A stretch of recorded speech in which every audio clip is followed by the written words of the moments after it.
Join Paranormal M, where mystery and the eerie intertwine. Subscribe and turn on notifications for updates on our latest spooky tales. Brace yourself for a haunting experience. Something evil in my house. I have OCD, and every night I check things in the house. Not important, but all you need to know is that I stand at the end of the hallway for a while before going to bed. That's because I keep having to recheck said things. My husband told me of a dream that he had. Has me really freaked out. He isn't religious in the slightest. I'm very new to my relationship with God, so this was very bizarre to hear from him.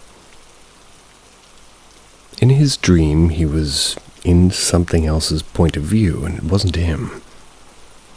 He was standing in our bedroom with his arms out directly to the side. All he knew was that he was terrifying, apparently terrifying looking. But he didn't know anything else about this point of view. At the end of the hallways is me checking the things as I usually do. He's watching me, waiting for me to turn around. He does remember something about the flies being present leading up to this point of view. But he's struggling to remember the details. He woke up from his sleep and immediately felt the need to pray and went back to bed. He told me this next day, and it has me shook. He doesn't get scared much, and he got chills when describing it to me. He's 6'6", and he's seen worse stuff in person. I genuinely don't believe a dream would scare him this bad. There's no jump scare, no inclination of anything bad happening except for the feeling of evil. Almost like he felt the evilness of, I don't know what it was. But either way, I pray it's nothing. Also, would like to note that we moved into this house 7 months ago. Our life has been flipped upside down since.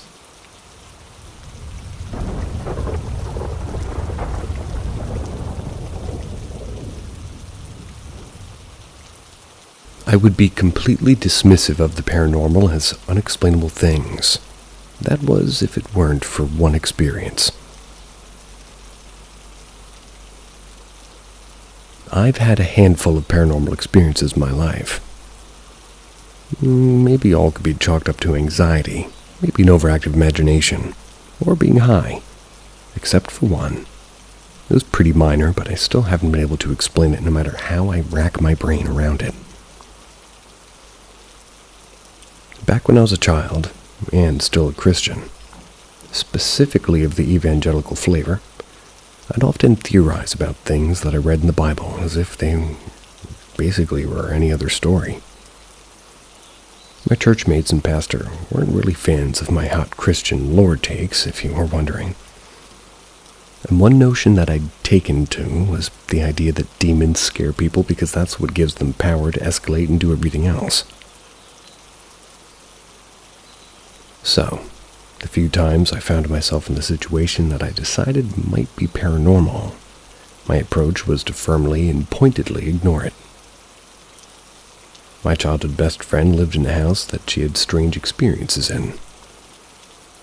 Not only her, so did her dad, and according to her, she often heard footsteps. Felt like she was being watched. Things went missing and showed up in odd places. Random chills in the air, that sort of thing. Pretty stereotypical ghost tropes. I heard the footsteps once, but that could have been house sounds. I definitely experienced the random chills and sudden distinct feeling of being watched and loomed over. But that could have been anxiety, and you know how fear can be contagious around other people, especially if you're already predisposed to believe in ghosts and demons. I definitely had nightmares more often in that house, but that could have been subconscious fears. I heard children laughing once. But I do have an overactive imagination, and I have had audio hallucinations more than a handful of times. The one thing I could never explain was this. I'd been coming to this house since the age of 8. I was now 18. I was staying with my friend and her dad for a few months. I wanted to try living somewhere that wasn't with my parents for a while. Well, I was alone in the house at the time. I was on my computer and I heard some sort of odd banging. Immediately after, I got that being loomed over feeling. That being stared at feeling, and oddly enough, I got the distinct notion that something was very angry. I responded by cranking my computer volume all the way up on headphones. Of course, putting on like an ASDF movie compilation. ASDF. As somebody who did a lot of maladaptive daydreaming, I've already gotten used to ignoring scary things I don't like. I was also pretty quickly able to remove my mind from the entire situation. Except that angry feeling never went away. I didn't dwell on it, but it was still present. And as I refused to acknowledge it, I distinctly remember feeling that anger swell. And then, completely alone in the house, a penny was pitched at the back of my head. It was hard enough that I left a tiny goose egg afterwards. You'd think that, well, that would freak me out. At least, it startled me, of course. But immediately after I actually burst out laughing, I think I said something along the lines of, "Paranormal Activity really hyped you fuckers up, didn't it?" And then promptly returned to watching stickmen vomit rainbows. The feeling dissipated. I remember noticing sometime later that I never got any weird feelings in the house anymore, unless I was around my friend. I'm still dubious about the paranormal. I'd be outright dismissive if it weren't for that goddamn penny. To this day, it still bothers me deeply, and I have no way to really explain it.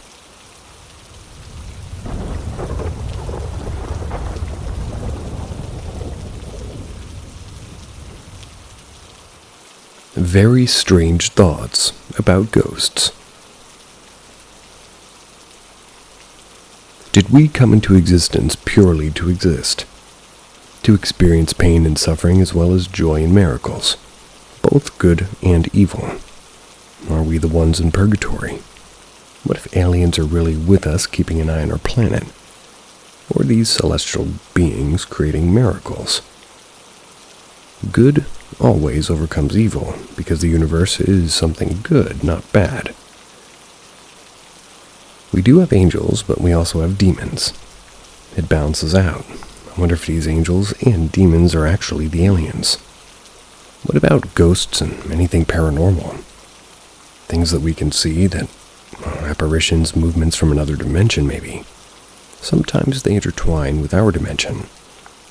Like the imprint of their memories actually left behind as where their hearts were and where they died. What if ghosts are legitimately the aliens? But why do we even see these apparitions at a certain time of year most of the time? Because of the alignment of the universe. How October celebrates the living dead, and how on that night you can experience paranormal phenomena because the fabric of these two dimensions are at its thinnest at that time. Sometimes they can appear, and other times they just don't. I don't know why, but maybe only some places are haunted. Does something have to happen in order to become haunted? And as for the bad, why can they also engage in our dimension like the angel and ghosts? How is it that we can play a Ouija board and we can experience those things? Is it because our minds are reaching out to the beyond and that they're on the same wavelength as the thin fabric between the living and the dead? Maybe that's why crazy things happen. Why do ghosts decide to show up all of a sudden? Is it because they're visiting their old dimension and when you come upon them, they just know you're calling them in their realm? So maybe they go to our realm and answer 2D questions.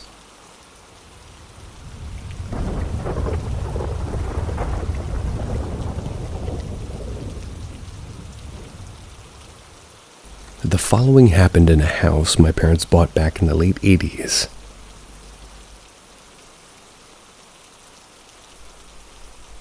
In the late 80s, my parents moved from one part of the state to another. It was due to my dad's work. We had to live in an apartment for a while before my parents found a place to buy. I remember going with them a few times to look at older homes. My dad wanted a deal and wanted to get a fixer-upper. Most of the older homes were really ugly and creepy. but my parents had settled on a house that was a 2-story, 5-bedroom house with 3 bathrooms. Sounds good. This house was twice as big as our other house. Seemed like a castle compared to living in an apartment for months. The house was very dated, and although, our house, there was furnishings and decorations and stylings that were late 60s, early 70s. The same weekend my parents bought the house, we were all expected to pitch in and be doing things like tearing out old carpet and painting and removing old wallpaper and sanding down cabinets. There were a few times during the renovation period that my parents left one or a few of us kids there alone while they went out or went to the apartment to rest. Almost immediately, things started to happen in that house. Strange things at first, like my radio my parents kept there to play music while we worked would turn on or off or just randomly.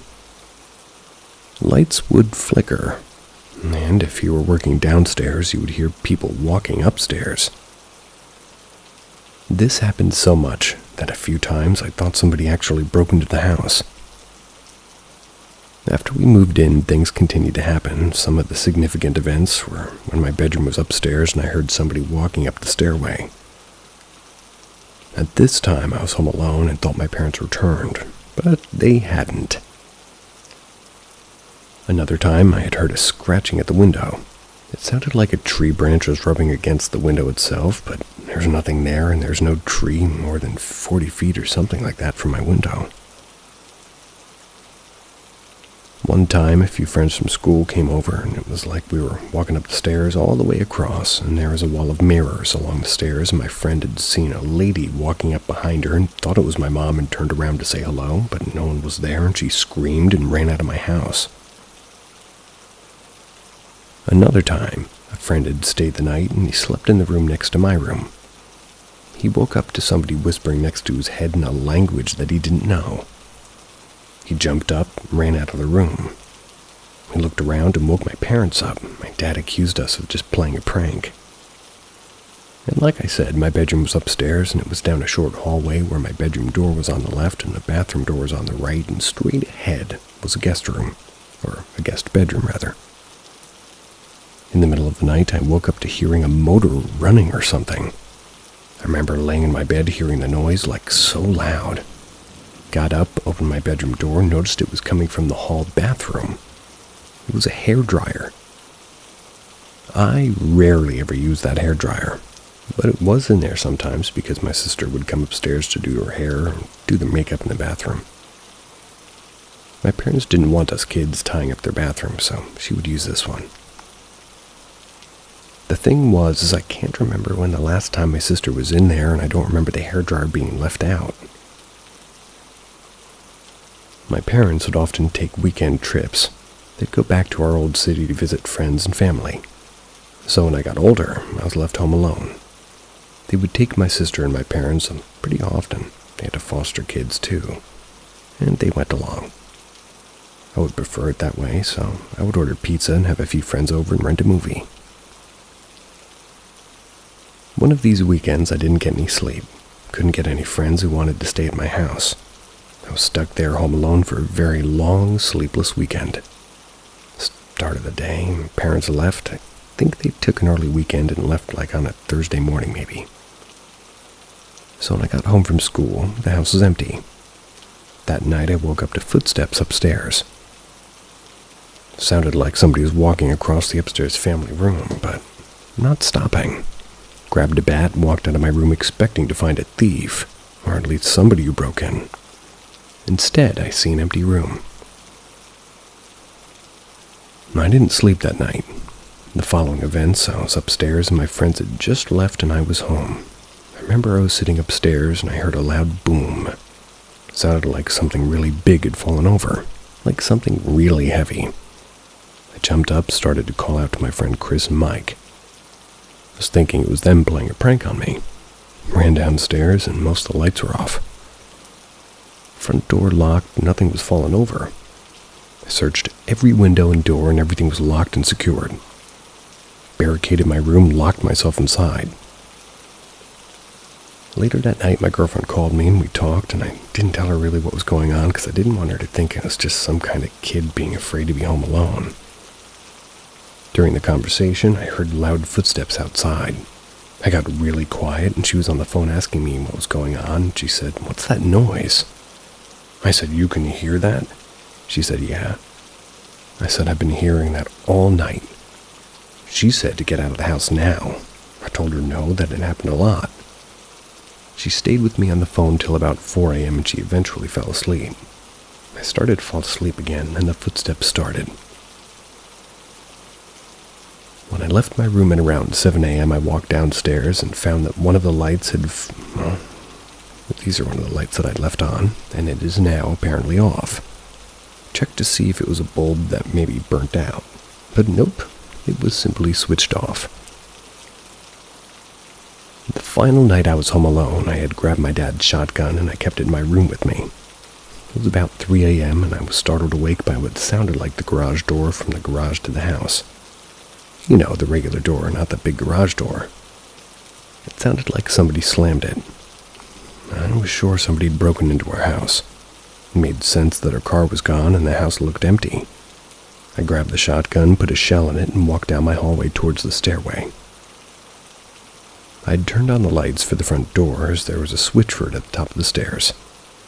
The front room was empty. I slowly made my way down the stairs and went over to look at the garage door. The door was locked. Looked at the front door and it was locked too. Went to the kitchen, turning on every light in the house, room to room, searching everywhere, including closets, the pantry, and the washroom. I wound up ending my search in my parents' room, which was the furthest point in the downstairs. That's when I was in my parents' bathroom and I heard just above me footsteps. Right about my parents' room was the guest room upstairs. I immediately ran upstairs, shotgun pointing as I ran. I bust open that door and I found an empty room with an empty bed. I don't know how I didn't pull the trigger when I bust open that door as my finger was on the trigger. I know bad trigger discipline, but I was expecting to find a murderer or a burglar in that room. I cleared the house twice, looking under beds everywhere. By the time lights started to appear outside, I ended up upstairs, sitting on the sofa with the TV on, half asleep with the shotgun still loaded next to me. I then emptied the gun and put it back before my parents found me with it. A while after that, still having some odd things in the house, like unexplained shadows, noises, lights turning off and on, I just sort of started to live with it. One summer, my dad wanted me to clean the garage, suggested that I use the attic above the garage to put the things in that we didn't use anymore. Just boxes of old toys and luggage. When I was up there, I noticed something. The attic above the garage was huge, like almost another room. Then there was a wall that went separated in the garage wall of the house. I looked at it thinking this really isn't the back of the restroom or the guest bedroom, like it didn't even make sense. I then jumped down out of the attic and went outside. I had never noticed this before, but between the upstairs and the area that connected over the garage attic, there was a huge space. On top of that, there was a metal vent the exact same size as the guest bedroom window. I went back inside the house looking for clues, and sure enough, there was a void. And at the top of the stairs, I looked at the wall and I thought, holy shit, there used to be a door there. I jumped up into that attic space above the garage, cut a hole in the drywall leading back to the house. I cut a hole big enough for my head to go through. I looked inside and it was another bedroom. That bedroom had its carpet ripped up, but it still had the strips along the wall that held the carpet. It had old yellow and pink wallpaper and it looked like it used to be in maybe a girl's room or something. Maybe one of those walls that cut into it. It was painted pink like Pepto-Bismol pink. I enlarged the hole big enough to climb into and found an old table like a bedside table, an old beer can, an old empty pack of cigarettes, and just trash like crumpled up newspapers. I had asked my parents if they knew about the room. My dad was kind of upset with me for cutting into the drywall.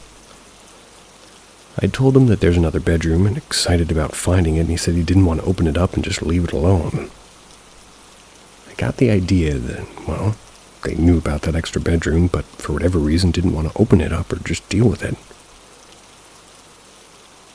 Pretty cool to find a random extra bedroom in your house. You see, my parents were very strict religious people. Any talk of ghosts, hauntings, or spirits was opening up an invitation to the demons to enter the home. I found out early on that I couldn't talk about things like noises, shadows, or footsteps without facing their wrath. Even to my own siblings, that would rat me out. I was already on really thin ice with not living up to their standards. Anyway, my parent had a long-time foster kid who was just a few years younger than me. One time I had found her sitting upstairs alone. At first, I thought she had gotten into trouble due to the way that she looked. It was like she was pale and almost in tears. I walked by and said something like, "Uh-oh, what'd you do?" She looked at me shaking and said nothing. Well, she said the words nothing. I said, "Why are you crying?" She said, "I'm just scared." I said, "Why?" She said, "I can't tell you." Thought it had something to do with the reason why she was a foster kid. I said, "Oh, okay, I understand." As I walked away, she said, "Do you think there are ghosts?" I stopped dead in my tracks and I looked at her like, "What'd you say?" She looked scared and started to be like, nothing, never mind. I came over and I sat next to her and I said, "Have you been hearing things or seeing things in this house?" She looked at me almost like she was in shock. She was scared to say anything, like we'd get in trouble with my parents. I whispered to her that I know what you mean, but we have to keep this a secret.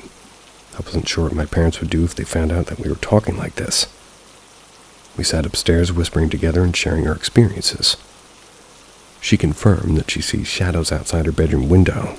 She hears the footsteps and she notices lights turning off and on. She thought she was going crazy or making it up in her head. I told her all about my experiences and how the same things happened to me, even telling her about the times that I was home alone. Well, not too long after this all went down, and my parents had to rush over to our old town due to a family emergency, and had said to my older sibling that they were going to come over and stay with me and the foster kid, but that time I was like 16. So I knew it was mainly because of the foster kid, so I had agreed. My parents ended up having to spend the night near the hospital or something, but they didn't make it back home. My older sibling flaked on coming over, so I was home alone with the foster kid. Now, my parents had foster kids since I was a baby, so I grew up in that situation. We ate dinner, and I think it was microwave corn dogs, chips, and soda. She went to her bedroom as her bedtime was like 8:45 or something, and I stayed upstairs watching TV. And to be honest, I was glad that she was home alone with me. At least there was another person in the house. I think it was around midnight. She ran upstairs and asked if she could sleep on the sofa next to me. I knew something happened, so I just agreed, but being a teen boy, I gave her some shit like, "You just want to watch TV or get away with things when mom and dad are away," kind of a thing. But deep down, I knew that she was going through something. We both ended up sleeping on the sofa. Well, it was a sectional, so she slept on one side and I slept on the other. I woke up at like 6 a.m. and I told her to run down to her room as I didn't know where my parents would be home, and she did. Most of my high school friends knew about my house, and for some, it just sort of became a popular place to come check out. Most of the time when there would basically be nothing happening. But of course, except for the one time. My dad was working out of town, my mom and sister and foster kids were out late with church people, and I was home alone. A couple of my friends came over and we were watching TV upstairs. We decided to raid the fridge. We were all downstairs, and since we had paused the movie on the VHS, we were downstairs and upstairs with no noise from the TV. We all looked up together as we heard the footsteps walking across the room just above our heads. My friends were like, "Oh shit, that's it." I said, "That's right. Those are the footsteps that I hear." They were scared and thought, "No man, someone's actually up there." I said, "Come on back upstairs and I'll show you." After that, one by one, they all wanted to get out of the house, especially one of the girls who was panicked, so she's panicked so bad that she fell twice running out of the house. And by the way, this was all before Google and the internet like we know it today, so I had to go to the public library to look for anything about her old house and found nothing. I remember I even had asked the librarian if there was a way to hook up or see if somebody had died in the house, and her reaction to me was like I was a stupid kid annoying her.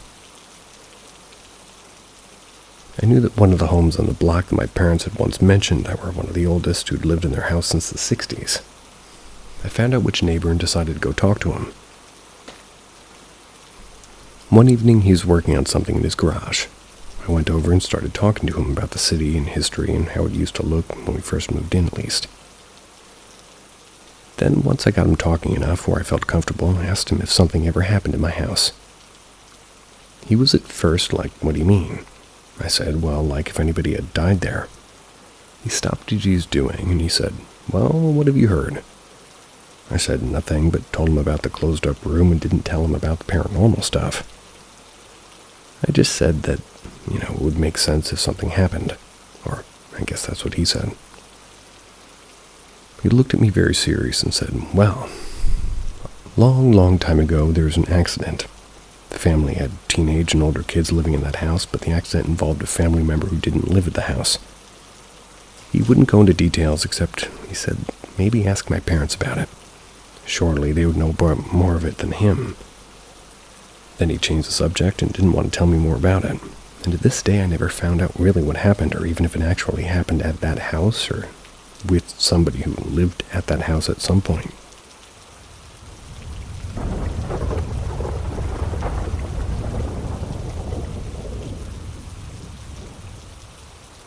I was asked to post another story here. This one is about suicide that happened in the house.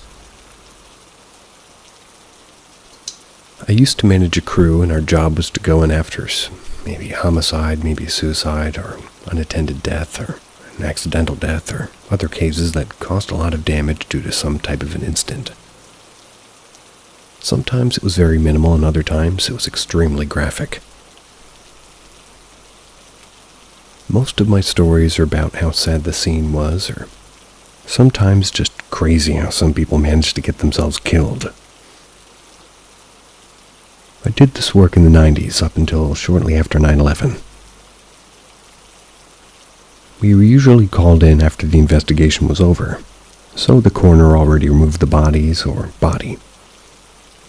I never really saw the person, but I would see photos in the house and knew which one it was.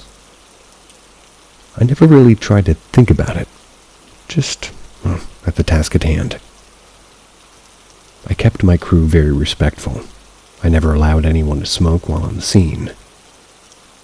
I didn't allow anyone to use bad language, and when we were inside, there was no music.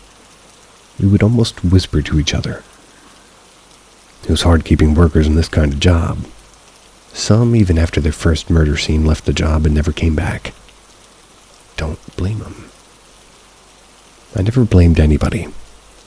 I wouldn't allow a new person to just enter the scene, especially if they never encountered the sights or the smells. We all wore PPE, or protective gear. It was disposable in some cases. You wouldn't want to try and wash it away. But anyways, back to the story. One day we get a call to dispatch. There's a suicide.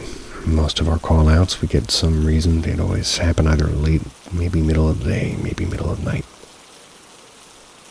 There must not have been much of an investigation for the suicide, as the scene was very fresh. We arrived to a lower middle-class house in a middle-class working older neighborhood.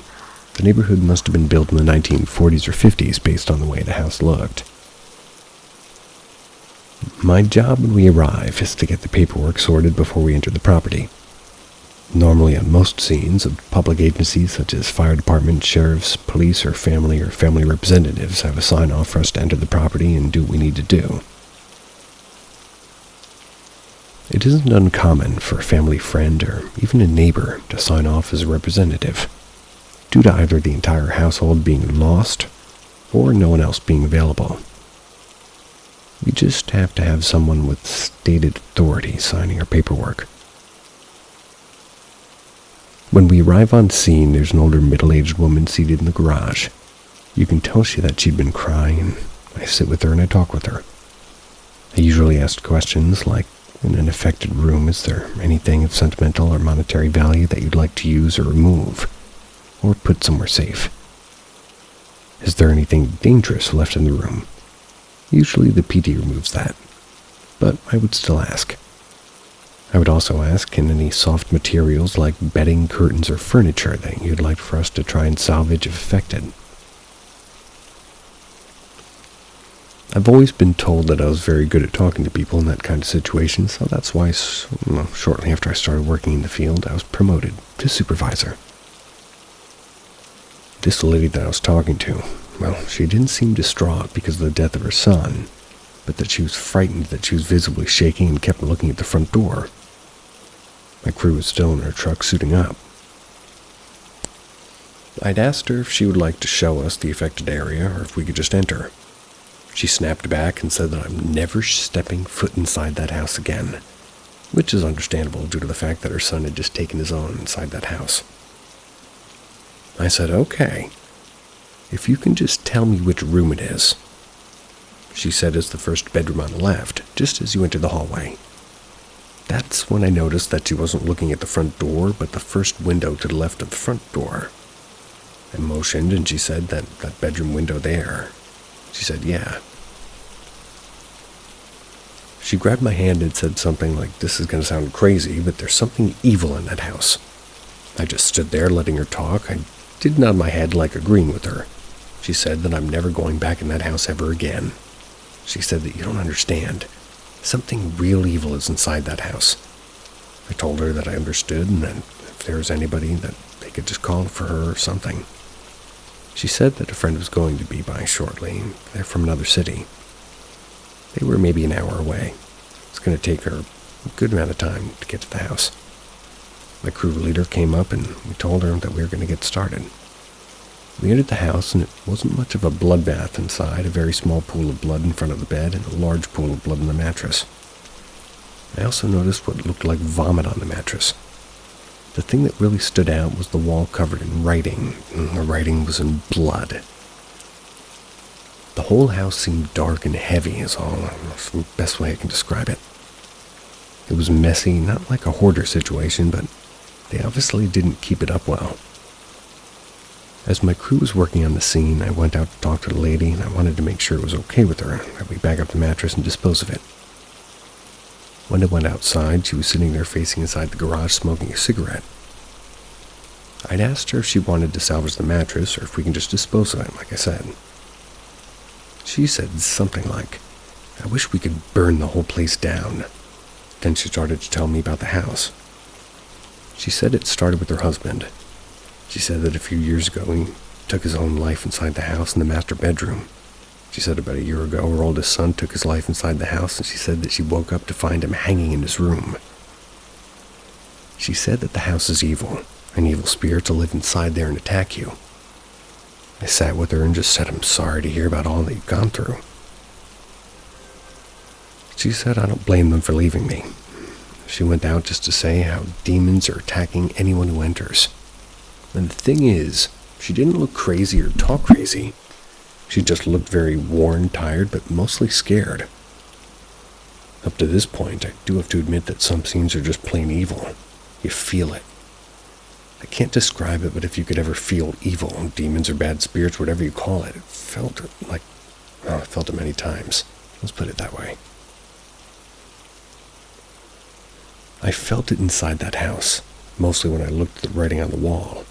The guy who killed himself had drank poison, slashed his throat, then took blood from his cut and wrote it on the wall. Now everybody who I've shared this story with asked me what was exactly written on this wall. The truth is, I don't know.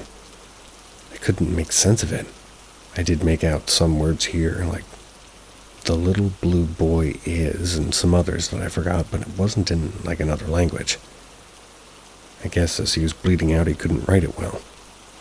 The message he left on the wall pretty much covered the entire wall.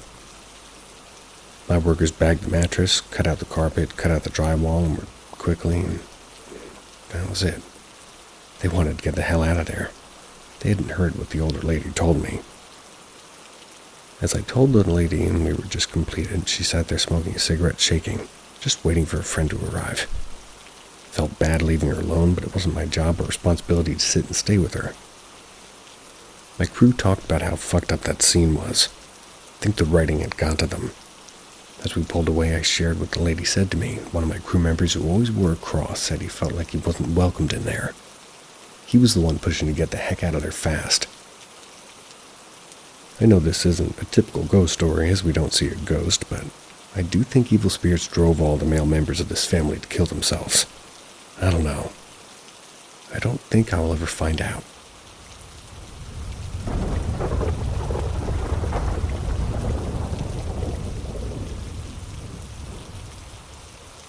The house that no one wanted to enter. Back when I managed a crew that went into buildings where a homicide, suicide, and many other ways people have died or were seriously injured that have, caused a need for our services.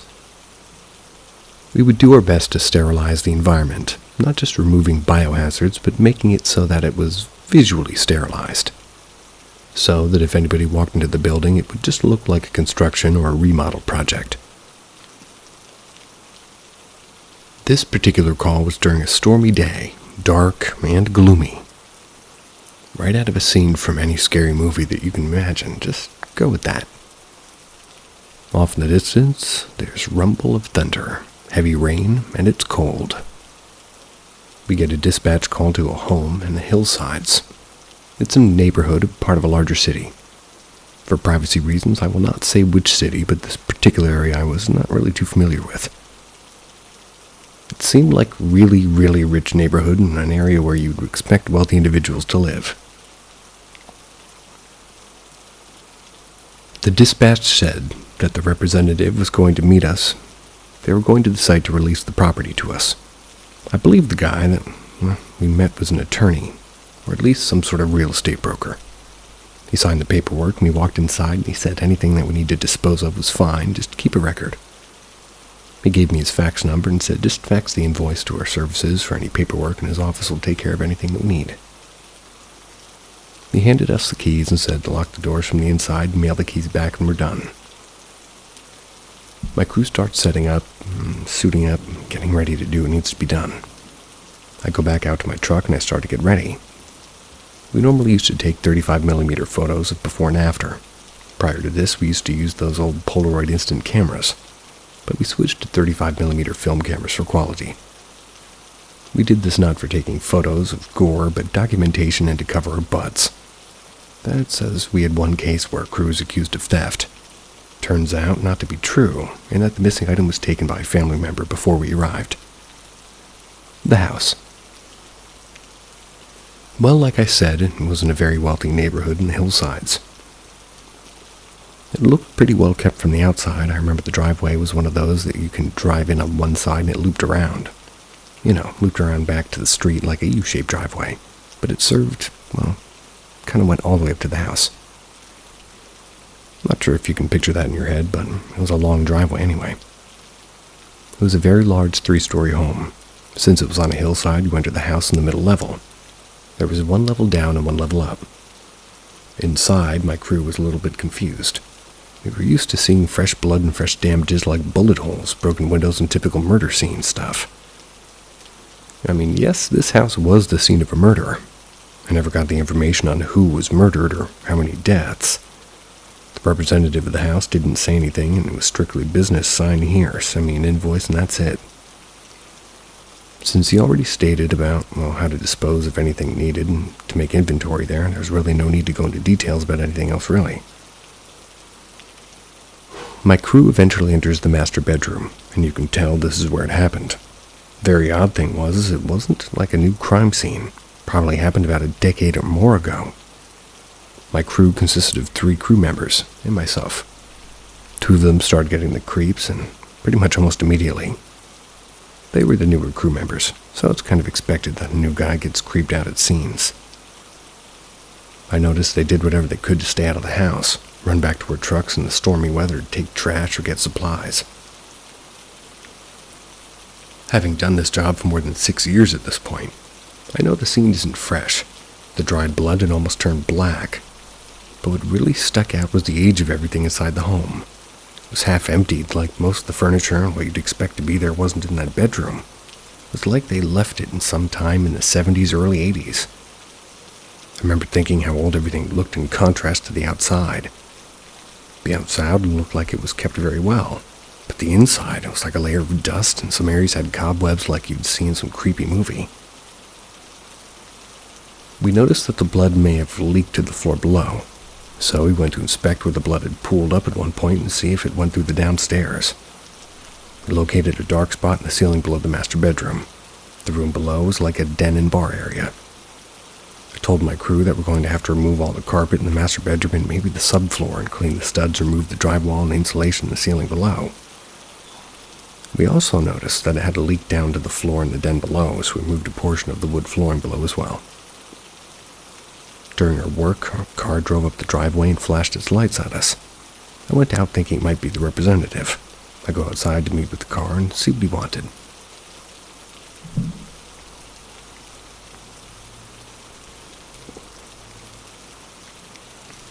I go out and I notice it's not the same guy, but an older gentleman, probably in his 70s in a very nice Mercedes. Almost immediately starts yelling at me like, what the hell are we doing here? I let him finish. I try my best to explain why we're here, and I told him that I can show him the dispatch papers and the signature, but that if he wanted to call the police, I'd wait here, and I'd wait there with him. I think by me saying that, I put him at ease. He glanced at the paper and said something like, why are you here today? Why now? Can't really go into detail, but just say that we're there to clean up after an accident. He looks at me all confused. He said that the house has been empty for many, many years. I told him, well, we were called up to clean up and remove damages. He looked at me very seriously and said nobody had stepped foot in that house in years. I told him, well, maybe it happened years ago and is just now getting sorted. I knew that he knew what I was saying. He said, why now? Why are they finally dealing with this now? I said, I'm sorry, I don't have any answers. I'm just there to do what we were told to do, really. He said sorry for the way he acted towards me, and he lives next door and sometimes has to chase away teens. Just wanted to make sure that we weren't there causing trouble. I asked him if he knew the family, or rather, knew the family that lived there. He said again, no one has been in that house in years. He did say something terrible happened in there many years ago. It was tragic and that it had been empty ever since. He looked distressed talking to me in the storm and said that, well, he'd better get back home. Our time in the house wasn't that long, as it didn't take long to do what we were there for. I did one last walk around the house as my crew were back in the trucks putting things away and removing their protective gear. I took some more pictures with my camera and looked around for curiosity's sake. The whole entire house was eerie, very creepy, like entering a tomb. Some of the lights didn't work, so some of the rooms I entered were dark, empty spaces. You can see the carpets, drapes, and remaining furniture that was left behind was old, but not as old as in like worn out, more like old as in style.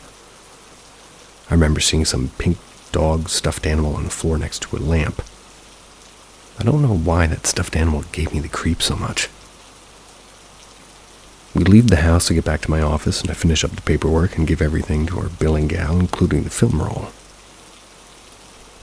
We had a service that would come every other day and collect our film from processing, and none of those pictures came out. It wasn't empty film, it looked like something tried to process, like blotches, like back in the day when you accidentally leave film and check luggage at the airport and it would like sort of ruin the film. It was like that. The photos that were taken were browned out and smudged, so much so that you couldn't make it out. Luckily, we didn't need the photos for billing, but we couldn't explain what happened. Some people say that maybe the storm ruined the film, but we weren't directly near the thunder and it was miles away. We just heard it off in the distance. That was the house that no one wanted to enter, and my only guess was that the family had finally decided to sell the property after all the years after the murder. Old bad blood.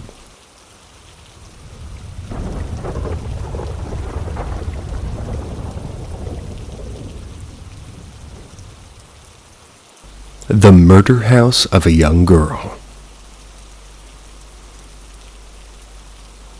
Back in the 1990s, we did this type of work, and in our area, we were only a couple of companies with the experience and training to perform such tasks. When people asked me about my job back then, I would say that her job was to clean up nightmares.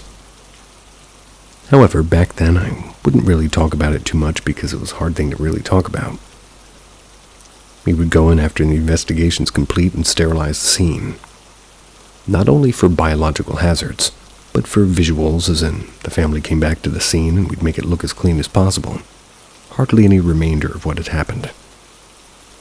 This particular story isn't really a ghost story, but one of those scenes that in my many years of doing this, it really was messed up, sad, and tragic. But like so many other scenes, there was, well, for lack of a better explanation, a heavy sense of evil. This is why I'm telling this story, as nothing popped out at us. We didn't see shadows or hear anything out of the normal. But it was like walking into a nightmare, and the feeling of overwhelming sadness and dread affected myself and my other crew member. The crew member that went to this scene with me, he had been with me for a long time. I was the supervisor, and since this wasn't particularly a big scene, it didn't require more crew members to complete the task. The call. If memory serves me right, we had just got back to our office, and I was working on paperwork, and my crew members were doing some chores around the shop, and we were all just getting ready to call it a day. Must have been around 5 p.m. I get the call that was going to dispatch for us to go to a pretty suburban neighborhood about 50 miles away from the large city. For the family's privacy reasons, I'm not going to disclose the area, the dates, or the names. The crime happened days or weeks prior. I forgot how much time had passed, but the investigators had completed going over the scene and gathering evidence, and their job was completed. The house was a pretty normal ranch-style house, probably built in the 60s. I remember the front of the house had a lot of football decorations, probably from the dad's favorite team. If you passed by this house, there was nothing remarkable about it. It wasn't fancy and it wasn't unkempt. Just a normal suburban family house in a pretty quiet-looking neighborhood. Oftentimes it happened that I would see a news broadcast and think to myself, wonder if we'll be called out to that murder scene. We mainly performed our services inside buildings. Sometimes we did our services out in front of a house, as sometimes people travel as they're slowly dying and have a smear of blood leaving a trail of blood as the person is trying to escape. We would clean that up too. This case was different. The entire house just looked really normal. Like, imagine you wake up today and leave your house frozen like that for days or weeks. When we arrived, we were met with who I think was an aunt of the family member who lived there. They were staying elsewhere since the murder. I did all necessary paperwork. I did that with the aunt, just a form allowing us to enter and do the work, and another form that was authorizing us to dispose of any soiled materials that were of no significant value. And the typical contract, I'm sure, and that's where the invoice is for our services. She didn't go into the house with us, but told us which room it was. We never pressure people to enter with us, as most of the time seeing the scene is like reliving the nightmare all over again. We entered the house removing the crime scene tape, and like I said, it was frozen in time to that night that the murder happened. I remember seeing a laundry basket full of clothes on the sofa, probably just washed and maybe the mom was going to fold them. Shoes by the front door, dirty dishes on the table, mail on the table. That kind of stuff. We walked down the hallway and the police had dusted for fingerprints. You can see black smears all over the hallway, and we entered the room. The room was that of a little girl, maybe 8 or maybe 9. Pink bedsheet on the bed with dried blood. A white wooden headboard with splatters of blood that had gone past the headboard and splattered on the wall as well. The blood had also dripped from the bed to a little small pool on the brown carpet. The police had dusted for fingerprints all along the inside of the room. Most of the concentration of the fingerprinting dust was around the bedroom window. The cleaning up of all the black smudges took longer than the cleaning up of the blood, as I assume the police removed all other things that had blood on it, such as maybe the comforter or the blankets. But the mattress held the majority of the blood, so we bagged it and removed it for disposal. We did clean the headboard and the wall. The police also removed a portion of the carpet, maybe for some kind of evidence. So we just cut out and removed the rest. The entire time we're working in this room, I just got overcome with such a feeling of sickness. Can't really describe it, but imagine just feeling like you leave an area, a mix of heaviness, evil sadness that twists you up in your stomach, almost to the point of feeling sick. but more of a foreboding, like if something was still lingering there. I didn't get the sense from the rest of the house, but once you entered that room, it was unescapable. I was working on the window ledge, cleaning up and removing the dusting powder from it. My crew members putting some trash in our truck, so I alone in there, I almost get the feeling that something's watching me. But more like something is feeding off of my feelings. So I leave the room to get more cleaning rags, and I find a crew member sitting on the floor at the back of the truck with tears in his eyes. This is a guy who's been with me on some really messed up calls. And as far as scenes being really graphic, it wasn't like many of the other calls. I try to let him just understand, and I try to let him be. I ask him if he needs to take more time, just sit there, and I'll be inside. I go back to the room, and I'm suddenly almost in tears too. I don't know why, but I look around the room, like really look at this little girl's room. I see little clothes, some dolls, schoolwork, drawings she hung up on the wall, and her dresser is all lined up with her Polly Pockets. I'm suddenly just standing there almost shaking at that point. Not just from being sad about this little girl that I described above. A whole mix of stuff. I forced myself to continue on, so I finished up cleaning up the room and start on the hallway, and outside the room, the doorknob, and I see my crew member working inside the house. He says that he's going to clean the outside of the bedroom window, as the investigators had used the dusting on the outside as well. As I put some of our supplies back into the truck, I go around to the outside side of the house and see my crew member standing there at the bedroom window like in a trance. He's staring in the room, almost like he's seeing something, but just silently standing there. I don't want to startle him, so I stand there just looking at him. After what seems like a couple of minutes, I softly say his name. Shakes him out of the trance, and he looks at me, just turning his head, and his eyes are bloodshot red, and he just said, "I'm sorry, what'd you say?" I just said, "Well, if you're finished up, I'll take the final photos and we can lock up." He just continues to spray and wipe as nothing, so get our camera and start taking photos of our completed work. You can see we do this as proof of how we left the condition of the home, especially if we're left alone on the property. The crime. Apparently, what happened was, in the middle of the night, some creep broke into the little girl's bedroom window. The police think he was looking to kidnap her, but she must have either cried out or fought him off. So he took out a huge Bowie-type knife and stabbed her to death. This all happened as the parents slept in the room next door and the other kid was all fast asleep. I believe he just walked out of the house and left. And later on, as we were driving away, I had asked my crew member about him standing at the window outside, if he was okay or needed to go home early. He just turned to me and said, "I put my 2 feet in the same spot the murderer stood just before he killed the girl." He was quiet for the rest of the day and didn't talk about the house again. I did passively keep up with the investigation for the next week or so, but it was in the news and eventually moved on to other scenes of crimes. Sometimes, now when somebody will casually ask in conversation if I'm religious, I just kind of say I believe in spirits or something similar. Sometimes it's because I've seen the works of evil, and sometimes it's because I want to believe that there's hell and guys like that will be burning for eternity. Agree.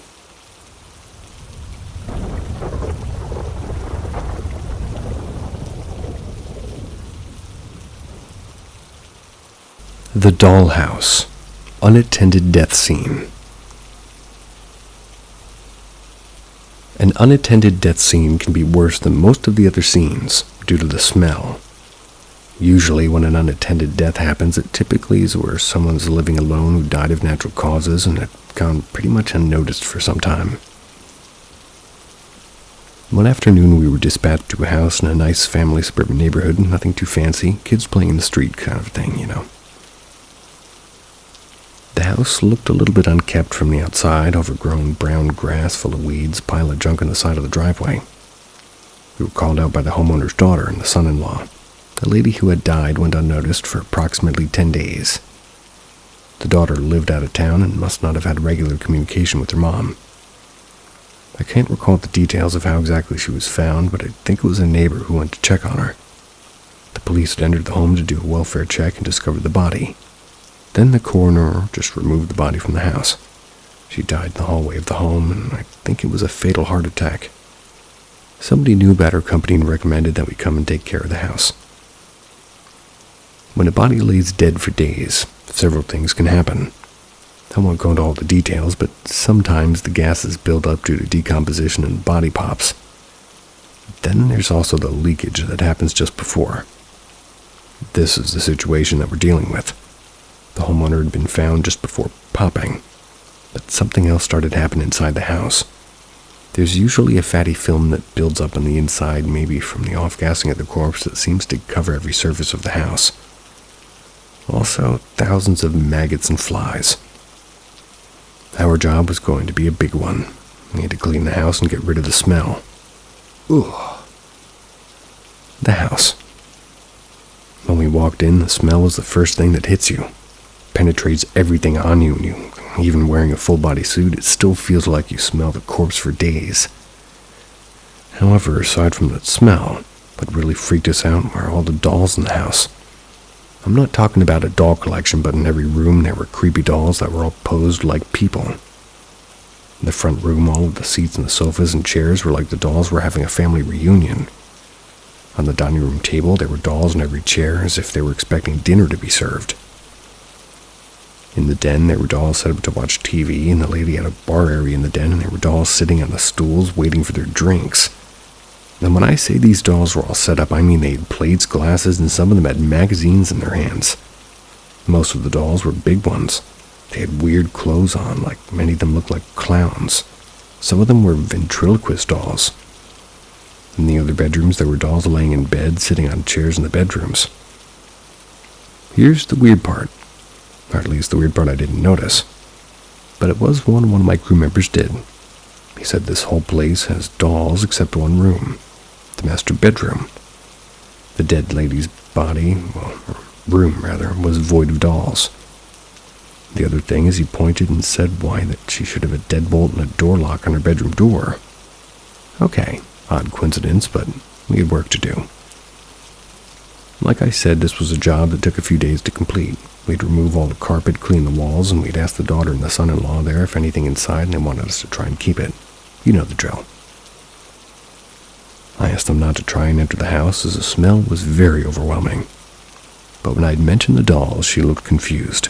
She said, I don't know, but it's okay to throw any toys away. I said there were probably about 100 or more of the dolls, and she looked at me confused and said, I don't know anything about dolls.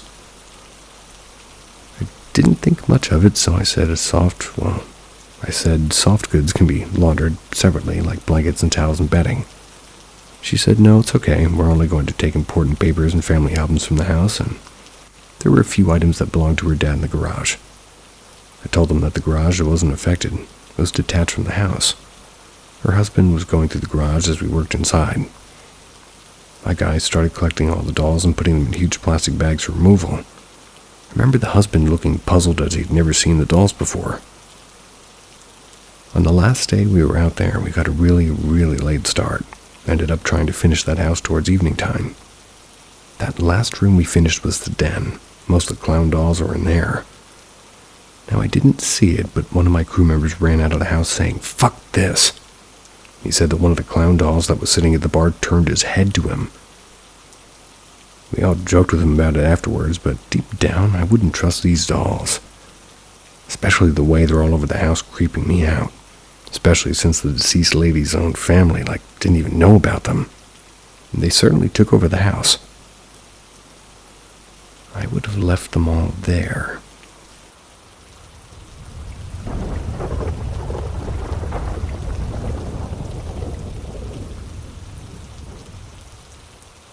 Experience at Fort Zachary Taylor in Key West.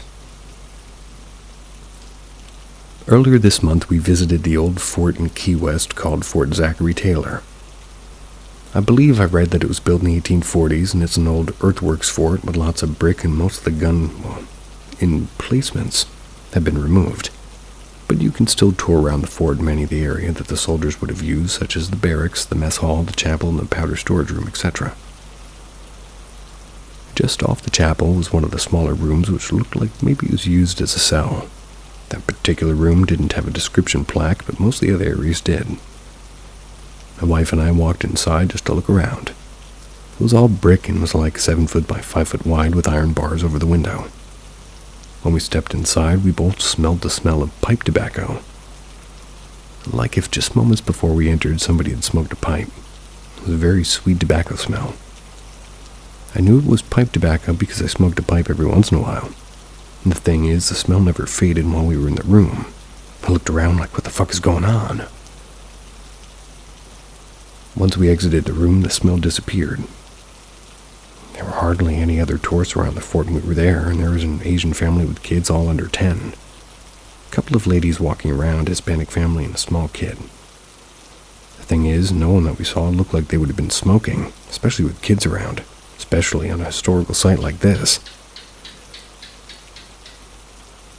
Indeed. Tried looking around to see if there was somebody nearby who would have smoked, but I didn't see anyone. I can't explain it, but we walked into a cell room that had pipe tobacco smell only inside that small room and nowhere else. What do you think it was?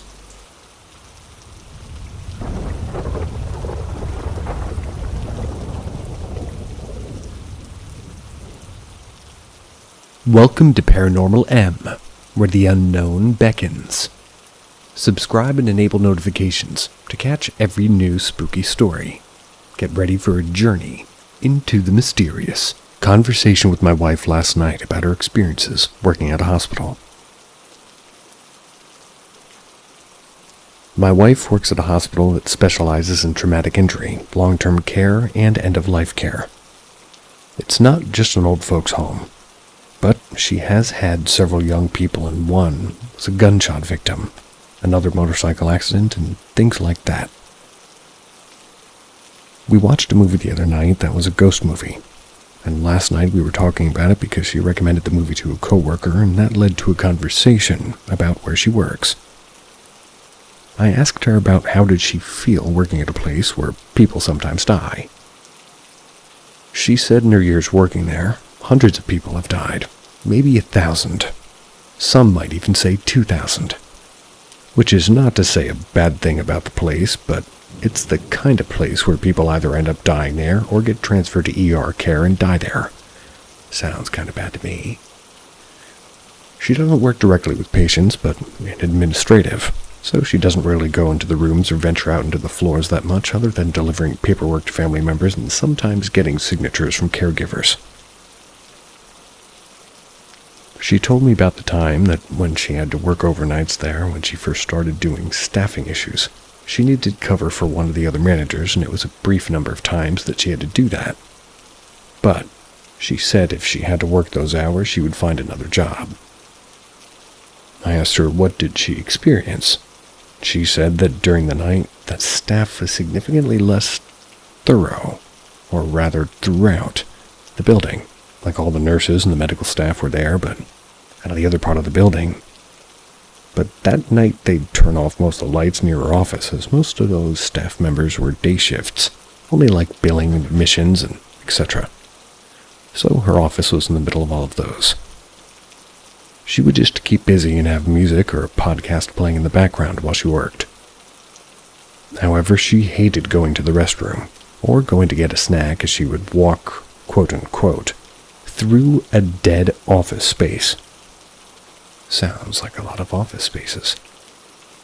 She said that sometimes she would hear moaning, like somebody was in pain, and the first time she thought she had a wanderer and went out to investigate. Saw no one. So she called the nursing station for them to do a check. She thought for sure somebody was out of their bed, which it sometimes happens, a patient who, for whatever reason, will have a moment of strength and get up out of the bed and wander like a zombie. The first time it happened, it freaked her out. When my wife called the nursing station about a possible wanderer, they called her back like 15 minutes later, reporting that they did a bad check and everybody accounted for. Bed. She said that she got chills and goosebumps. She also said that the deaths always come in threes. She said that the nurses also notice it too, and it's always one right after another. She also said that for some reason in the hospital garden, stray cats always come when the deaths occur. She did say that people in the hospital will sometimes feed the cats, and family members visiting will feed them too. But that when a death occurs, a bunch of cats show up in the garden. She said it's an odd thing. She told me about a time when she had to get some paperwork signed. Family member was going to meet her in the grandmother's hospital room, that she went to meet the family member, got there before the family member arrived, and that the patient was basically in like a coma. She sat in the chair next to the bed overlooking the paperwork, and the lady started talking in another language. And as soon as the family arrived, she stopped, and my wife was like, "Okay." Legalese is the language. She asked the family, "Oh, what language does your grandma speak?" They looked at her puzzled and said English. Lastly, during COVID, it was really hard on all of them. We lost a lot of patients during that time, but not really COVID-related. She said that I think when they stopped family members from visiting, a lot of them just gave up on life. During that time, she would come home crying almost every day.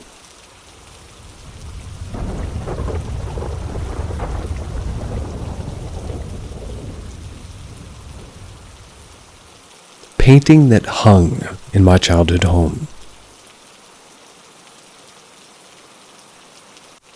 I don't know why I got an uneasy feeling remembering this. It was some 35 years ago, but I recently saw an old painting online, and suddenly this memory came back.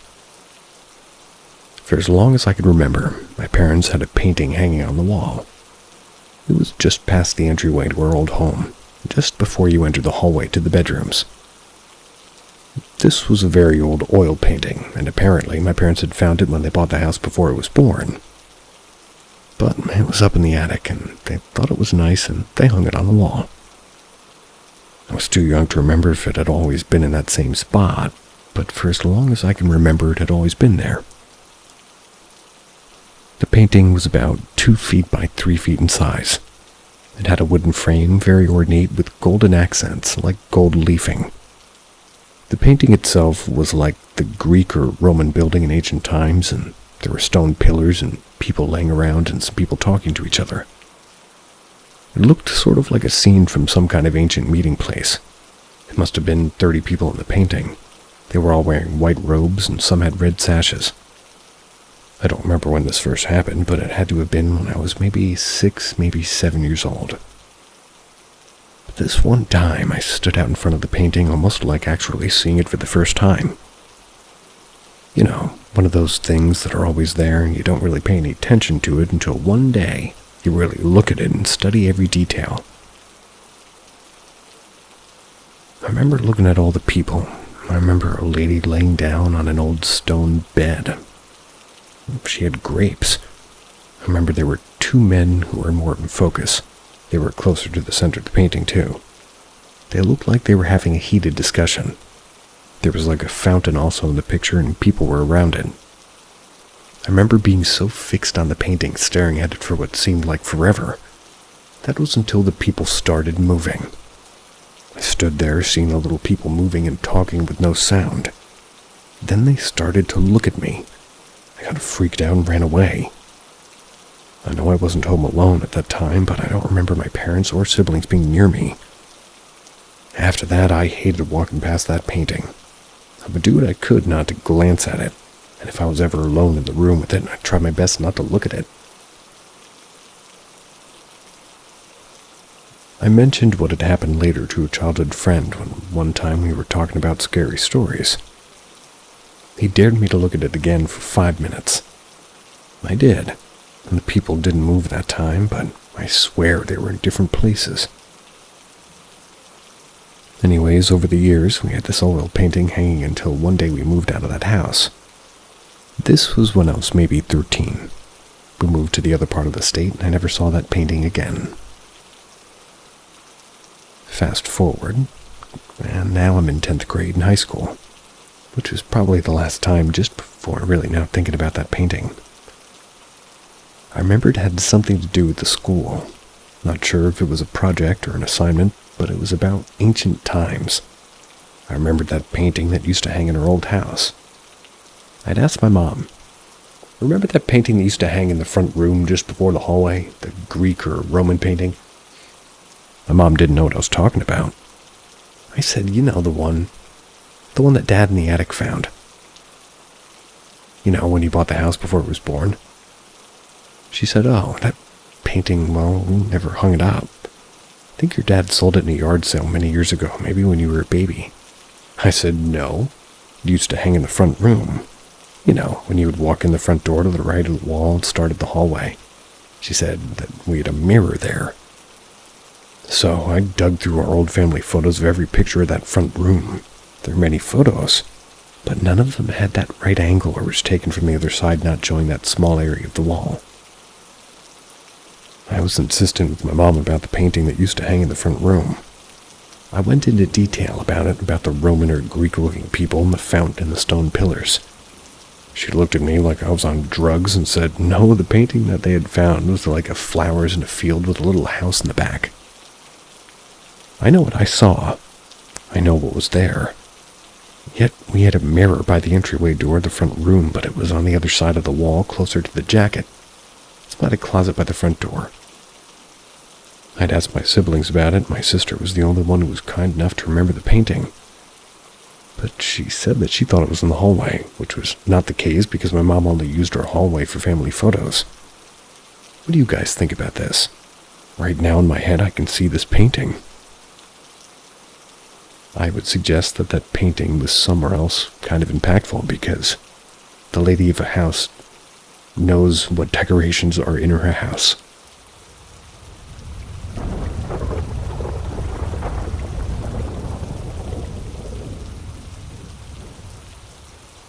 Being home alone versus being alone outside.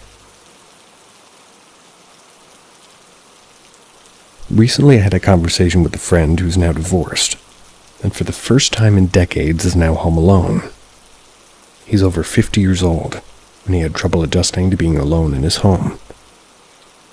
His home, probably one of the oldest homes in his city, certainly among the top 20 oldest homes.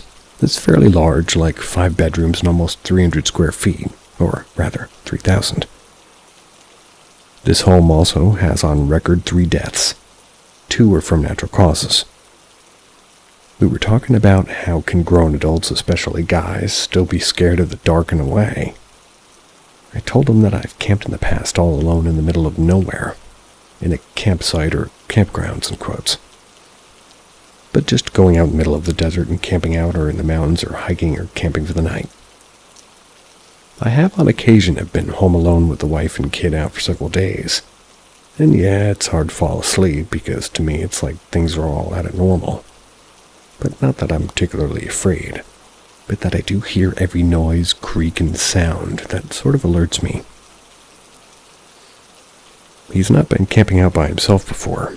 He said that he thinks that he would do better camping alone than he does at being home alone. He recently had a family member move in with him, and he's been doing better just knowing another person's in the house. He doesn't believe in ghosts except for one time he had an experience that he couldn't explain, but he just said that he hates the feeling of being alone and heightened senses of every bump in the night. I told him one time, I was camping out in the desert one time back in 1994. I wasn't originally supposed to be camping alone, but what had happened was I had a 4x4 truck and met some of my friends out in the middle of the Mojave. We did some shooting, set up targets, and they left in their truck to go get some supplies. They never made it back. I didn't find out till the next day it was car trouble, so I was left alone. So what happened was, out there you can't really camp on the ground like normal camping, due to scorpions. But mostly fire ants. I'd set up a campfire, made dinner, and put my sleeping bag out in the bed of my truck. I fell asleep before I really got worried about my friends not coming back. I woke up at about 2 a.m. due to the night turning colder. I got up and went to go get an extra blanket from the cab of my truck. I noticed my friends never came back and started looking around for them. The feeling of being the only one out there with only moonlight and all that, and the noise of the land. While I can say that I personally think being alone outside at night in certain circumstances might be more scary than being at home alone, but I think for me being home alone is just a matter of things just being different, like not having a good night's sleep in a hotel room. Of course, if your home was known to be haunted or camping in an area that maybe has seen many haunted cases, I imagine those circumstances take a big part of the conclusion. What would you think would be more unnerving? The one without walls.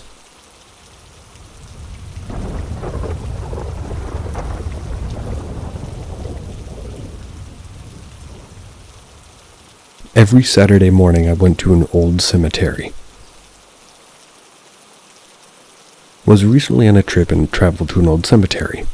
I went there to find a grave of a famous lawman from history. I know I'm being vague, but that's to keep my identity private. I went with my kid and we arrived early in the morning, just after dawn. The main cemetery gates were closed. They were also locked, but we were able to walk in using the pedestrian gates. The cemetery was huge. We used Google Maps to try and find the grave. Google Maps kept switching the location on us. It was almost directing us out of the cemetery. Then we'd start it over again and made us walk up to the center and then turn right again toward the side exiting the cemetery. Then we tried to find it using the plot and the section and the row number that we saw online. When I did that and popped up Google Maps, it showed me that I was basically standing on the grave, but the markers were wrong. Other people who had been into this, well, rather not into the grave, but been to the location of the grave, posted pictures online. Their pictures didn't fit the area that we're in. It was so weird. I'm pretty good about famous graves. I do it a lot, especially when I travel. Anyway, we had to be somewhere by 10 a.m., so I told my son, let's just walk back to our car. He started walking ahead of me, and I stopped one last time to look in the section that we were passing. I don't know what made me stop, but I looked down the row of headstones and said, no, this doesn't look right. By that time, my son was way ahead of me. He was still in the cemetery, but closer to the front gates than I was. I was walking down the main cemetery road behind him. Mind you, that nobody was in the cemetery, or at least we didn't see a single other person. And this cemetery wasn't that close to the main roads where you'd hear traffic. I was walking and looking straight ahead, and all of a sudden I hear footsteps behind me. It's like somebody was walking up behind me. I immediately thought that there was either a cemetery worker or a guard. I turned around, asked them about the grave, and no one was there. This was full daylight out by this point, not some weird middle of the night hearing ghost kind of, none of that. I was startled by the fact that nobody was there so much that I sprinted ahead to catch up to my son to say, let's get in the car and go.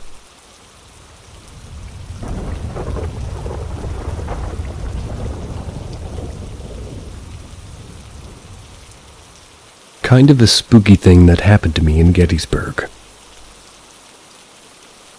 Back in 2020, at the tail end of the major part of the pandemic, I decided to take my family on a trip to Gettysburg, Pennsylvania. I love the history and I love reading everything about the Civil War. Now, Gettysburg is supposed to be a very haunted place. You'd expect to see things out of battlefields and cemeteries and old buildings. The following happened at our hotel. Upon checking into our hotel, I had asked the hotel about laundry facilities, and we didn't arrive directly to Gettysburg, but landed in Richmond. Did a bunch of battlefields along the way, too. So by the time we arrived in Gettysburg, we needed to wash some clothes. I tend to pack light and, light enough and bring enough clothes for maybe half the trip, but then I do a mid-wash midway. Since this trip was mainly for me and my son, my wife was like, nope, you are doing the laundry. It was her way of making me pay for the boring trip. That, and I had to buy her lots of pretty things along the way. This evening, we got back to our hotel rather late in the evening. I had asked the hotel if it was still okay to do laundry, as there was a sign that said no laundry, maybe after 8 p.m. or something. The woman at the front desk said there was no one staying in the rooms, at least near the laundry room. I had to run back to the room to gather my laundry, and then again to go to the front desk. That's because I ran out of quarters. So by the time I started laundry, it was well past 9 p.m. The hotel had one set of washer and dryer there, so rather than run back over to my room, I was looking up things to do the next day. I was looking at my phone watching videos. I had my body facing the washer and dryer, so off to my left-hand side was the interior hallway that leads to the other rooms and the double doors to the outside. The noise from the washer was a bit loud when you were in the room, but then when I had my clothes in the dryer and washer, it was even more loud. I was only paying attention to my phone, not looking down the hallway, however. I had heard a door open and close. I didn't look, I just assumed somebody was down there in the hallway. Off at the side of my view, I saw a shadow walking toward me from the very end of the other hallway, so I poked my head up and looked down the hallway, totally expecting to see another ghost or hotel employee. As I turned, there's no one there, just assuming maybe they went to a room. I thought it was in my head that the hotel told me that nobody was staying near the laundry, but maybe in the main part of the hotel. You also need a hotel key card to get in from the outside, so it wouldn't have been a random person off the street. I go back looking at my phone. I turn facing the washer and dryer, not really paying attention. I'm going down the hallway. A few minutes later, I hear a loud boom from down the hallway. It sounded like metal poles falling over or something. I jump up and look down the hallway, and I see nothing again. My load that was in the dryer is finished, so I'm putting the load in the trash bag and putting the load from the washer into the dryer. As I'm doing this, I see again someone down the hallway off to the side of my eye. So I turn, and the lights looked dim down the hallway. No one was there. Started to feel very uneasy, like somebody was looking at me. I have to wait maybe 30 more minutes for this load to finish. I started to not face the washer and dryer anymore, but face down the hallway. I can't tell if my eyes were playing tricks on me, maybe a little tired from the trip, or I just kept expecting somebody to pop out or jump out and attack me. I go out into the hallway to make sure that there's no one there. I look around, and it's just an empty hallway. The outer doors leading to this part of the hotel are closed. As soon as my load finishes, I start packing it in another trash bag. I'm in full get-the-fuck-out-of-here mode. Now that all the machines are off and I can hear pretty clearly, pack up my stuff and I start to head out. Just as I get to the door leading to the outside, I hear footsteps. I turn thinking somebody's walking up to me, and again, nothing. I leave that wing of the hotel, and I make it back to the lobby and then back to my room. My wife looks at me like, "What happened to you?" I said I totally believe all those stories about Gettysburg being haunted.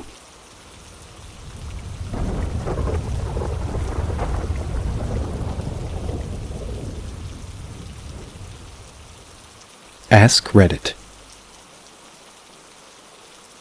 When I was a child, both my parents went to work early, so they would drop me off at my grandmother's to eat breakfast and go to school from there. My grandmother died my junior year in high school. I started coming straight home from school then. During this time, my mother started complaining that when she would get home from work, the receiver on the phone, an 80s-style corded push-button phone, next to her bed was left off the base. I wasn't using the phone, but she would insist I must have. It was because the phone was hung up properly where she left for work. So one day I got home a little bit early. Now I need to pause and tell you about the layout of the apartment. From the front door, I looked directly into the living room, the dining room, the door to the kitchen, and the short hallway that led to my parents' bedroom and my bedroom. There was no other door. The windows were old-fashioned. They were narrow basement windows with screens. We were on the 3rd floor. Anyways, as soon as I walked in the door, I clearly heard footsteps in my bedroom.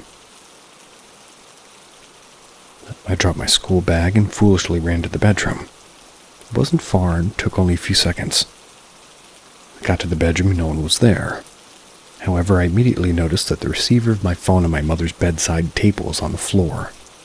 It was placed so that the cord to the base was stretched out as far as it could go. I later tried to replicate the placement by shaking the table, tipping the phone, etc. I could never get the receiver off the base. When I finally resorted to knocking it off the ringer I'm gonna go with, it would fall on the table or next to it. The only way I could replicate the placement of the receiver where I found it was to carefully stretch the cord, place it, and then hold it for a few moments. I couldn't have gotten to that spot by accident. When I found the phone, I hung it up and it immediately rang. I answered it and it was my dad. He asked what was wrong. I asked him why he asked. He said that he had called, and apparently just before I got home, and somebody, who he thought it was me, answered the phone. But I didn't say anything, apparently. He finally hung up and had been trying to call back and only got through after I hung up the phone. I've never figured out what happened. I definitely heard footsteps, and I'm just as certain that there was no one there. But no one went by me. The window in the bedroom weren't disturbed, and my parents had left too much stuff under the bed. So, basically, nobody bigger than an infant could hide in that spot. Also, after this, my mother never found the phone disturbed again. I'll take that as a positive story.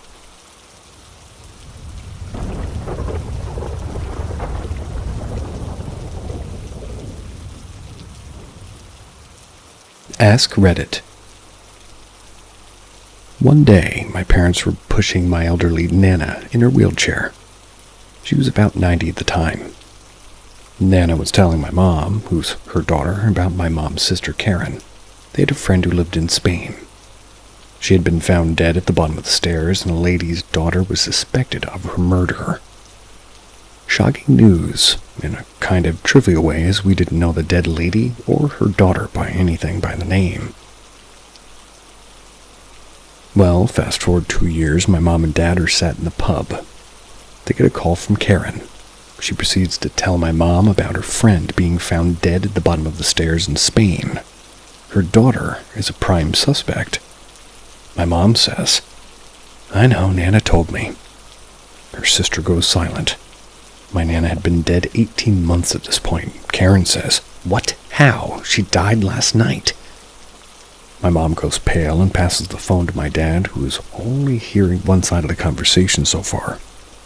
My dad is as skeptical as they come. He believes in nothing, no religion, no ghosts, zilch. My mom tells him to tell Karen what Nana had said happened to her friend. So my dad tells her exactly what he heard had happened 2 years ago. Except it only happened a few hours before, and it was the exact same circumstance. My dad to this day just shrugs and says, "Well, all I can say is it happened, and I can't explain it."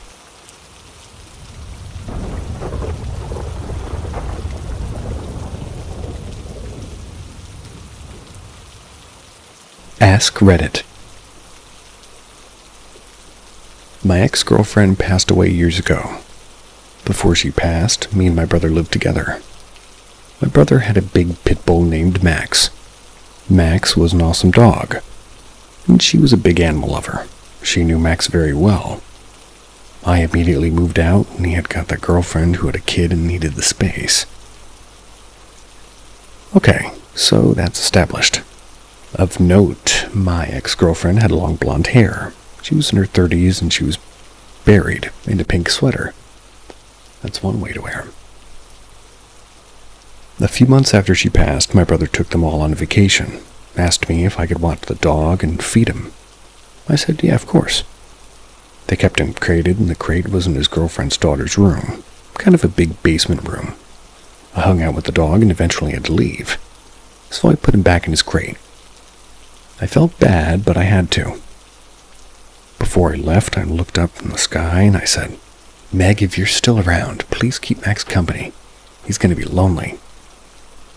So I go home, my brother comes back, whatever. A few months later, I'm talking to his girlfriend in her 30s, and we're talking about ghost stuff.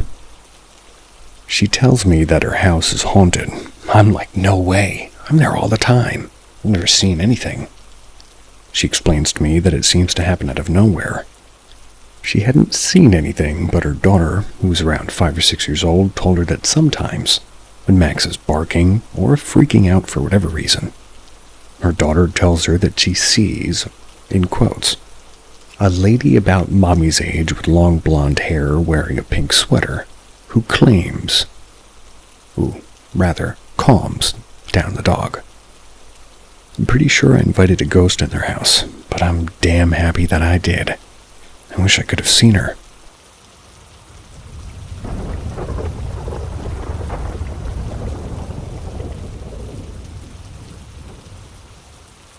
Ask Reddit. Most of the really scary things in my life have gotten explanations eventually. The one that remains very scary even after learning what was going on was a hike that I took. My husband and I, and our baby, we took him to her parents to meet them. It was calving season, so they could leave the ranch and didn't want them to miss out on the newborn phase for our baby.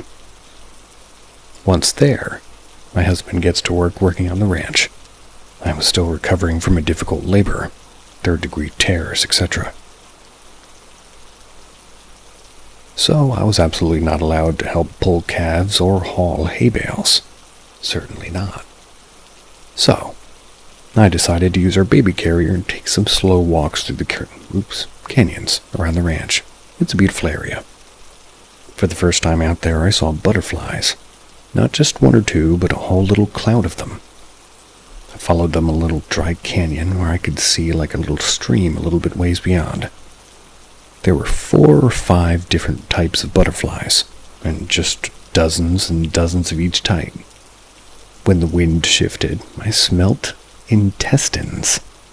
Looking around, I realized that there were a lot of dead things nearby. They were in various states of skeletal remain. At least 1 cow, an elk, and a mule, and a deer. A few bones that looked like coyotes. Lots that were just old and scattered.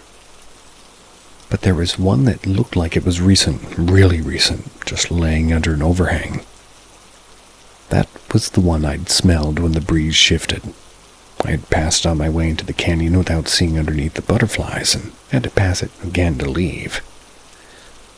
Later, my father-in-law would explain that butterflies in the desert will drink sweat, and tears from mammals to survive. And if there's blood around, they'll drink that for the salt. Also, cougars and mountain lions like to find canyons or dry washes that lead to streams. Those tend to funnel wildlife through narrowed paths. The mountain lion sort of perches above on a rock or a tree branch. They wait to drop down on the animals passing beneath. They'll hunt along wildlife corridors and overpasses for same reasons. This method allows the mountain lion to take down animals larger than itself, like elk or cattle. There wasn't hardly any meat missing from that deer, maybe a pound or 2. I had interrupted the lion's meal when I walked into its funnel. That particular cat was well known to the ranch. He was about 15 years old at that point and had been hunting closer and closer to the barns that were around that ear. To the point he'd been seen in between the house and the barn, and some of the barn cats had gone missing. Cougars get desperate for easier prey as they age, so it's pretty uncommon for them to live as long as that one did. Finally passed at around 16 or 17 years old. I don't know much about them, but seems if it would smell that bad, they wouldn't be interested. But what do I know about cats?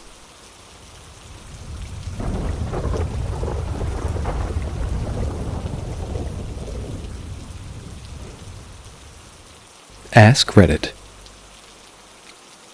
I'm gonna start this by saying that I'm on the fence about paranormal stuff. I'd like to think that there's something there.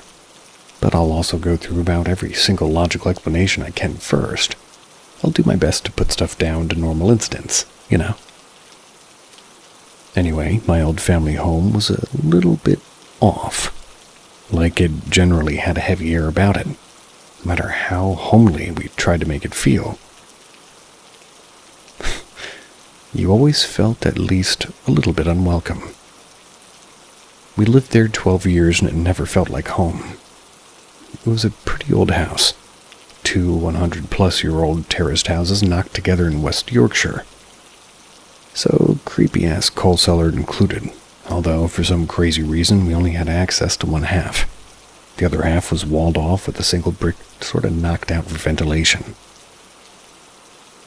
On a night, I'd be laid up all night listening to the sound of a person walking up and down the landing. It wasn't my parents, as I knew that their footsteps were... Well, it wasn't those. It wasn't my younger sisters, as the footsteps were far too heavy. They'd move along the landing from the top of the stairs, stopping outside of my room, then walk back to the landing. It used to creep the fuck out of me, as I could never see a shadow of anybody stood outside my door either. You'd hear voices and bangs in the other rooms of the house when no one else was in them. Oh, not the neighbors moving around or sounds of the house settling either. The scariest thing that ever happened was one night. Not long after we got our first family dog, I'm sat in the living room with Dad watching TV. Now, the two houses knocked together part is important here.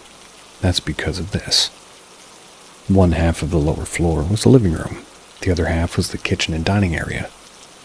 There were sort of entrance doors for both halves by the front and back doors, so you could walk a full circle around the downstairs, going past both external doors. We were just chilling out. The dog was vibing, sprawled by the radiator underneath the front window.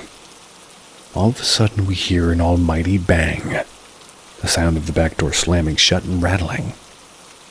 Because of the location of the door, we even felt the vibration. A couple of seconds later, our dog goes ballistic, barking at the hallway. I go to see what's going on, and the front door is wide open. There's nobody on the street that could have opened the door, and nowhere sounds like they could have run to hide without us seeing or hearing them. Go to check the back door, it's all locked up with the chain on and everything. Creeped me out for a good while, and I refused to be home alone for a couple of weeks after. Well, if you're making your home look homely,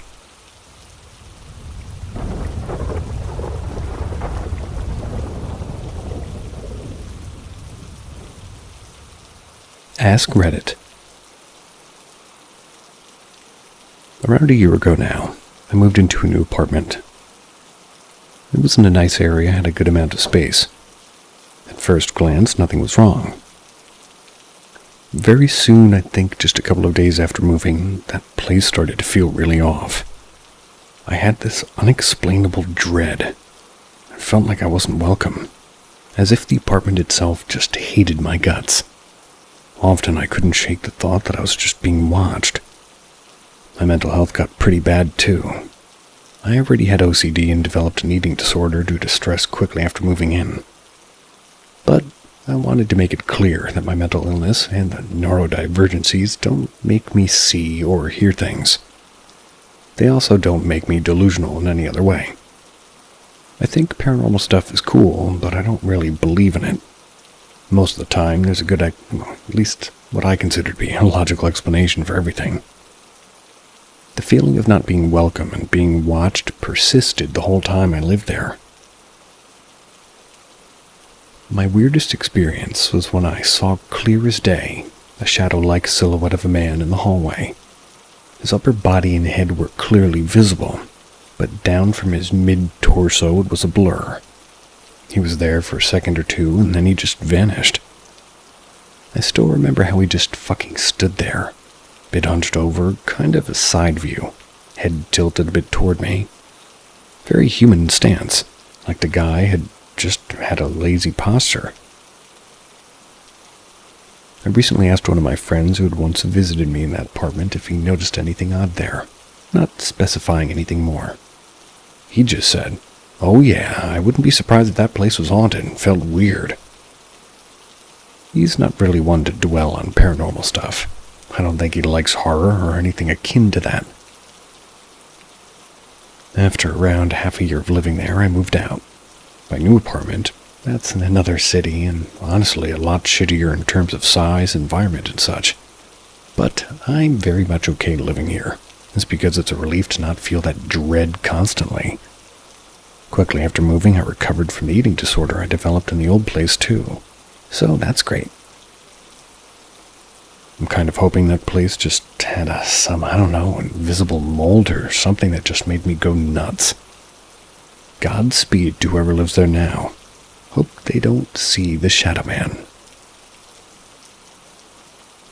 Mold is invisible until it's visible. So are other things.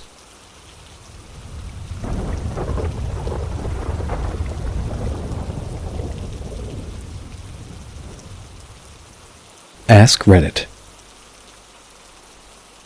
I doubt anybody will read this, but I have some time to kill, so here it goes. Years ago, my buddy and I were going to a quote-unquote haunted tunnel in Niagara, Canada. It's called the Blue Ghost Tunnel, for anybody who wants to look it up. I'm just about the biggest skeptic you could ever meet, so I wasn't scared. It was a long walk to get to the tunnel itself, so we were taking pictures along the way. And sure enough, there were the orbs in the pictures. It was a bit unsettling, but I knew damn well it was moisture in the air or some other surely explainable phenomenon. So we kept going, and eventually we got to the tunnel. There were some quote-unquote ghost hunters there still, and it made, I guess you could say, a little bit creepier. But my friend refused to go into the tunnel because apparently he doesn't fuck with that stuff.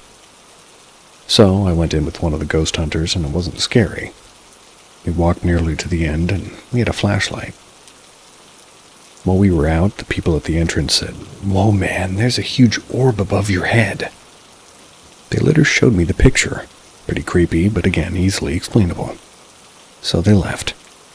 Just me and my buddy now. I said, I'm going to go in by myself. It's not worth it unless I actually scare myself a bit. So I did, without a flashlight. And I'll admit the adrenaline was going, even though I knew there's no such thing as spirits. I made it all the way to the back and then out again. Nothing happened. So we were just outside the tunnel and it was time to leave. I did the obligatory, "Okay, ghosts, we're leaving now. Now's your chance to show yourself." And I turned around and I took a picture of the entrance of the tunnel. And if anybody cares, I can upload it and I can send it. What I was photographing was a dark space with a clear view of the tunnel entrance. Some shrubs on either side. That's it. What we photographed was that plus a blatant swirl of smoke. It clearly shows its movement from the tunnel, as if it's flying in. Right smack dab in the middle of the smoke is a noticeable face, clear as day. I posted on Reddit once before, and they said it was just that scientific thing where your brain makes it look like a face even though it's not. And sure, that may be true. No. But what explains the swath of smoke itself? This was a picture in an open area. And no, fuck that. It's abundantly clear that it's a face. To this day, I can't explain it. I don't believe in ghosts, so it must have been something else. But definitely creepy. A fun way to hack your brain out of that phenomenon would be to look at it upside down. If it still looks like a face, more points to you.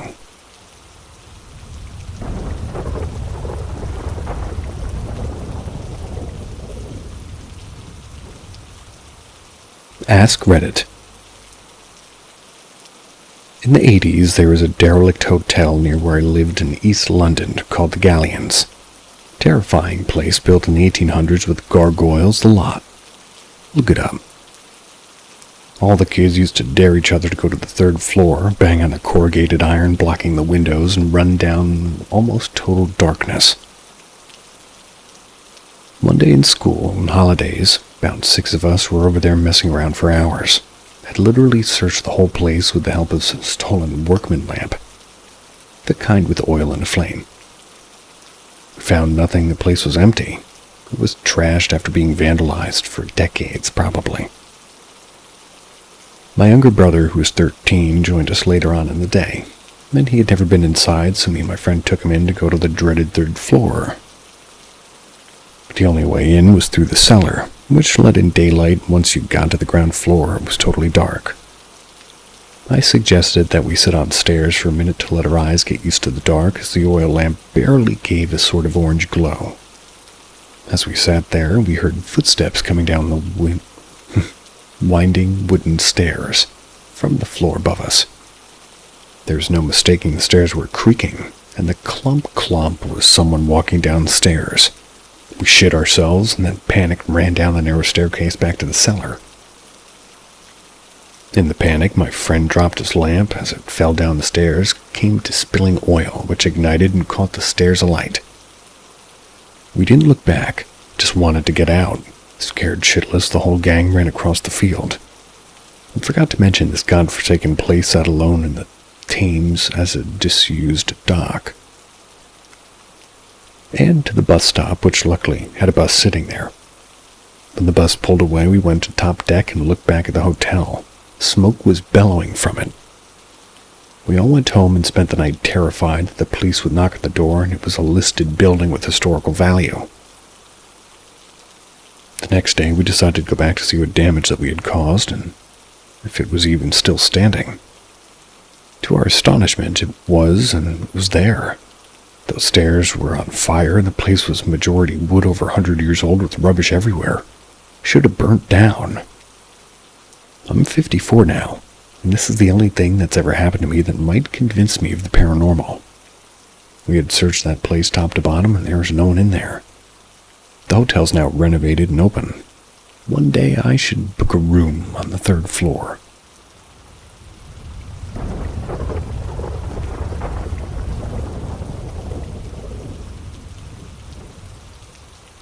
Ask Reddit.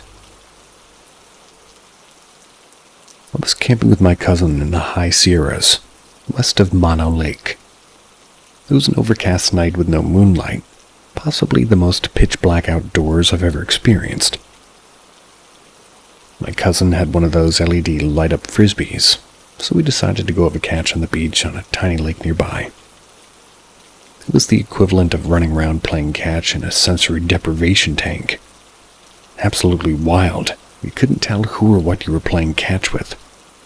So the frisbee comes my way and it's way over my head. He tossed it like a Hail Mary, not knowing I was maybe 20 yards away. I chase it down in a sprint, hoping I don't trip on anything.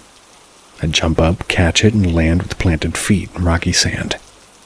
The footsteps didn't stop immediately. I heard 2 more so close that they could have been mine. Something else was chasing down this light-up disc. I couldn't see a damn thing since I had been focusing on the only source of light. I couldn't hear anything but my own breathing from sprinting, and I froze. Nothing moved for a solid 30 seconds. My cousin yelled out to me, and I just started running towards his voice. I found him, and we went straight back to the campfire for the rest of the night. That's all that happened. I didn't see anything, but I have to imagine I was probably maybe arm's length from a bear who could see me, but I couldn't see him. A bear makes the most sense, but I couldn't hear or smell anything that would say that it was definitely a bear. The footsteps were so heavy it wasn't a coyote.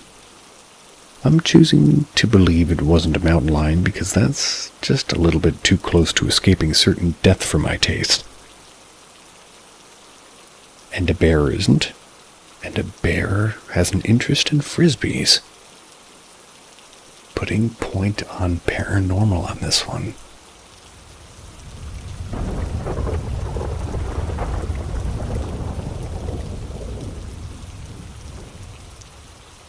Ask Reddit. When I was 5, my family moved to a house and I didn't like it. They said I hated it from the moment I saw it, like a fervent, fearful hatred of it. The moment my eyes noticed it, I never understood why I hated it. It was instant. But I do remember begging them not to move there. Begging them not to make me sleep alone in what was to be my new bedroom. Begging for us to move again as soon as possible to any other house, because this one was quote-unquote bad. Sometimes, if I was naughty, I'd be put in timeout. I didn't really mind being in timeout. It was sort of peaceful, and it meant no one was yelling at me anymore. But sometimes they would decide that I'd spent time, out alone in my room. Then I would absolutely freak out and beg them not to make me because of the quote-unquote wolves. I would hear howling, growling, sniffing, and scratching. It sounded like it was coming from all the rooms upstairs at once, but never in the room I was in. Sometimes I would try and sneak back down the stairs, about halfway down, just so I could run to my parents in the living room before the wolves got me, if they came out. I would spend the entire time out just staring at the top of the stairs, waiting for the wolves to come and get me, frozen in abject horror, but ready to run if I needed to. The kitchen had one window over the sink. It was looking out over the back garden, which was just an empty space and sort of a square garden with an old creepy shed on one side and you could call it a forest on the back end. My mom has since told me that this forest was just a thin line of trees separating the back gardens of our street and the next street over. But in my memory, it's still a thick, impenetrable forest that went on forever. So one evening in winter, my parents and I are all home. We're watching TV in the living room and I go to get a drink from the kitchen. I get a cup, I turn to the sink. But then, I see in the kitchen window, clear as day, a gray-skinned old man, bald, melancholy, motionless, expression on his face. He was wearing a tan-colored long coat with a big collar, like a smart shirt would have. A smart shirt. The collar is unfolded and tipped up like you might do if it was windy or raining, which it wasn't. I was frozen in fear, tried to scream, but it came out like a whisper. And this went on for what felt like forever, but was probably maybe a minute. The sad old man, staring at me inches away from the window, lit up only by the kitchen light. Me, motionless in the middle of the kitchen, staring back at him, repeatedly whisper screaming. Eventually, I managed to get my voice and shout to my mom, still staring at the man, him still staring at me.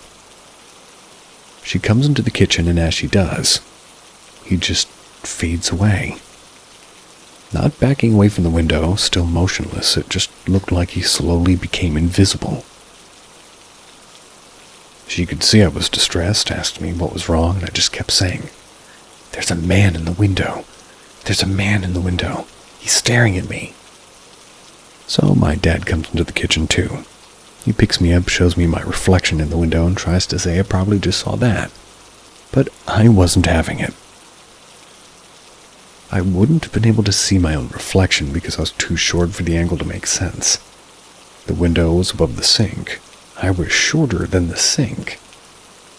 He had to pick me up, or rather, he had to pick me up for me to see my own reflection in the window. I just kept repeating that he was outside, and he was right there at the window, and he looked sad, and he was staring at me.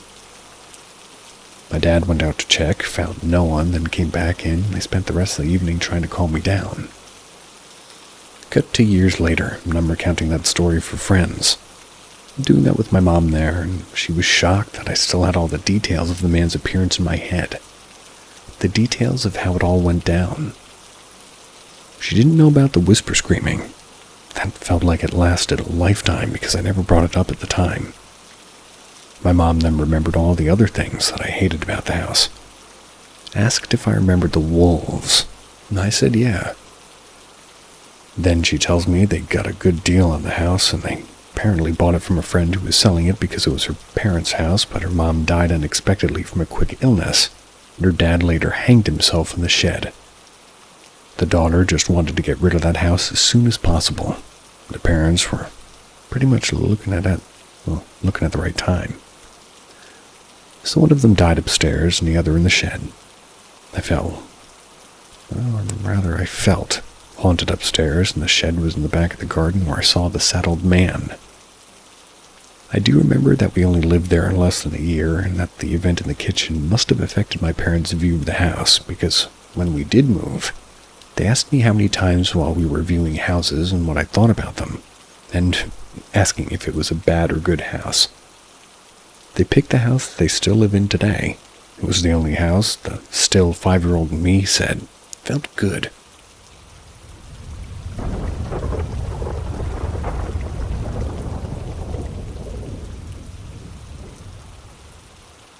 Ask Reddit. When I was 12 to 14, I had a close friend who lived in Falls Church, Virginia. Their family owned a massive Victorian house that must have been built in the late 1700s. It was a family home, and it was purchased several generations back. I was young, so I didn't ask many questions about the house, but I did know that, much like many of the original homes in the area, theirs had been an impromptu infirmary and command base during the Revolutionary War. Holy moly, was the residual energy in certain areas of the house palpable. One bedroom would randomly smell of cigar smoke, usually in the mid-afternoon. Their sitting room was always freezing, eerily quiet, and gave me the heebie-jeebies. it always felt like somebody was watching you from behind the curtains. There was a garden reception area with beautiful domed glass that was rarely used. That was because even on the sunniest days, the room wouldn't really get warm. As an adult, I think it may have been used for TB patients. I know old houses are prone to shifting, and doors can fail to shut or open as wood expands and contracts. But the door to my friend's room would constantly swing open. It even unlocked itself during a sleepover, absolutely terrifying myself and the other girls. My friend was so nonchalant about it and claimed it was her grandfather's spirit coming to check on her. She said that he had died in the next room over. She called him Mr. Scrump, after Lilo's deformed doll from Lilo and Stitch. I even heard her grandmother, admonish him for leaving doors open all over the house. But the worst was their cellar. It was renovated into a unit for her older sister and her husband to live in. I only went down once. At the base of the stairs, so narrow and so steep, by the way, that was their living room. To the right was their laundry room. Just as I started to step into their living room, her sister shouted at me to stay in the stairs. I emptied a laundry basket, flew past, and right where I would have been standing. So an empty laundry basket's just flying. She told me to introduce myself and that quote-unquote new people have to ask for permission. Looming in the laundry room was the darkest shadow I've ever seen. At least 7 feet tall and standing within the lights from the living room. It's so hard to explain the sensation that shot through me, hot and cold at the same time.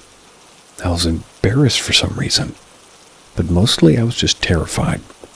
I'm the sort of person who tries to sort of confront their fears, but I couldn't bring myself to step down there or give it my name. The big sister claimed it was a doctor or a nurse or maybe a ranking military official who had died there. It was polite, but only if you were respectful first. Her husband said it could be a real dick or something to that effect. She told him to knock it off and actually apologized to the shadow man. I never crossed the threshold, but as I sat on the stairs, he shared several stories about how they'd learned to live with it.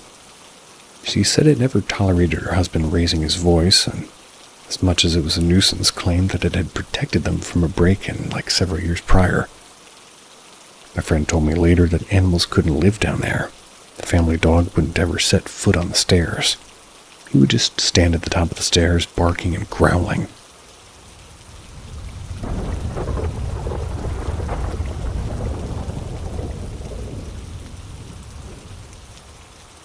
Ask Reddit.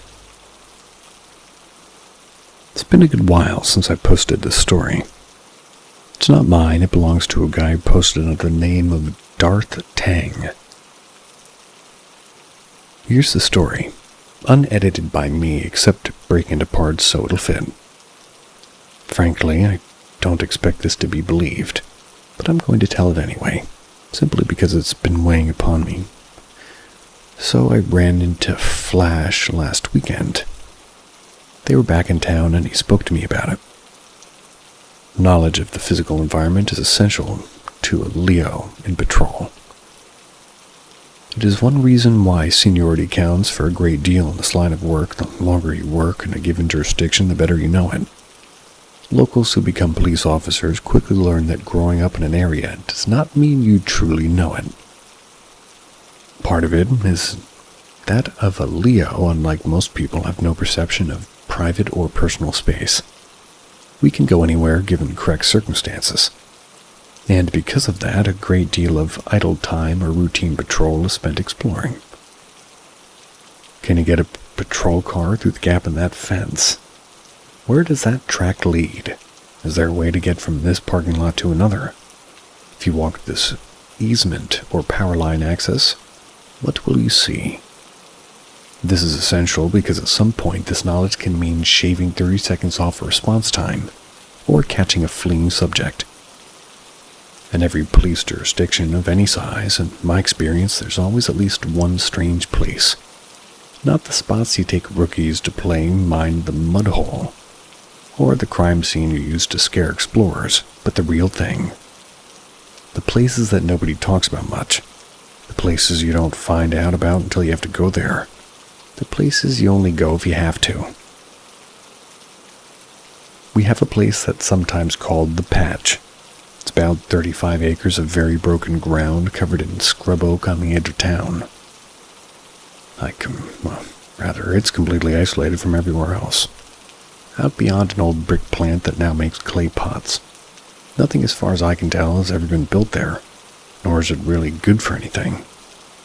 It's at the base of a tall ridge that currently marks the west boundary of our burg. It's cut by numerous gullies, and whose red clay soil is about useless from growing anything. The city seized it for taxes in 1932 from a land company. It was listed as wasteland. No commercial use back then. It's really a strange place. I've been on search teams across it 6 times in 11 years. And every time I've been on it creeps me out. Gave me the willies when I first explored it shortly after being cut loose on my own.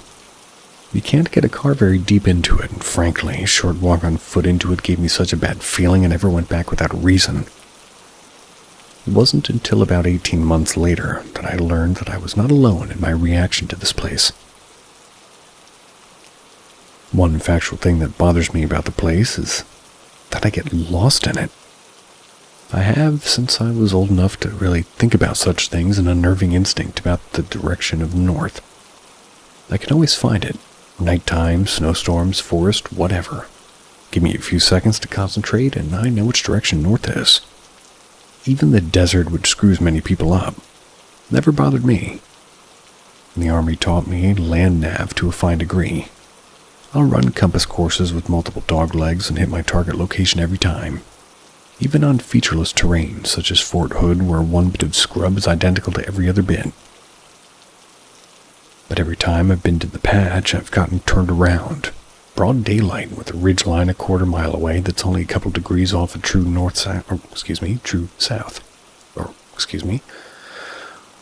is only a couple degrees off a true north-south axis. After the first search, I started taking the compass with me. Near the center of the Patch is a structure that we call the Playhouse. It's a building made out of sheets of old galvanized tin nailed to thick posts and 4x4s. It has a dirt floor. We call it the Playhouse because there's absolutely no rationale for its positioning or design. Firstly, it can't get a vehicle larger than an ATV or dirt bike to it due to washouts and gullies. Maybe a jacked up 4x4 if it was dry and you really didn't care about your paint job. Secondly, because the place is big, about 3,000 square feet, as near as we can tell. But has no purpose. There's no animal pens near it, nothing. Just a wood framework with tin nailed to it. No tar on the roof seams, no doors. But several doorway-sized openings. No windows at all. Inside it's split into at least a dozen, rooms, I guess. By, tin sheets, partitions made out of old packing crates from a railroad. Some of the rooms are completely isolated from the exterior walls.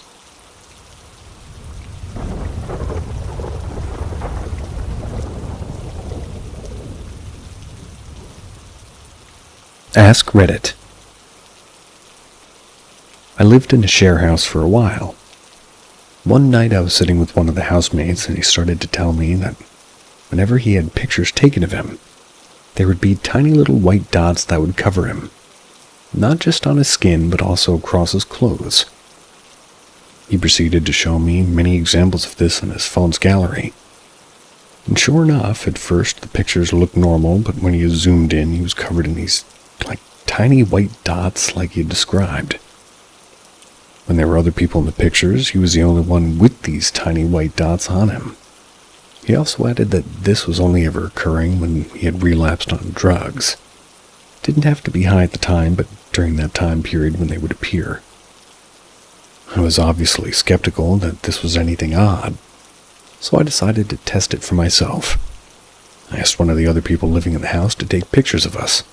We stood together, and in some pictures I'd make sure my arm was across him.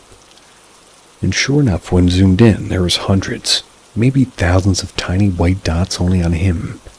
almost like they were sitting out in front of him on both sides of his skin and clothes, but not a single one of them on me. I was getting a little bit more concerned at this stage, so got him to change his shirt and put on one of mine.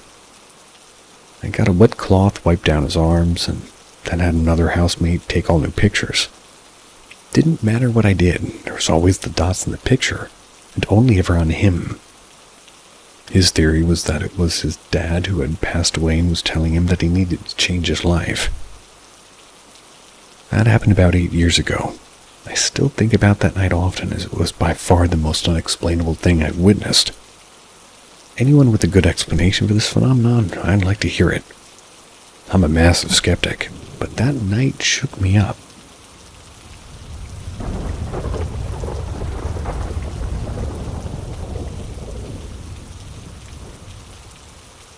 Ask Reddit. Not seen specifically, but experienced. I worked as an overnight security guard of a large office building. I always got the sense on rounds that you were being watched or followed when I did rounds, even though the building was empty. Occasionally, sitting at the guard station in the main lobby, you'd hear people walking around or even whispering. And twice I'd seen people, actual people, not anything paranormal lurking around the exterior in the middle of the night, which is still sort of lent an air of unease. The worst feelings were always in the E-suite, which was largely dark wood paneling and super plush carpet, so it felt dark and unnaturally quiet.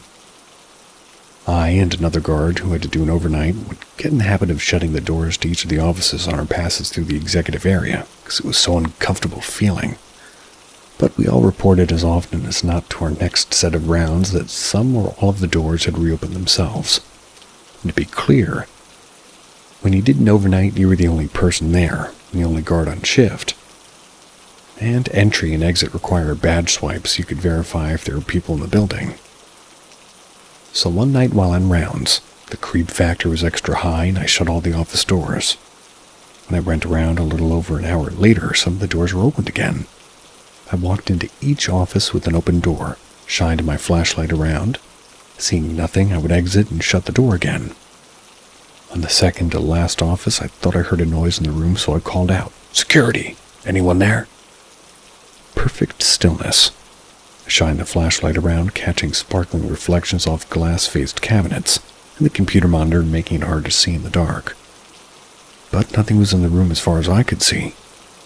I took 2 more steps in and panned around the room with my flashlight and looked behind the door to make sure no one was hiding there. I walked around the desk and looked under it as well. All clear. I was holding my breath and my grip and mag light was like I was going to club someone. As I exhaled, I heard another noise like somebody was walking into the main hallway. So I stepped through the doorway out of the office, and as I did that, an alarm clock on the exec's desk blared to life, making a loud, angry buzzing noise. I'd spun to confront the noise and almost smashed the alarm clock with my flashlight before I realized what it was. Once I did, I turned off the alarm clock, went back to the guard station to reevaluate how badly I wanted to work this job.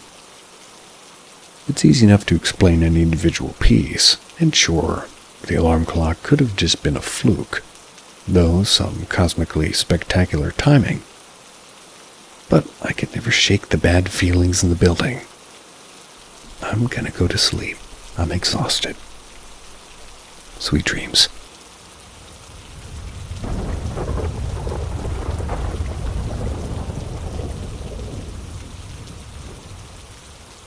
Step into the paranormal with Paranormal M, where eerie mysteries await.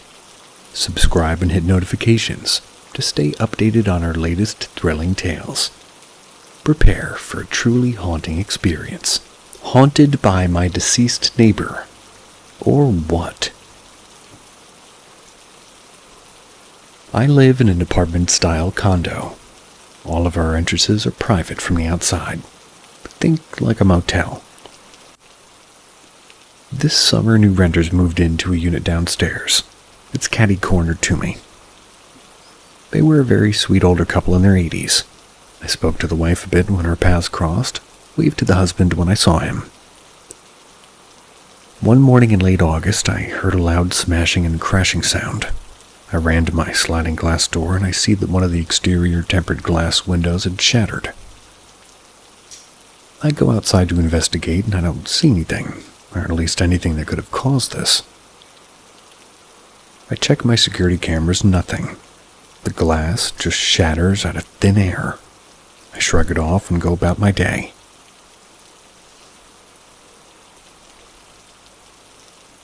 A few hours later, my parking lot is filled with emergency services.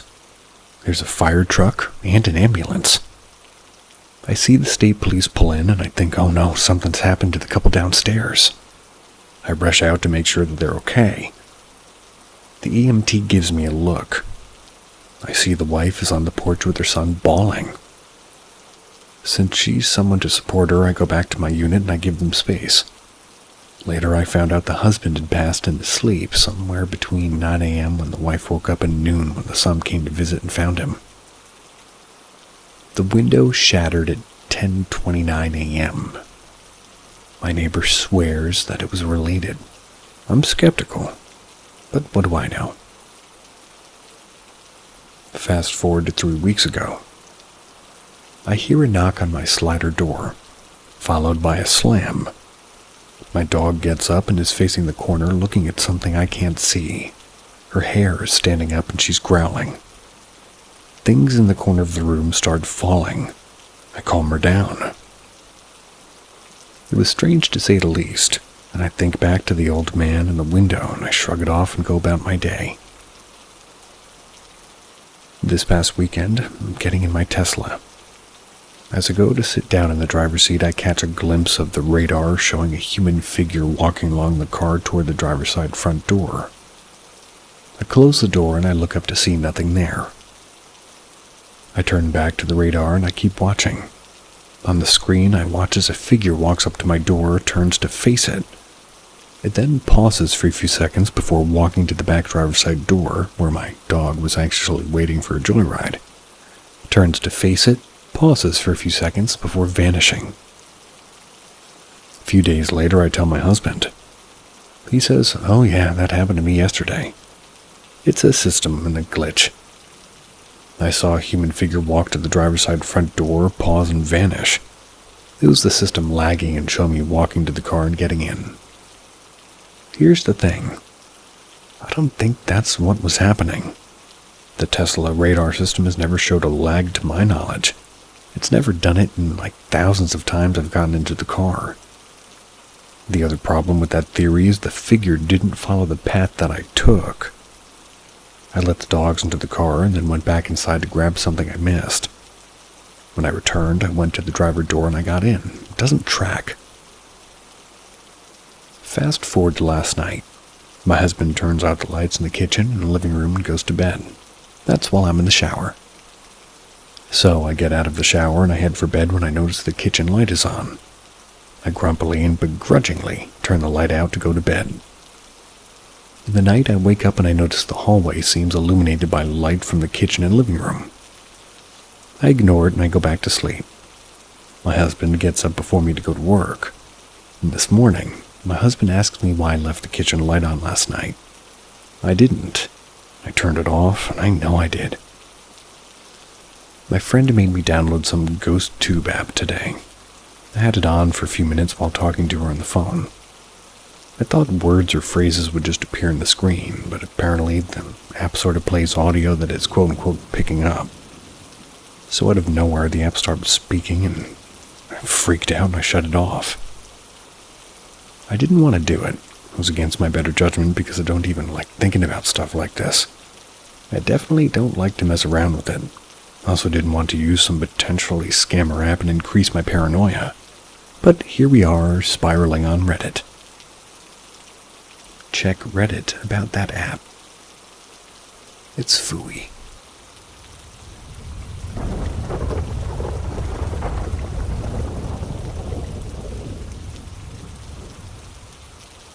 I almost became a missing person.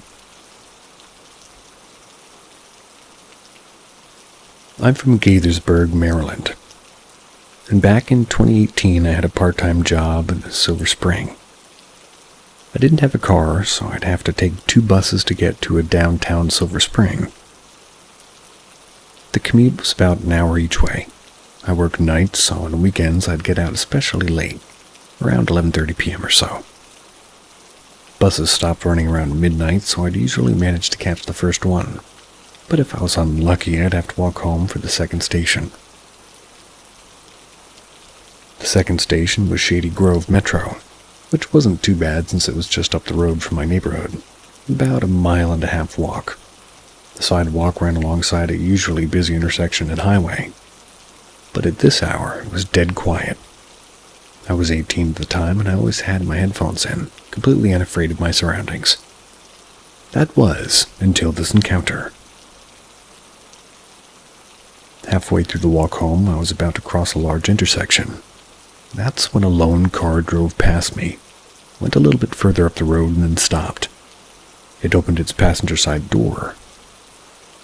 Didn't think much of it at first, assuming somebody was just getting dropped off. Montgomery County is generally a safe place, so I didn't feel any immediate concern. But as I kept walking, I noticed something odd. No one was stepping out, and the inside of the car was deathly black, like you couldn't even see any glowing knobs or radio, Apple Play, nothing. The normal car lights that usually would turn on when you open a door were turned off or just didn't have any. I tried to make sense of the situation. Was this a taxi or an Uber stopping to see if I wanted a ride? But there were no markings, stickers, or anything in the car that indicated it was a taxi or an Uber. Maybe it was an acquaintance offering a lift. I knew various people around the neighborhood, but I didn't recognize this car. Nobody was calling out to me either. Finally, I started feeling sketched out. I stopped walking, quickly glanced behind me to make sure no one was sneaking up, and then looked back at the car. It dawned on me that I could easily be snatched up and kidnapped here without a single witness. It was 12:30 at night on a dead silent highway intersection. My fight-or-flight instinct kicked in. I puffed out my chest, and I tried to look intimidating, hoping that would deter whoever's in the car. A tense minute passed with no movement from me and no sign of life from the car. Then finally, the passenger door shut and the car drove off into the night. I walked the rest of the way home with my headphones out, more aware of my surroundings than ever. I was only 18 and I'm 25 now, but I still think about that encounter to this day. Was this a potential kidnapper, human trafficker, or murderer? Or could it have been something even stranger, like a paranormal encounter? Or something less strange? That's my sixth sense. I think a murderer, or a trafficker, or a kidnapper would try harder than that.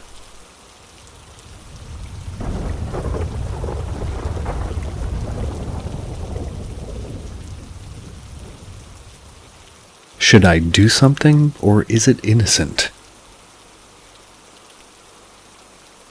So I grew up in a house that was very active. I saw and heard things many times over the years. I have lots of stories to share, and if anybody is interested, I'll tell them, but since then, I've been told that something or someone's attached to me. I've had experiences in every place I've ever lived. It doesn't really scare me. I've just kind of become accustomed to it. My fiancé does not feel the same way. He hates it. He's very unnerved by pretty much anything he experiences. I had her son 6 months ago. He very often watches and laughs at something nobody can see. We've always just assumed it was either my brother who passed in 2007 or my fiancé's dad. That's who our son is named after. My fiancé's been hearing things in our apartment since we moved in. At least once a day, he will yell to me in another part of the house to ask what I just said. That's when I hadn't said anything and wasn't even listening to music or watching anything. I usually laugh it off and tell him that he's losing it. But it's been more active lately. This morning, he called me after I left for work. Said that her son's car seat, which was sitting on a shelf and shoe rack and the coat rack thing that we have in our kitchen, saying that it fell and landed completely upside down. We do have a cat, but he was eating at the time on the other side of the kitchen. This car seat has been sitting on this shelf for like a week. And also, it would have been really strange for it to just suddenly shift and fall after that long of sitting stable on the shelf. Normally, I wouldn't think anything of it. I would just move past it. But the fact that it's my son's car seat kind of has me nervous. Should I sage and cleanse my apartment? I know it's close to Halloween when the veil is thin, so to speak, and both of us have lost a pretty significant number of people close to us. Am I overreacting, or should I be worried for my son? Always valid to be worried for your son, but just sage it.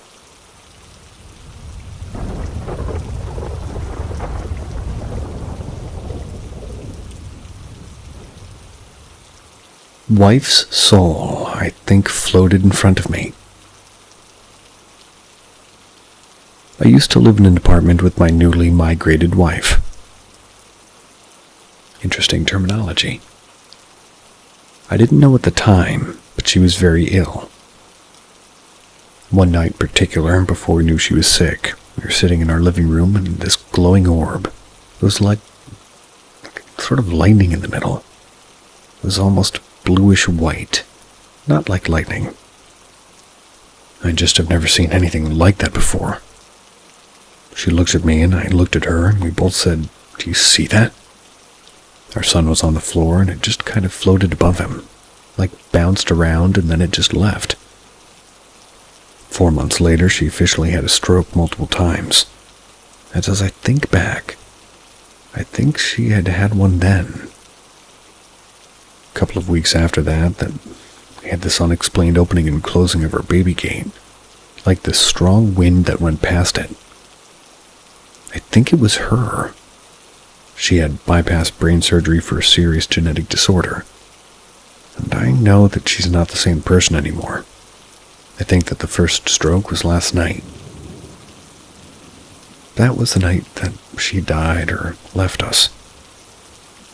I'm not crazy and I didn't make it up.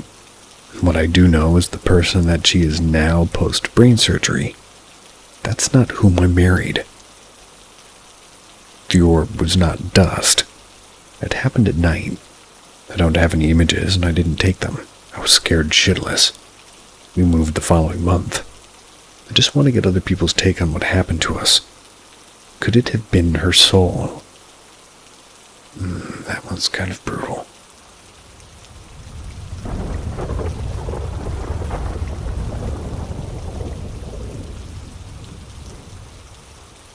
I think my baby might have an attachment.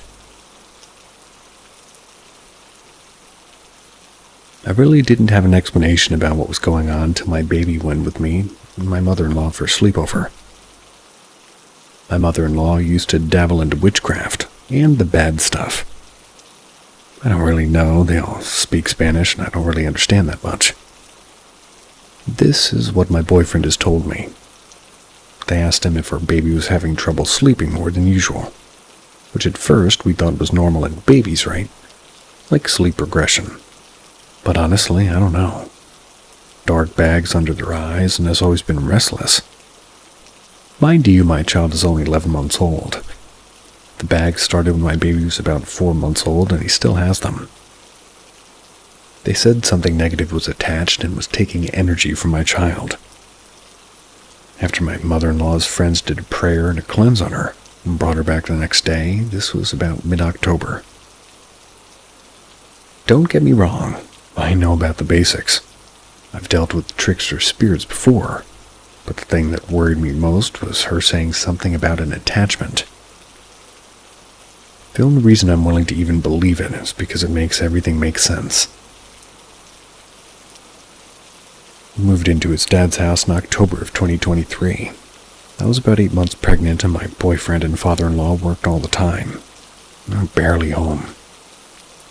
So this basically meant that I was home by myself pretty much all the time. I also didn't work at that time. I'd normally stay in the room besides, doing the usual cleaning and getting stuff ready for the baby. So anytime it would start getting dark, even with the lights on, I would see people standing in my peripheral vision by the door, when it would be open, by the way, and then disappear when I would turn to fully look at it. I always feel like I'm being watched even if nobody was there. I also forget to mention that I live in the Appalachian mountain range, so the feeling of being watched is pretty much normal at this point. We'd be laying in bed going to bed and I'd hear what sounds like the TV on and like an older show's playing. But when I look, everything's off and dark. But I swear I would see something walk from our nursery to the kitchen. The door would constantly open and shut, even when the air would be off. It's like someone's brushing past it. My baby slept in there maybe a handful of times, but one night we were all sleeping, we heard a thud and the camera fell from the dresser. It was on the top of a diaper box at the time and wasn't rolling over yet. My baby had a blood-curdling scream. I sprung up, running to the room to see the camera on the floor, and my baby rolled over, face red. Before mom shaming me and everything, my baby was able to hold their head up. My baby was about 4 or 5 months old when this happened. She didn't want to roll until they wanted to. I had no clue what was going on. Tried to calm my baby down, but no luck. My boyfriend tried too. No luck. We thought of everything that night, and our baby wasn't teething. Still no teeth. Sick, no fever, hungry, cold or hot. Didn't need to burp or poop, so I was up all night trying to get my baby to go back to sleep. Through the night, I would have a dim light, and I would see shadows going past it. I've tried debunking it and everything that's happened.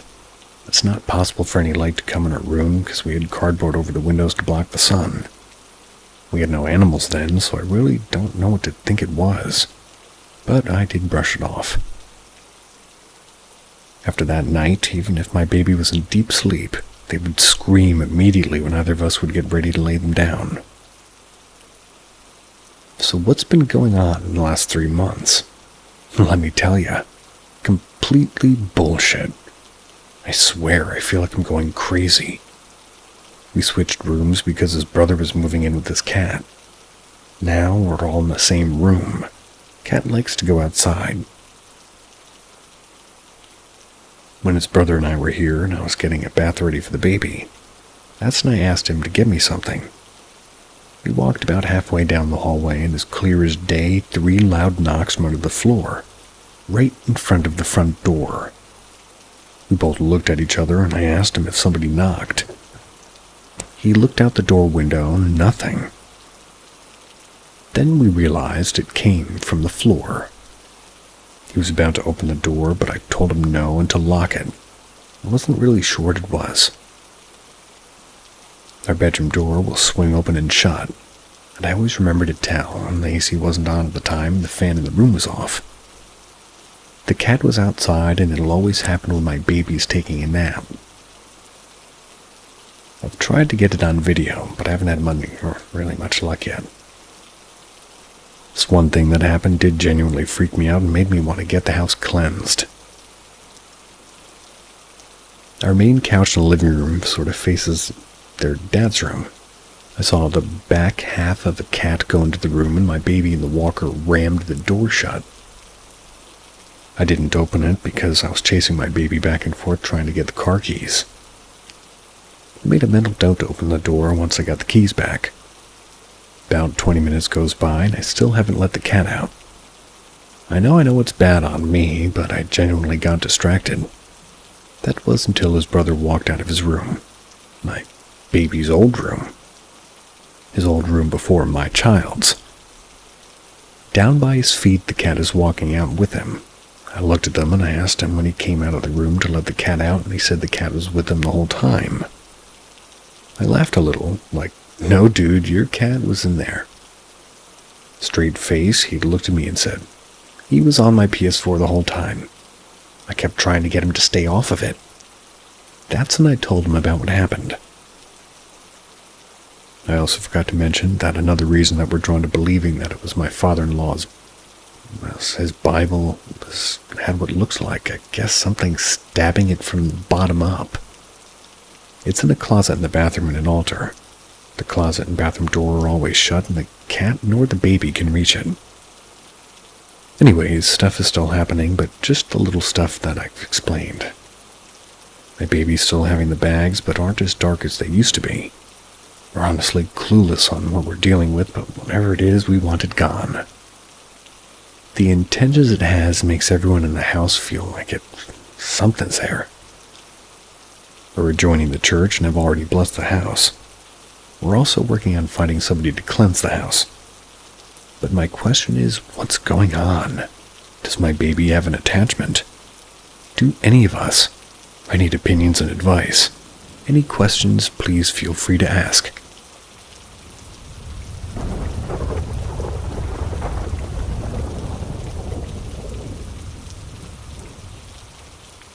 This happened to me as a child, and I can't explain it, and it still baffles me to this day. I'm 25 in 2 weeks, and I have this vivid memory that I'll always remember, and I can't explain what it was or who it was, and I want to know if anybody experienced the same thing. I was 4 or 5, 20 years. I was 4 to 5. 20 years I've held on to this memory. I shared the room with 2 sisters, and we had 2 sets of bunk beds. I shared mine with my baby sister, and she was below me. My sister had her own, which had a couch underneath it. My bed was parallel to the door, snug between the wall on my right and the cubbyhole wall that was a quarter length of the bed, on my left side of the bed slotted so well that little gap. My other sister's bed was vertical, and in the other corner of the room our wardrobes were situated in the middle of us. But I still could see my sister's bed, especially the opening where she climbs into. I've always had a bad feeling about the room. I suffered with constant nightmares, which I have no clue why I dreamt about what I did. We're never really allowed to watch certain things, bear in mind. Well, allowed in the room where horror movies wear on. I also became very sick in the room several times. I had a bad asthma attack and stopped breathing, and weird stuff happened where somehow it felt like we was getting controlled by something bad. Everything bad happened in that room, and our behaviors changed when we was out of it. But as soon as we entered and stayed in it, we all kicked off again. One night, I can't shift it from my memory. I was told it was a dream, but I know I was awake and conscious because I hit my leg and I remember the pain. I woke up and jumped out of my sleep to see 2 neon greenish eyes staring back at me. These weren't shaped like circles. These were parallel, pointed, oval-shaped, very big and very weirdly lit. Slightly taller than my bunk bed, just standing there very tall and very lanky bald.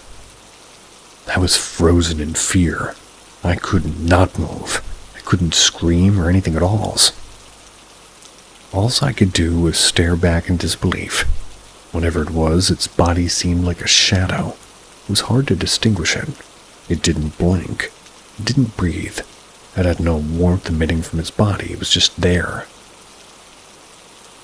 Eventually, I pulled up to quilt and I hid underneath it, shaking. Still could not find my voice. I peeped over to see where it was, and I seen it stand over my sister's bed watching my sister. Again, I covered my head with the quilt, and not so long after I looked around again, and the room seemed brighter with the light from the moon shining in. But the thing was, the thing was nowhere to be seen. It also never happened again. However, the next morning, my mom came in to her surprise, and the window was wide open. With it being cold and rainy, it was closed and remained closed, so we didn't get sick. All my life I've been thinking of what it could be. I thought, maybe it was a cat that got in or something reflecting through the little glass bit on top of the door. But there's no explanation at all. Nothing, and it still baffles me to this day. I always thought I had something watching me or something was with me constantly at least. When I searched, nothing really that explains my experience. but one said it could be linked to a demon or a goblin.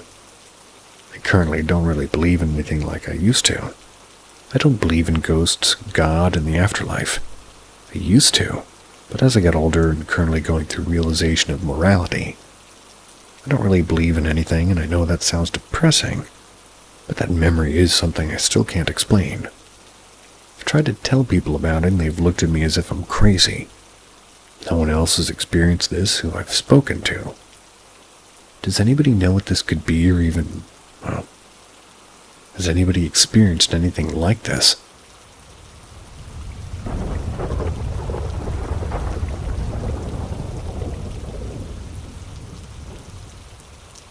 I have a stuffed animal that always gives me nightmares when I sleep with it. Is it haunted?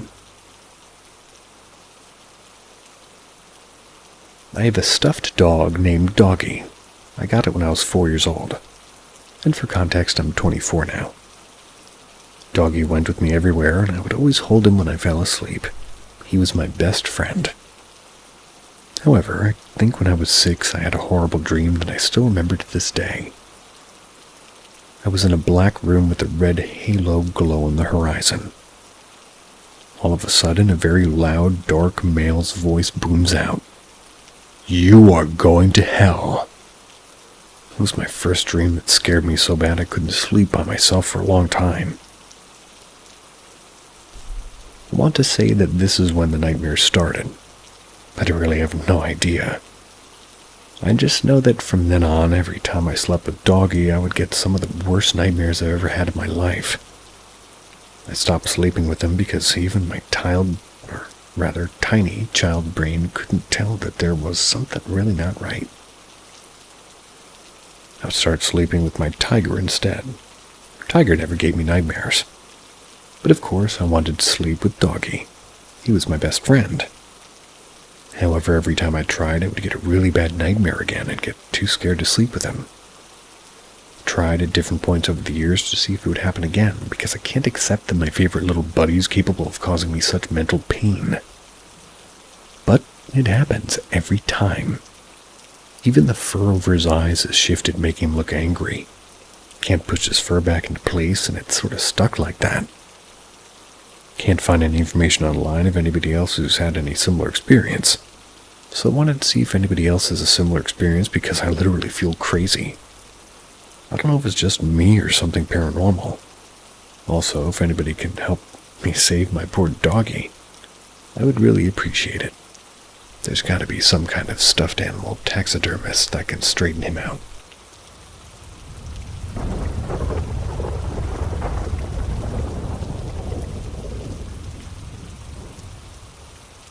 Not sure if this is properly paranormal or not, but this is our story. To begin, my fiancé and I both have had some form of experience with the paranormal, some of which could very easily be disputed, others not so much. For instance, as a kid, my siblings and I came home from being and found the back door wide open. We all swear it was closed, but could have been left open or unlocked and someone came in. Other experiences I've had where my dog was barking at my bookshelf and then books that were sitting in there about an inch or two away from the edge fell off and ended all over the floor. My fiancée has had experiences in one of her old houses where her ex was pinned to their bed and one of her kids dragged down the hallway by a spirit, and other moments where her kids would see spirits in their old houses. Now that some of our history is said, let's fast forward to our experiences. This was a couple of years ago. It started one day while I was home watching TV. Our spice rack that was very much secured to the wall in the kitchen had fallen down, knocking over a knife block. The knife block and all the spices fell into the floor, with the one knife laying in the center of the hallway facing down to the room I was in. After that happened, my fiancé kept seeing shadows outside of our bedroom door. So, we set up a camera in our hallway that looked down toward our room. One night we were laying in bed and heard the camera switch between the night vision and daytime. I opened the camera and was watching while my fiancé watched out into the hallway. The whole time that my fiancée was watching the hallway, she didn't see anything. However, the camera picked up a light flash up near the ceiling with no actual, source visible to the naked eye. The shadows continued on until one night, our daughter, who was 8 years old at the time, came into her room crying and petrified. She proclaimed to have heard a knock on the window from the outside. She was sleeping in her brother's room, who was 3 at the time, but at his dad's house. We went outside to see if there was anything in the backyard. We couldn't see anything, apart from our dog laying by the door confused as to why we were coming out. We went into our elder daughter's room and asked if she and her friend heard knocking on the windows. They stated that they did, but they thought it was us. We then proceeded to get our younger daughter settled into her room, and about 30 minutes later, our eldest daughter and her friend came running into her room petrified, because they heard something say our daughter's name as clear as daylight. After which, my fiancé began to see a face at the top of her bedroom door. She described it as a pale face with long black hair and eyes that would change from black to red to spiraling in an angry form. However, she couldn't see a body exactly. With this, I began playing worship music. I attempted to pray over us, and I rebuked whatever it is. Once I had started this, my fiancé began to see bars going across our door frames, and that's where a bright, pure white color came. That night, we weren't able to get much sleep. Both of us had to cancel our shifts at work. Throughout the period after that, my fiancé continuously seen the face, as if it was tormenting us, and we purchased an EMF reader from eBay, which would continuously spike in different but more prominently in our youngest son's room. Our room and the kids' lounge room. Then one day, our youngest boy, who was 3 years old, came home from his dad's house, began breaking down full-on crying. He was attempting to take his clothes off as if they were, irritating him, and began saying to get out, to leave, that he doesn't want them there, and kept looking up to the corner of the lounge room and screaming, "Get out." We didn't know what to do or how to help him. Managed to eventually calm him down, and he had no real recollection of what was happening. After that, it was just the usual shadow figures in the face for a while. That was until one night. We had my brother at our house and we were playing murder in the dark. He hid in our youngest's closet and came out midway through the game stating that he doesn't want to play anymore. He looked physically shaken and proclaimed something grabbed him by his back. He had a look at his back and there were scratch marks going down his shoulder blade area. Safe to say we no longer played that game. Again, it was back to the shadows and faces, until one of the final straws for us at our old house. My fiancé and I were laying in our bed. We had our youngest boy, who was 4 at the time, and the youngest girl, 9 at the time, and our eldest boy, who was 13 at the time. They were out in the main lounge room playing Roblox or something. Our youngest daughter and eldest son came running into our room saying that there's something wrong with their youngest.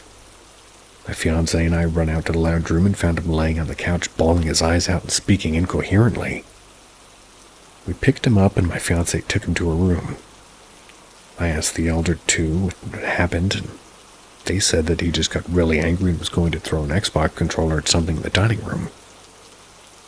My fiancé asked our youngest what was going on, and he stated it was coming at us, and I didn't want it to.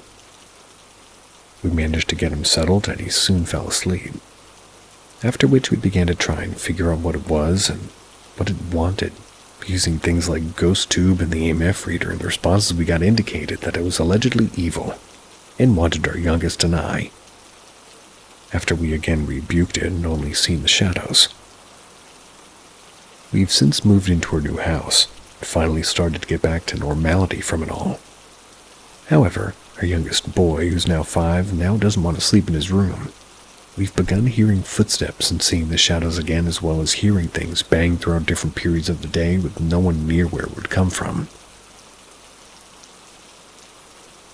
A couple of times at night when trying to fall asleep, I heard something yell in my ear, but it Hasn't happened since.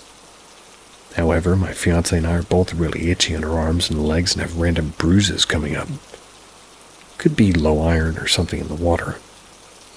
We'd gotten crystals to help cleanse the house, and it's supposed to ward off any spirits, but I don't think they work. I have a crystal that what I wear, it's black tourmaline. I think it's helped a little bit for now, though. I just gotta say, I'm happy to hear that somebody else in their childhood, or now, played murder in the dark. I used to get chased around by my grandma with a cane. Rest in peace.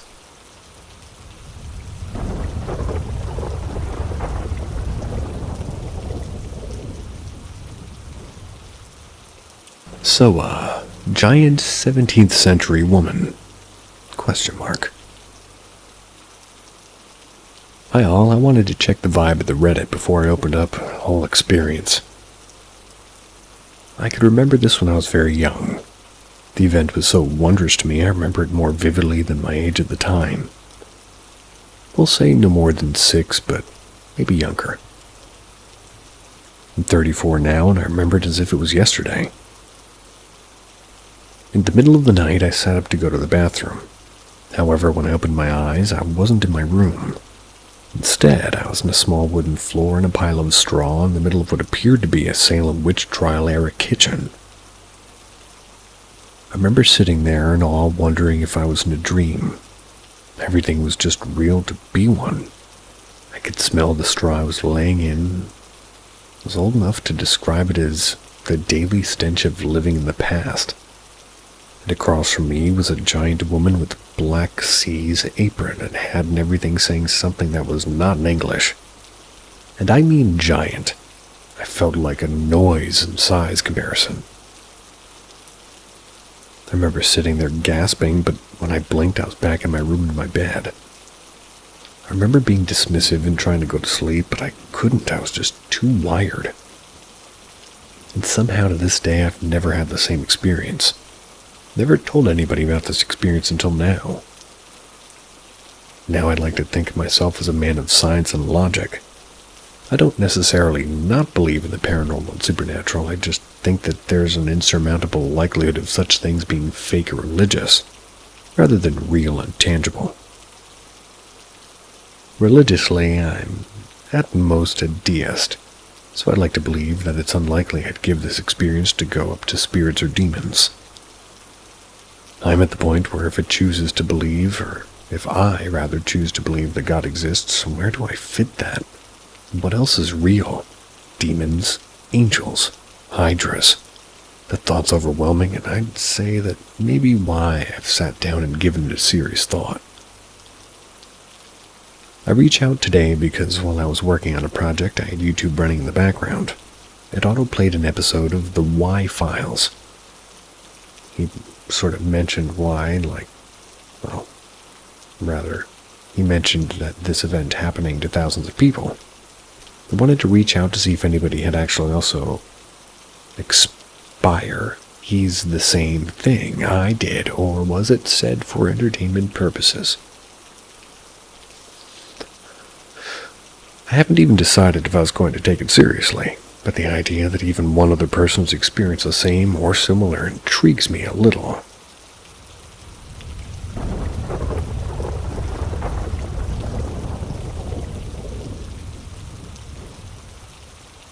I live in an active house. Myself, a 26-year-old female. My partner, a 28-year-old male. My sister, a 30-year-old female, and my toddler moved into a rental a year ago. Before we moved in, we were informed that the house has a history that's disturbing. A woman was murdered here, rather horrifically. We said we were okay to still move in, and that it doesn't bother us. Because, well, it doesn't. Most houses have something dark and twisted in its history, and we're well equipped for cleaning and making sure the space feels like ours. The house is 2 stories, and it's a pretty self-contained unit downstairs. Before we moved in, I spent 3 days cleaning the house to make sure it was ready for us. During that time, I was sort of bringing my 4-month-old son along. I would take breaks often to entertain him, feed and play and sing songs. I noticed that every time I would sing to him, something would fall or move or bang. Granted, there's no furniture in the house, just my vacuum cleaner and cleaning products. He would spend a lot of his time sort of cooking at something that really wasn't visible. This initially didn't bother me, as I've always been a little bit more in tune with this stuff. I brushed it off as lingering energy or someone hanging around, although the banging irritated me. Once we had our stuff moved in, were unpacked and starting to settle down, things started to get a little bit heavier. We were all feeling like we were constantly being watched, especially if we were alone. Our stairs curved down and around to the right in the corner in line with our kitchen door, so making bottles or coffee, etc., we'd be standing there and just feeling like someone was boring a hole into the back of our heads. It didn't feel bad, just heavy and very intense. Then one day, this changed entirely. We had the wardrobe door fixed. They'd been taken off the track and left in the spare room. Builder came and reinstalled them for us as the track was broken. Suddenly, we had a floor-to-ceiling mirror looming over our bed. The night started to get rough for us. I started struggling to sleep, and I would sit upright in the bed and immediately look at the mirror.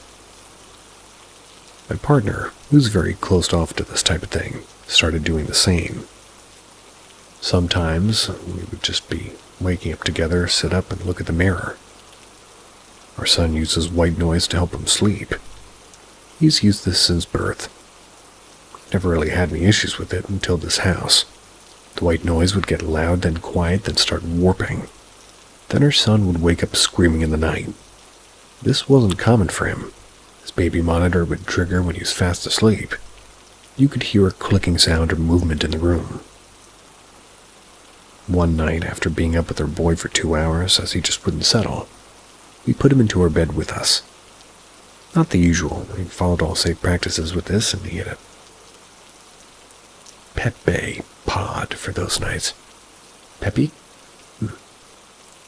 After maybe an hour, myself and my partner woke to a loud bang, and also startled our son. We look over to the mirror, and it's like it was filling up with black smoke. My partner turns on his lamp, and we can both see it as clear as day. A dark hooded figure standing in our mirror. I immediately went and grabbed a spare sheet and covered the mirror. We didn't sleep for the rest of the night after that. Our sleepless nights continued until I was so fed up with it I called a priest. We had the house blessed and things calmed down. Although I still keep the mirror covered, I'm not fucking with that again. We've had maybe 8 months of bliss, until me and my sister started working on clearing out the garden beds in preparation to plant some fruit and vegetables. So we're happily clipping away at it. Then we find them. The mirror that's been attached to our fence with an upside-down cross drawn to the side. It had previously been entirely overgrown by bush. Creepy-looking dolls made from twigs hammered into trees and an old grandfather clock with an upside-down cross drawn on the side. Again, completely overgrown by trees and bush. We think it's all a bit strange and put it down to the previous owners being into things that, well, we aren't exactly into. That's putting it lightly. But since we uncovered it, the feeling has come back. We're being watched. The banging has started again. Our lights are flickering, specifically in the living room and the master bedroom. We've literally had electricians over here trying to fix the issue, and they just can't see any reason for our readings because they're normal. We have cold spots in our home. My hair stands up in the back of my neck at random times. My partner's seen dark figures flit past him. Sometimes it sounds like somebody's come through our front door, even when we're all home. And it's a loud lock. Squeaks when it's turned. Doors are found open in the morning, even though they were closed at night on our way to bed. My cats are going absolutely mental at night, and this isn't like them. Our son's sleep is disrupted again, and he keeps waking screaming. The priest came back and did another blessing, but this time nothing has changed. We just don't know what to do anymore. It's becoming a little too hostile for us.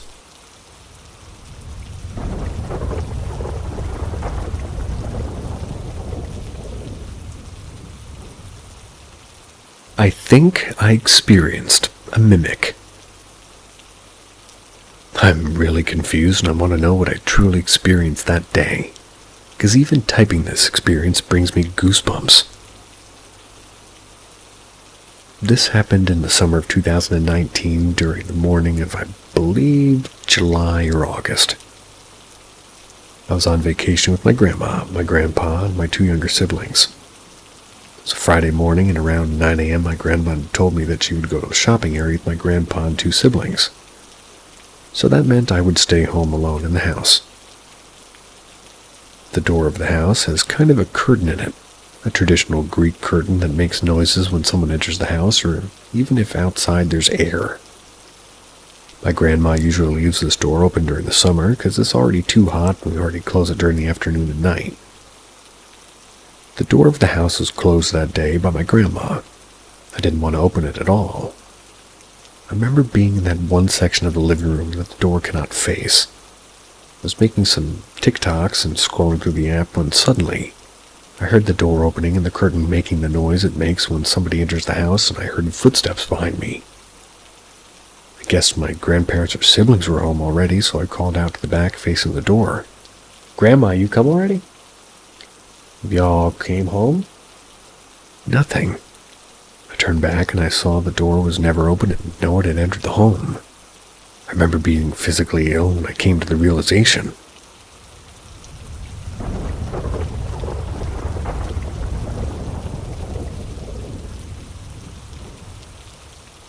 My dead grandmother spoke to me on the phone. I have an endless list of paranormal encounters in this haunted house that we bought and moved into toward the end of 2020. I hope to write out and post many of my experiences here in the near future, but I've been dying to tell somebody about this other, well, this is another thing. That's because it's absolutely flat out astounding. I'm excited to be able to talk about it here amongst people who can understand and or accept that these things can happen. I'll try to keep my backstory brief, but informative enough. Basically, in my entire family on both sides, moms and dads, my Nana, my mom's mom, and I have been the only 2 people out of everybody who believe in the afterlife and the paranormal, or any of the unexplained and not understood. She died a couple of years ago. About 3 months ago, I was talking on the phone to my grandpa, my dad's dad, on the other side of the family though. So they're my last, real living grandparent, and they're sick with leukemia. My grandpa lives with his wife and their dog, and his wife on that day was a few hours away at a concert with her daughter. Grandpa kept noticing that his dog was being weird, going to the door, saying that she normally only does that when his wife gets home, but she's not back yet. So that's bothering him, and he tells me to hang on because he wants to know what the dog keeps looking out of the door at. They have a landline telephone for the hard of hearing, so since it's weird, he had to set down the receiver. I sat there and I waited while I went to the door to see what was going on. While I waited with my phone at my ear for my grandma to get back, there's suddenly some kind of static and interference, and clearer than absolute day. I mean, this from the depths of my soul, really. I hear my Nana's voice, sounding confused, which was pretty irregular because she was kind of dippy. "Lexi?" I've heard it a zillion times. This was always the way that she'd pick up the phone when I called, and her husband answered and gave the phone to her, letting her know it's me. Every time. "Lexi?" My brain couldn't compute everything it was thinking at the moment, like I was remembering that she wasn't alive anymore, that I had just been talking to my grandpa on the other side of my family, and I was just completely dumbfounded. I just said, hello? That was it, though.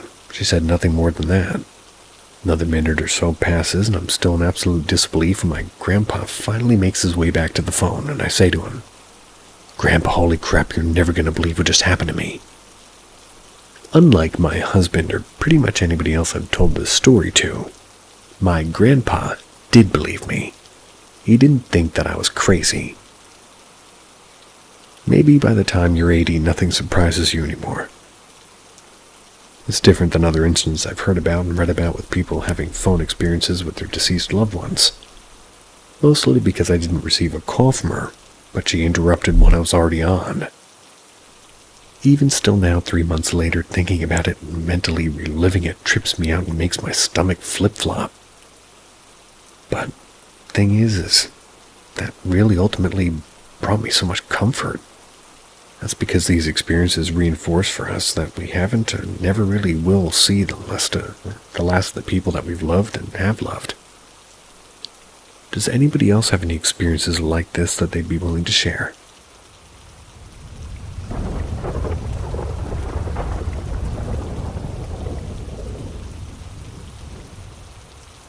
Pope John Paul II. My great-nan, who died in the late 90s at the ripe old age of 100, told me that, me and my parents, this story when I was about 4. I've never forgotten it. My nan, her daughter, also confirmed the events from her perspective. 13th of May, 1981, the day of the attempted assassination of Pope John Paul II. My great-nan and nan lived together in London. My great-nan retired and was at home. My nan was at work. When my nan got home, she casually asked her mother how her day was. She responded, "Fine, but I've had the Pope in here today." Now let me get this straight. She was anything but senile until her last day, never in a home. A mother of 6 kids, survivor of the Blitz. She was sound of mind and tough as nails. Anyhow, my nan asked her what she was talking about, and she repeated and added, "Yeah, he was stood over there in the corner covered in blood. I told him to leave twice, and when I looked back up from my knitting, he's gone." My nan was genuinely concerned that she had lost the plot. Alas, a few moments later, my nan put the TV on. Breaking news.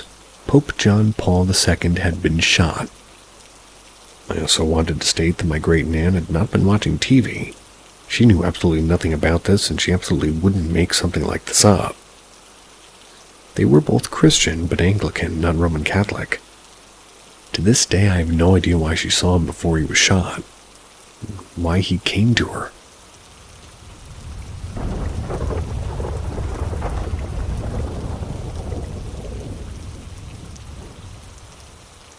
Somebody please help. What the hell was this? I'm not really a believer of the paranormal.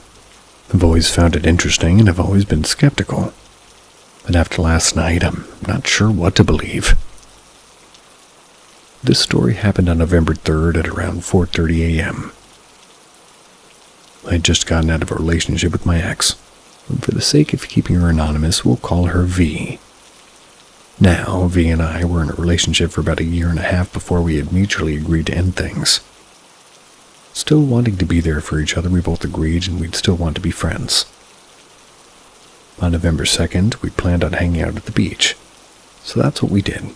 We went to the beach and had fun. Freshly broken up feelings were still there. I'd be lying if I said we didn't kiss or hug or anything like that. After the beach, I dropped V off at home and I went home myself. He called and texted full of excitement because of our day of being with each other again. Then I tried to be funny and I made a joke about how I should sneak over to V's later that night and we'd go for a night walk. Stupid teenager things, I know. Anyway, so that's what I had done. She didn't fully know I'd show up, but she knew I was serious about it. I took an Uber around 2 a.m. and I showed up. I snuck over to her window and I woke her up. Confused and tired, V agreed to come on a night walk with me. We began walking and we talked. Of course, there are still some underlying feelings between us because we had started talking about it. As we continued walking, I turned down the street that led to the park hoping that we could just sit and talk. But V froze. She told me that it was a bad idea to go to the park and that she had weird feelings about it. So we just continued to walk around her neighborhood. V and I got back to her house, and by the time that we'd gotten into an argument, well, not an argument, but more so we were talking about how maybe being friends isn't healthy for us right now. We stood outside and poured our hearts out, both hurting and in pain. By this time, we had started hearing things like footsteps. Ignoring it, we continued to talk. The more and more we started feeling hurt and vulnerable, the more the noises started getting louder. They were footsteps from all directions. Movement seen from the corner of our eyes. Suddenly, V stops. She slowly walks to me and whispers, "I think someone's out here with us." Then we heard something move, like the crunch of a leaf. We jolted and looked, but there was nothing. And the next part still freaks me out. After hearing that sound, we began to hear this noise like music. It was not music. Maybe it could have been in a different language and a different genre I've never heard of, but this was not music. It sounded like an imitation of it. I turned to V and looked at her face, and it was full of fear. She hugged me, and this feeling was nothing like I felt before. Absolute dread. It was sickening to my stomach. As if, like her hug made me disgusted, and I felt trapped in the hug. V let go, and we both knew what to do. She ran back to the side of her house where her window is, and I followed. The music got louder, and I couldn't think straight. All I could feel was dread. As music got closer, I told V to get down. This part of the story is where I need answers from. I pulled out my small pocket knife, and I was telling V to go call the police. The music was getting louder. It was like it was an itch, an urge. Something was pulling me to it. Something in my brain was telling me to go to the noise, but I fought it. It was so loud, like it was filling up my brain. I couldn't think anymore. The only thing I knew to just try to keep V safe. The music sounded like it was only a couple of yards away from us. Something was there. I began to tell her to call the police, and she pulled out her phone and froze. I kept repeating myself, but she wouldn't cooperate. The music got closer, and I couldn't hear anything. V began to dial 911, and she stopped. She turned her phone off and put it down. In that moment, I felt like it was over. The noise was getting closer. My brain wouldn't think. I felt so scared and so weak. I knew what needed to happen. If it was going to approach us, I knew V was going to be kept safe. This instinctual feeling came out of me, and I don't even know if I was controlling myself. I grabbed her hand and I said, "You need to call the police now." It looked like she had woken up from a trance. V opened her phone and dialed the police, and then stopped. The noise stopped and the feeling went away. The rest of the morning was a blur. I tried to describe what happened to the police, but of course they didn't believe us. I called an Uber and I helped her back into her window. Went back home and we called. We tried to gather our thoughts and we came up with some explanations. It's later in the day and I'm still shaken up. You'll be okay.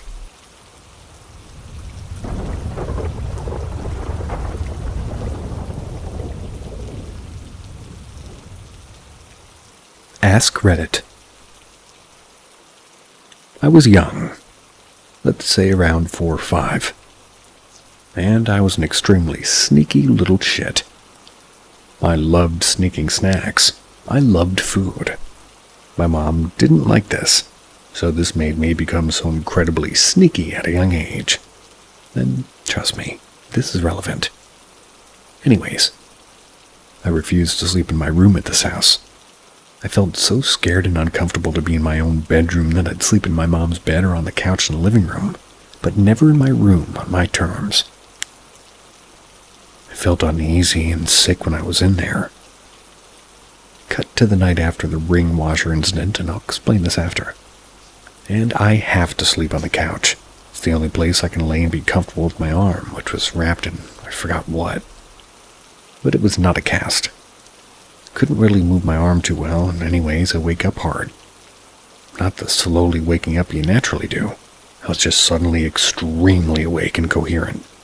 I laid there eyes closed for a few minutes before I opened them, and I immediately wished that I didn't.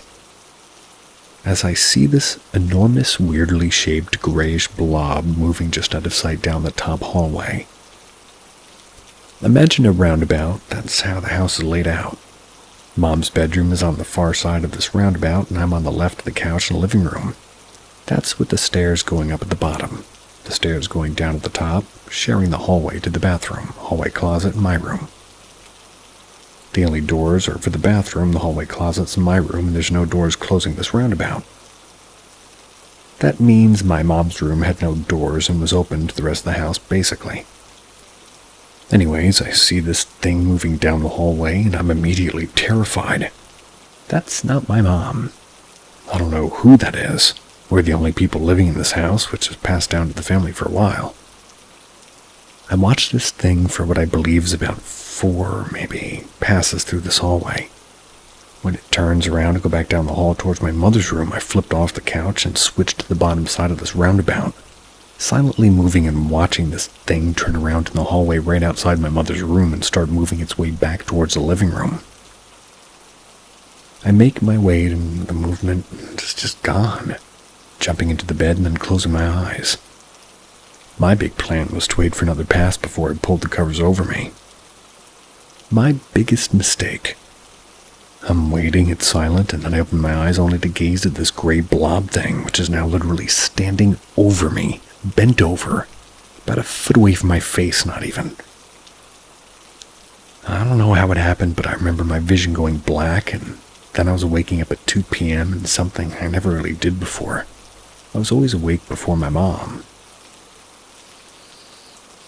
I was under the covers that time. No one believed me until the house started going batshit crazy after the birth of my baby cousin, which at that point my aunt and uncle lived in the house and owned it. There was this robotic human-sized Santa that was constantly moving on its own. I don't mean like going off, nope. That fucker was literally moving spots in the house. They threw it away when it showed up laying on the couch when they were gone. My baby cousin started jerking his head to snap and look at corners of the house, and then he'd start screaming and crying without breaking eye contact from these spots. Things escalated in the house until one day they sold it and moved out. As my aunt was carrying the baby and walking out the front door, the door slammed shut in her face. A broom that was leaning against the wall next to the door fell, then lifted, literally blocking the door in like a sort of cross shape. It wouldn't budge, and she ran outside the door, and it came back after an hour, and the stuff wasn't packed yet and was moved around and thrown. Things that happened before I was even a thought in this world was that my mother and her siblings all played with the Ouija board in the basement. It spelled fire. They heard a loud bang and all ran outside to see that a black car, all black, was on fire in the driveway across the street, to which they said a dude just got inside it and drove away. This freaked them all out, and I don't think they ever said goodbye on the Ouija board. Something minor that happened before my mom and I moved out was that we lived in the basement at the time while my aunt and uncle were moving in, and we were buying the house from her. I woke up and tried to leave the bedroom down there, only to find that the doorknob wouldn't move. It wouldn't budge. It was a door that was unable to be locked. I was stuck there for 2 hours desperately screaming for help because, my God, I had to pee. Aunt finally came down and opens the door, and it weirded me out by saying it was locked.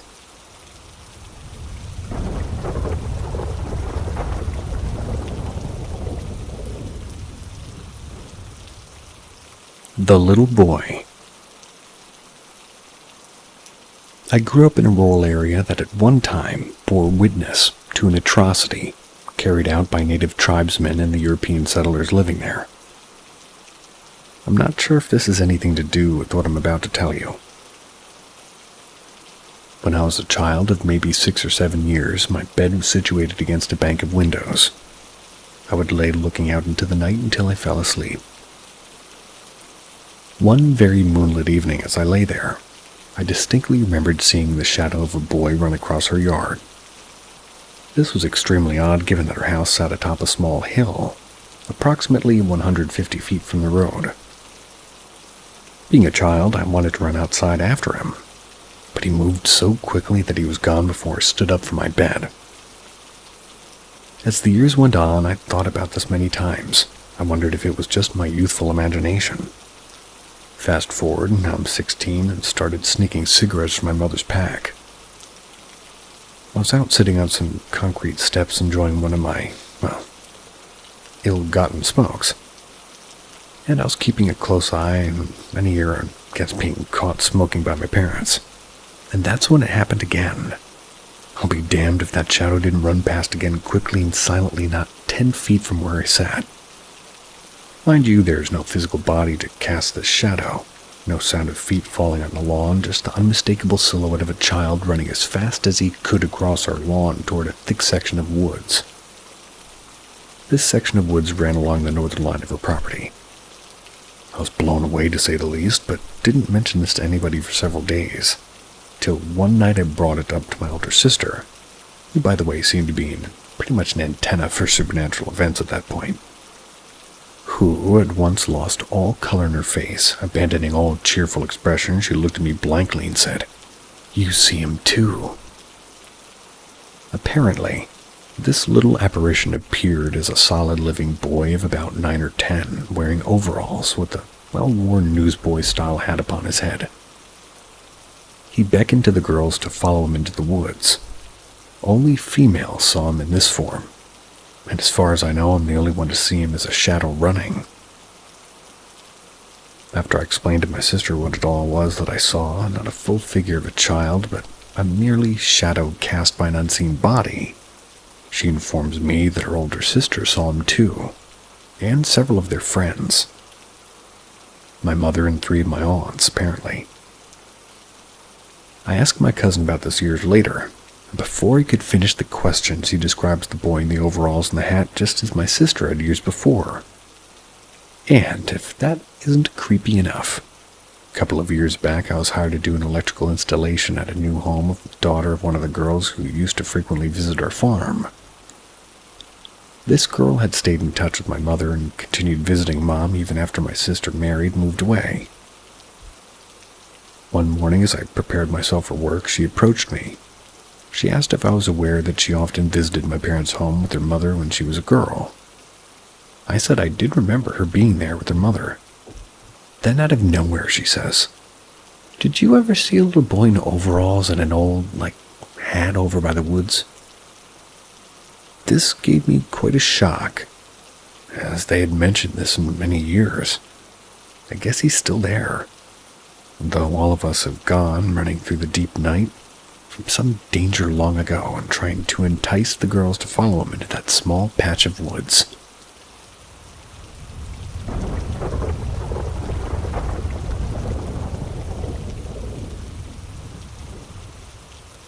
Light as a feather. I grew up in a rural area. Our house sits atop a small hill, quite a bit older and separated from the brick single-level homes, built closer together, closer to the country road. I was the youngest of 3 children and the only boy. Boredom was a constant for us, and in those days before the internet and cell phones, so we came up with so many games and activities to pass the time. If you've caught my other story, hopefully you picked up on the fact that our home and the land around it had a sort of different energy than anywhere I've ever been. One rainy Friday evening, my aunt and her daughter came to visit, and while my aunt and mother played games in the kitchen, us youngsters began a night of experimenting with a book of myths and superstitions. We took turns, sort of turning circles and saying Bloody Mary, laying bread and water in front of a mirror to conjure up images of our future spouses, building a Ouija board and some others I can't really quite remember. Nothing seemed to be working for us, and the last experiment in the book was called Light as a Feather, Stiff as a Board. My aunt decided to join us for our last spell. Now, my aunt was every bit of a 200-plus pound lady, and the pretty much oldest of us was 12 and small for her age. My aunt laid down flat on her back on the floor and folded her hands on her chest, and my 2 female cousins, my middle sister and I, took our places at her side, while my oldest sister took her spot at the head. Each of us on the sides placed 2 fingers on each hand under my aunt's body, while my oldest sister read from the book. I don't remember all that was said, but I do remember after claiming my aunt had perished in a car accident, she began saying light as a feather, stiff as a board, and we all joined in maybe 4 or 5 times. My sister said with a voice I'd never heard before, "Lift her to heaven now." And just like that, with 8 little fingers, we picked that woman up over our heads, My aunt came out of her trance and became instantly heavy, and we dropped her 2.5 feet to the floor. She hit with a loud boom, causing my mother to burst in to see what was happening. The look on her face of shock and disbelief. Her eyes wide, she ordered her daughters in the family car and quickly left without her normal goodbyes, just gone. A couple of months before she would return to her house, we were no longer allowed to play those games when they visited. See ya.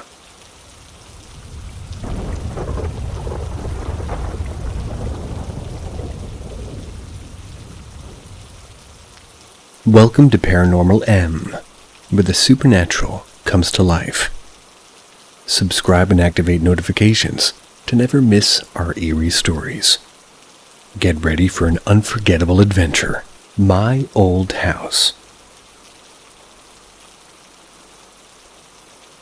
At my old house in Lake Moore, Illinois, it was a decent house, except for the basement, specifically only one side. My dad's not easily scared by much, but this was one of the few things that did. Now, let's get into it. When I was way little, I used to see this figure in my room every night. His name was Joe. Obviously, there was no person in my room, but I was absolutely positive that I saw something. This happened 2 nights in a row, and then my dad finally noticed too. He would start asking me questions about the figure. "Joe," he would ask, "is Joe nice?" "Yeah." "What does Joe do?" "He sings to me." "What is he singing?" "You are my sunshine." "Does Joe like Mommy?" "Yeah." "Does Joe like Daddy?" Silence. More silence, and Joe doesn't like Daddy. "Does Joe want to hurt Daddy?" More silence. Light head shake, yes. "Don't worry, Joe won't hurt Daddy." Later that night, Mom and Dad discussed about this issue that went on for weeks. They thought about taking me to the doctor, but that wouldn't help anything anyways. Went away for about a week, but then one night at 2:30 a.m., I came sprinting out of my room hyperventilating. "I see somebody, I see somebody." What the hell? That night, "Daddy, Joe is walking to you." My dad then turns to my mom. He mouthed, "What the fuck?" and he then saved the entire house the next day. Okay. Summer of 2015. We're now moving out a year after that stuff, and my dad's cleaning stuff. The TV turns on out of nowhere. Now, the remote is in the kitchen. My mom is outside mowing the lawn. It turns off by itself. On, off, and now it turns back on, and so does the PlayStation. Then they both turned off. Once we've moved out, my dad stays in the house by himself for about a year due to mental health reasons. Came home from work for lunch, and he sits at the top of the basement stairs, and he starts playing guitar and singing. He then hears a little girl's voice harmonizing with him. He stops, nothing. He plays again, and it happens again. Then he stops, and it stops too. Later that day, he tries it again after work, and it never happens. 2 months later, he's in the kitchen making oatmeal, and he feels a tap on his shoulder. He turns around, startled, and there's nothing. He continues to make food, and he feels a slight tug on his shirt. Now he's freaked out and jerks around. Nothing. Then he hears a super duper faint whisper. "Mario." Mind you, Mario's my dad's name. He scurried out of there. Later that day, he's doing laundry in the basement. The light on the other side of the room turns off. He says, "Aw, fuck nah," runs upstairs. He had a dream that night of a house in the 1800s in the same house that he lived in then. There was a young girl named Ernie, short for Ernestella. Her dad would often take her to the basement to whip her if she misbehaved. One time she was beat to death. Then as the dream started to end, he heard whispers saying, "Help me, help me, help me." The next day, he calls his friend who just so happens to be a certified ghost hunter. He got an EVP mic set up and gave it to my dad to borrow. He didn't set it up for a few weeks. Once he heard random bangs in the basement, he knew something was up.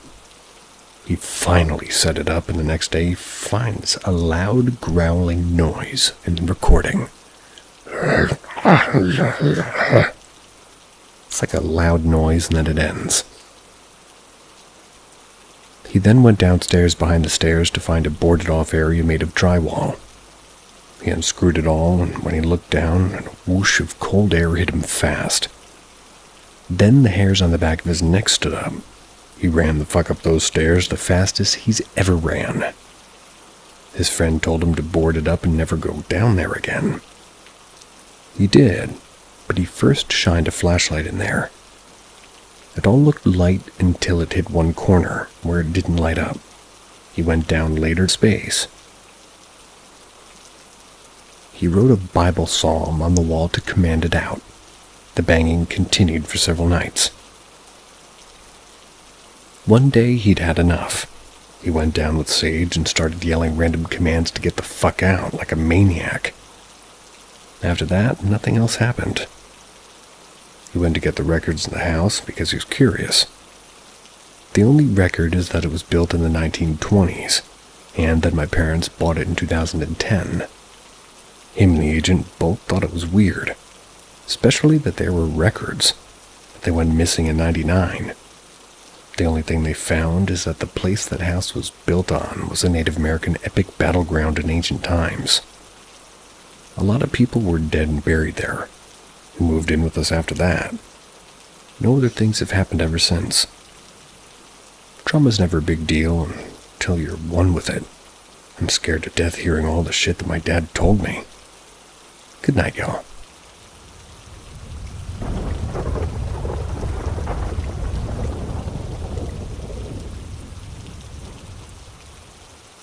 My attachment. All my life, bad shit's happened and I've seen and experienced some stuff. I'm a strong believer of the other side, but I'm the type that has to look for common sense answer to things that happen. I can't just go and say, paranormal. Nah, there has to be answers. I guess stuff started pretty heavy at my mother's house.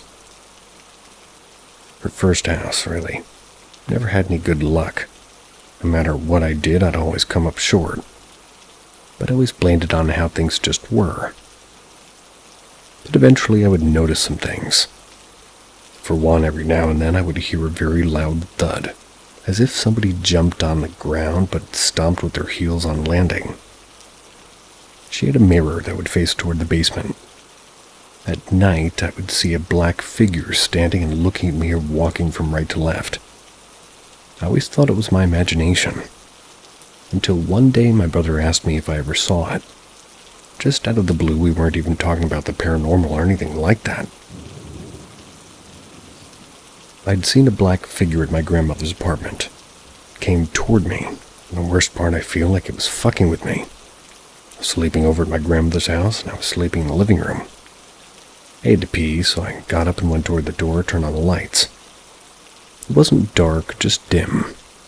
But for some reason, I couldn't see it. Again, it was dim. You could see details of everything in the room without trying, so I said, fuck it, I'll use the other one. Turned my head toward the hallway, and down the hallway I saw a black hooded figure standing in the front bathroom door. Thought it was my imagination, so I kept walking toward the light switch, but so did the figure. It freaked me out, so I walked fast toward the light switch and I turned it on. The figure stayed for a second, then disappeared. I didn't say anything because no one would believe me. The next day we drove down to Florida. That's why I stayed at my grandmother's, because we were going to leave for her place. My aunt said her family was cursed by a voodoo priestess, and a voodoo god is following us. It's a black figure. Fast forward, when it came down to family, jobs, money, and love, I always came up short. Eventually I got the job I have now. But my luck was always the same and efforts were for naught. I always came up short no matter what. Then my car's transmission went out. I had no money and I needed help badly. I'm estranged from my family, and with what I'm about to say, just know it's one thing of many other fucked up things that quote-unquote never happened. I called him my father, and he's emotionally violent. He's seriously addicted to anger, but he likes taking it out on me. We would start a fight if you said the word fight. This has happened. As the conversation progressed, he said he's tired of my shit and been in my life for 2.5 years in total and would call max 2 times a year, but just to fight. I said he's a piece of shit, and this part I'm sort of ashamed of because I started crying. I called him out. I almost fucking died, and what the fuck did you do? You made it about you. How nobody asks how you're doing. For more context, I had asked years prior to offer an olive branch, but he spent an hour and a half telling me to shut the fuck up and mind my business and how I'm not good enough. He told me he didn't have time for my drama, and I replied with, yeah, because I'm such a fucking inconvenience to him. Then I hung up on him. I cried hard. I've done a lot of healing since starting my current job, but the part in all of this that makes absolutely no sense, as I was crying, I felt something. Given everything I said, this feeling shouldn't really be in the equation. I felt a warm sense of love, what I assume is like a mother's protection. I just felt safe and a sense of things being okay. I don't know why. I just had a fight with one of my abusers. Things progressed a while later and I bought dragon blood sage. My thinking was, if by off chance the curse is real, then this should help. I went outside and I lit the sage and put underneath me and waited till it went out. I rent a basement apartment. My landlord came down to talk to me and told me that he's heard loud thuds and went to say that it was my cat. So, he's heard the thuds as well, because almost everywhere I've pretty much heard them. Well, everywhere I've lived. But I always assumed it was the kids or the people or something dropping. Now I had confirmation that it follows me and it's not anything else. The following day after the sage, for the first time in over a decade, I had a nosebleed. I would have a lot afterwards, but I felt like things changed. I don't know how to explain it, but I continued on using to sage myself. For the first time in my life, I had sleep paralysis. It was a giant horned figure. I couldn't see much details, but the head looked like Mimir's from God of War. Horns shaped the same. It walked toward me and it stomped its foot in my bed. Best way I could describe this is like astral projection, maybe. That's because while physically my bed didn't move, I felt my bed and body reacting to it. My right shoulder moved a little bit. You have to understand, the top of my bed was on the ground because of its stomp. Then it got in my face, prayed to God, and went away. Since then I've been using sage and things have gotten better, knock on wood. But something else has happened. Remember that warm, loving feeling I said about earlier? Well, my cat would always look at the doorway. When I tried to record her, she would immediately look at me as if something told her. But here's where things escalated. One day I got some food. As I was taking off my shoes, I saw through the small gap in the door some feet up onto the ankles, or rather up to the ankles. Then they turned left and walked away. I thought I'm just tripping. Then the next night I decided to talk to whoever. I said, look, whoever or whatever is here, I want to thank you for that day. I needed that. Look, if you can help me, because I'm sure spirits can help, I want a condo. I'll work hard, but I need your protection. If I can get a condo, you can come with me. You can roam the entire building, and I promise I'll try to get a place in one of the nicest areas in the state. You'll never be lonely. The next day I woke up because I had to pee. At the time I had that Colgate 2 for 1, that kind that makes your teeth extra white. So as I was doing my business, one of the bottles starts moving, shaking actually. Ever since then, things have been going good for me. Money's coming in and I have plenty of work. At the same time, I actually got a certification for Cloud Plus. It's useless, but I wanted to see if I could do it. I've spoken to whatever's inside my crib and let them know of my plans.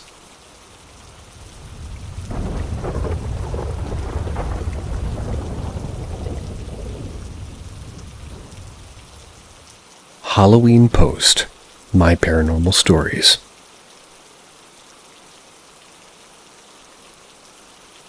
My first paranormal experience happened when I was just a kid.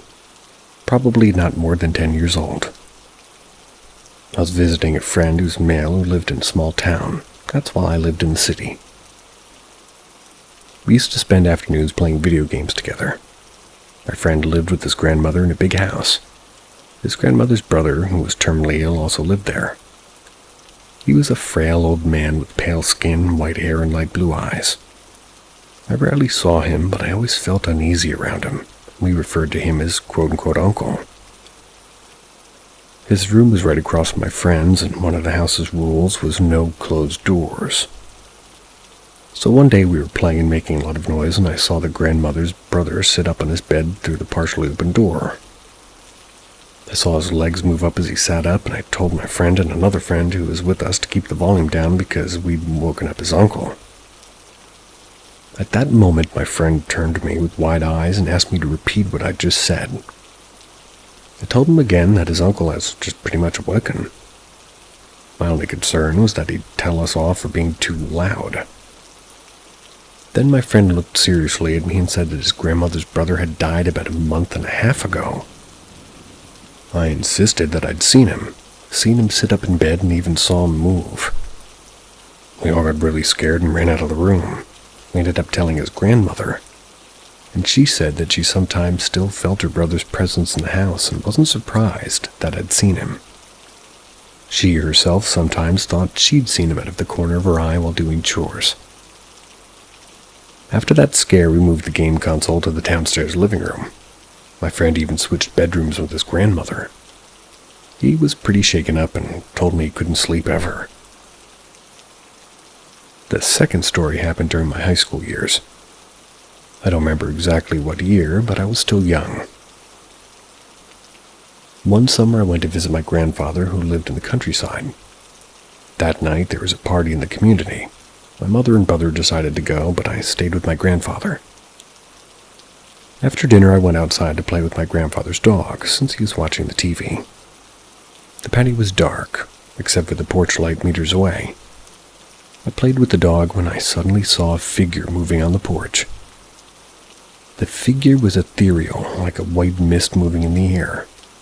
Couldn't make out all the limbs, but I could see the shape and movement, which was exactly like my grandmother's. My grandmother, who had died earlier that year, had walked with difficulty, always using crutches, and she had a very distinct slow way of moving. I wasn't sure what I was seeing. Thought I was imagining things. The dog didn't seem disturbed, though we were a bit far from the porch. But I watched as the figure walked across the porch and went inside the house. I was more confused than scared. So after a while, I went inside and started looking for the strange figure. At first, I didn't see anything. But then I went into the guest room where my mom, brother, and I usually stayed. Just as I was about to change into my pajamas, I saw a small ball of light float from the bedside lamp. It moved from the lamp, or maybe from the pillow, I'm not sure. It then drifted toward the door that led to the living room. I peeked in, but it was gone. When my mother came back from the party, I told her everything.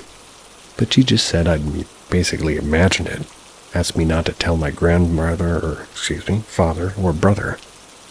Apparently my grandfather had been having strange dreams and visions lately, and this would only make it worse. These are two paranormal experiences that have really stuck with me, but my first encounter with a ghost happened in my own home. One day I was in the living room with my grandmother, who lived with us in her final years. We were having a snack together, and that's when I went to the bathroom. Before reaching the hallway, I saw a tall figure with a hat walking toward me. Instinctively, I stepped aside to let it pass. I was left shocked, not knowing what I'd just seen. My grandmother noticed something was up and asked me what was wrong. When I told her about the man in the hat, she just scolded me and told me to stop talking nonsense. So that was the end of it. I have to admit, even though these stories sound scary, I was usually more confused than frightened. Except when I saw my friend's uncle's ghost. That time I was terrified. My aunt, my mother's sister, had also seen ghosts since she was young, so I guess it's somewhat normal in our family. My aunt has had several paranormal encounters and even saw her grandmother's spirit after she passed. Her house is also supposedly haunted by a dog spirit. She once claimed to have seen my grandmother in her bedroom. If anybody has theories or explanations for these encounters, please feel free to list them in the comments, or let me know if you've had similar experiences. I'd love to hear them.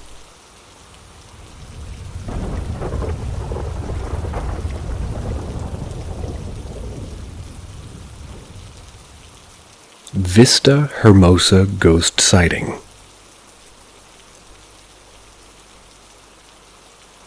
Back in 2016, I used to frequent Vista Hermosa in Los Angeles in the park after hours. I was young and adventurous, and I would simply drive out there, jump the fence from the back street, sit on the bench, smoke a blunt, and enjoy the night lights, and then head back home. I always sensed a presence that I wasn't alone, but I always mentally told myself I was just paranoid high and didn't think much of it. It never showed itself until I visited with someone else. Here's the story of that night. Upon jumping, like I always did in the past, I met a gray cat in the stairs. I'm not one to be scared of animals, but it was weird to me that the cat didn't move or flinch or run away, like a normal cat behavior would. It stared right back at me until I was about 2 steps away, and then I jumped in the water and pond area.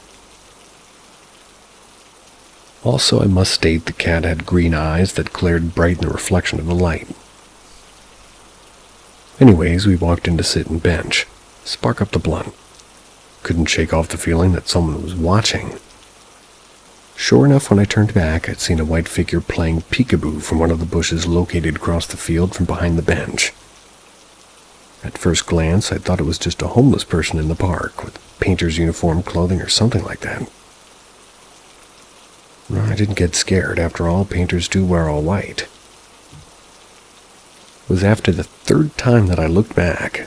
Each time they'd hid back in the bush, I told the person I was there with them I felt uneasy and we should go.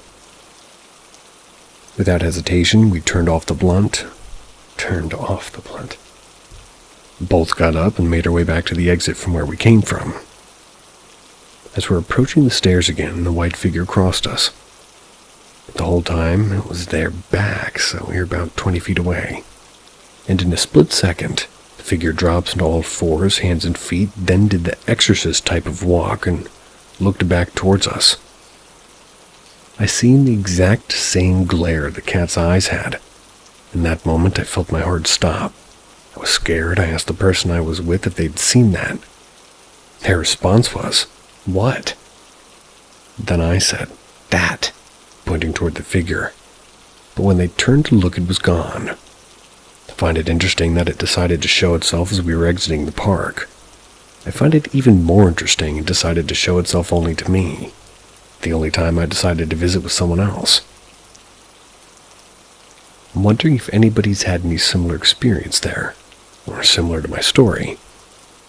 Please let me know. I'd love to hear you guys.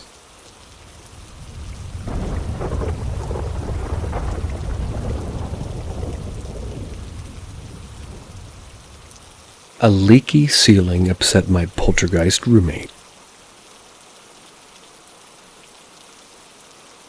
Early in September of last year, 2023, here in Austin, Texas, I was woken up at around 0400 by my smoke alarm going off.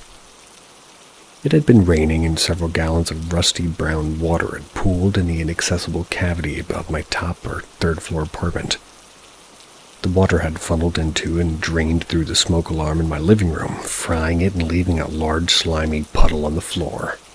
And yes, I slipped on it cartoonishly. I sopped up the mess and set up a large metal bowl below the leak. Then I went back to bed because I had to work in a few hours. I had had very few unusual problems with the apartment for the 5 years leading up to this, though I felt like I was always being watched and my foot was grabbed and wiggled once. It had only occasionally been woken up by shouts and breaths by my face. Complex was built in 2015, but a week after the initial leak, I started to find hand towels in my bathroom strewn across the floor. The first 5 times I didn't see how they'd ended up there, so I figured that maybe I was placing them on the towel rack precariously and the AC was knocking them down somehow. The next 6 times it happened, though, I saw the towels launch off the rack at a 90-degree angle from the wall with enough speed and force to bounce off the opposing wall.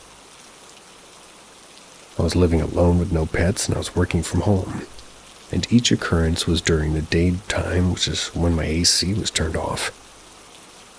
After the first 5 unseen occurrences, it would only happen when I was looking at it. The apartment's maintenance team patched up the first leak in my ceiling after about 2 weeks. Then we had a major hailstorm and the roof above my ceiling became even more damaged. Leaks bubbled and dripped across the ceiling in every room and weren't fixed for 3 months. I was extremely anxious about the ceiling potentially collapsing. The activity got worse and more frequent throughout this time period. In addition to towels still launching in the bathroom, and then in the kitchen pans flung into the ground.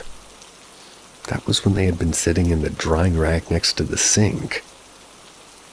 One time I didn't even hear the pan move. I left it sitting flat by the sink after cleaning it and went into the other room. Then when I came back in, it was about 9 feet away over by the front door. During this time, I'd often hear loud stomps moving across the ceiling late at night, between 2200 and 0300. I was on the 3rd or top floor, and there was no way to access the sloped roof, and it was far too late in the day for a lone roofing contractor to be up there with a 30-foot-plus ladder. The only rational, non-paranormal explanation I could think of was that it was an auditory illusion. Maybe the stomps were being made by a person, either below or to the side of my unit, and the vibrations traveled up through the walls and out of different places in my ceiling. The thumps were rhythmic and differed in intensity. They didn't occur during any other time of day, so I ruled out plumbing and HVAC. I also started to hear heavy scratching and scraping in the walls and across the ceiling near my bed, and only at night. But that could easily be attributed to pests and wildlife, and I'd seen raccoons lumbering about the neighborhood. Given what happened next, though, seems relevant. I occasionally addressed the entity throughout the 3-month period, stating something along the lines of, "It's okay that you live here as long as you're a good roommate. Please don't try to scare or hurt, or please don't break my stuff. I mean you no harm." The activity reached its first true peak one evening in November. I was sitting in my oversized beanbag chair watching YouTube, living the dream. That's when I felt a sharp sting like a paper cut on my right shin. I pulled my leg back as a reflex. Then I saw a single thin red scratch running 3 or 4 inches vertically down my lower shin. At this point, I went to put some Neosporin on it. Then I tried to dispel whatever energy had done this. I went into each room and rather cheesily asserted, "I reject all negative energy. I accept all positive energy. I project that positive energy back into the world. You may not harm me if you wish to exist here. I mean you no ill will."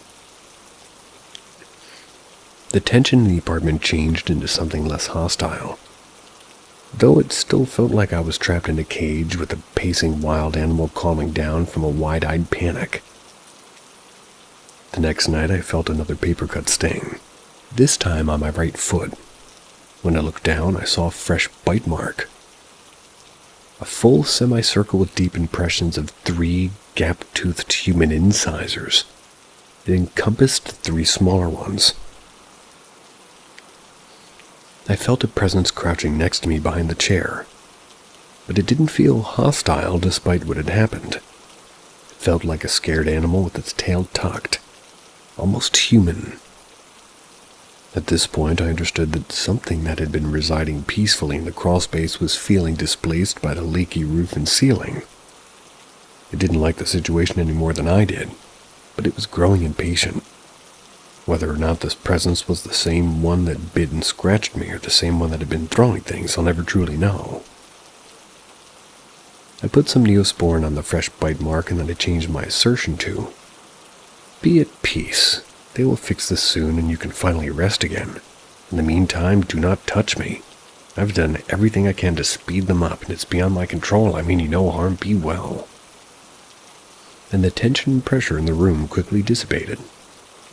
I stupidly didn't take any photos of the scratch and bite, primarily because I didn't want my feet pictures to be out there, but both injuries took about 5 to 6 weeks to heal and fade.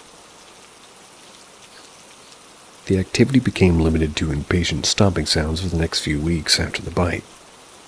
Then it went into mid-December when they finally fixed and replaced my ceiling. Then the activity ended abruptly. The tension in the air was completely gone.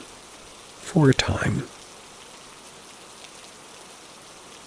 Later in January, the roofers finally came and spent 5 days from 0700 to 1830 hammering and drilling and ripping apart the damaged roof and replacing it with a new one.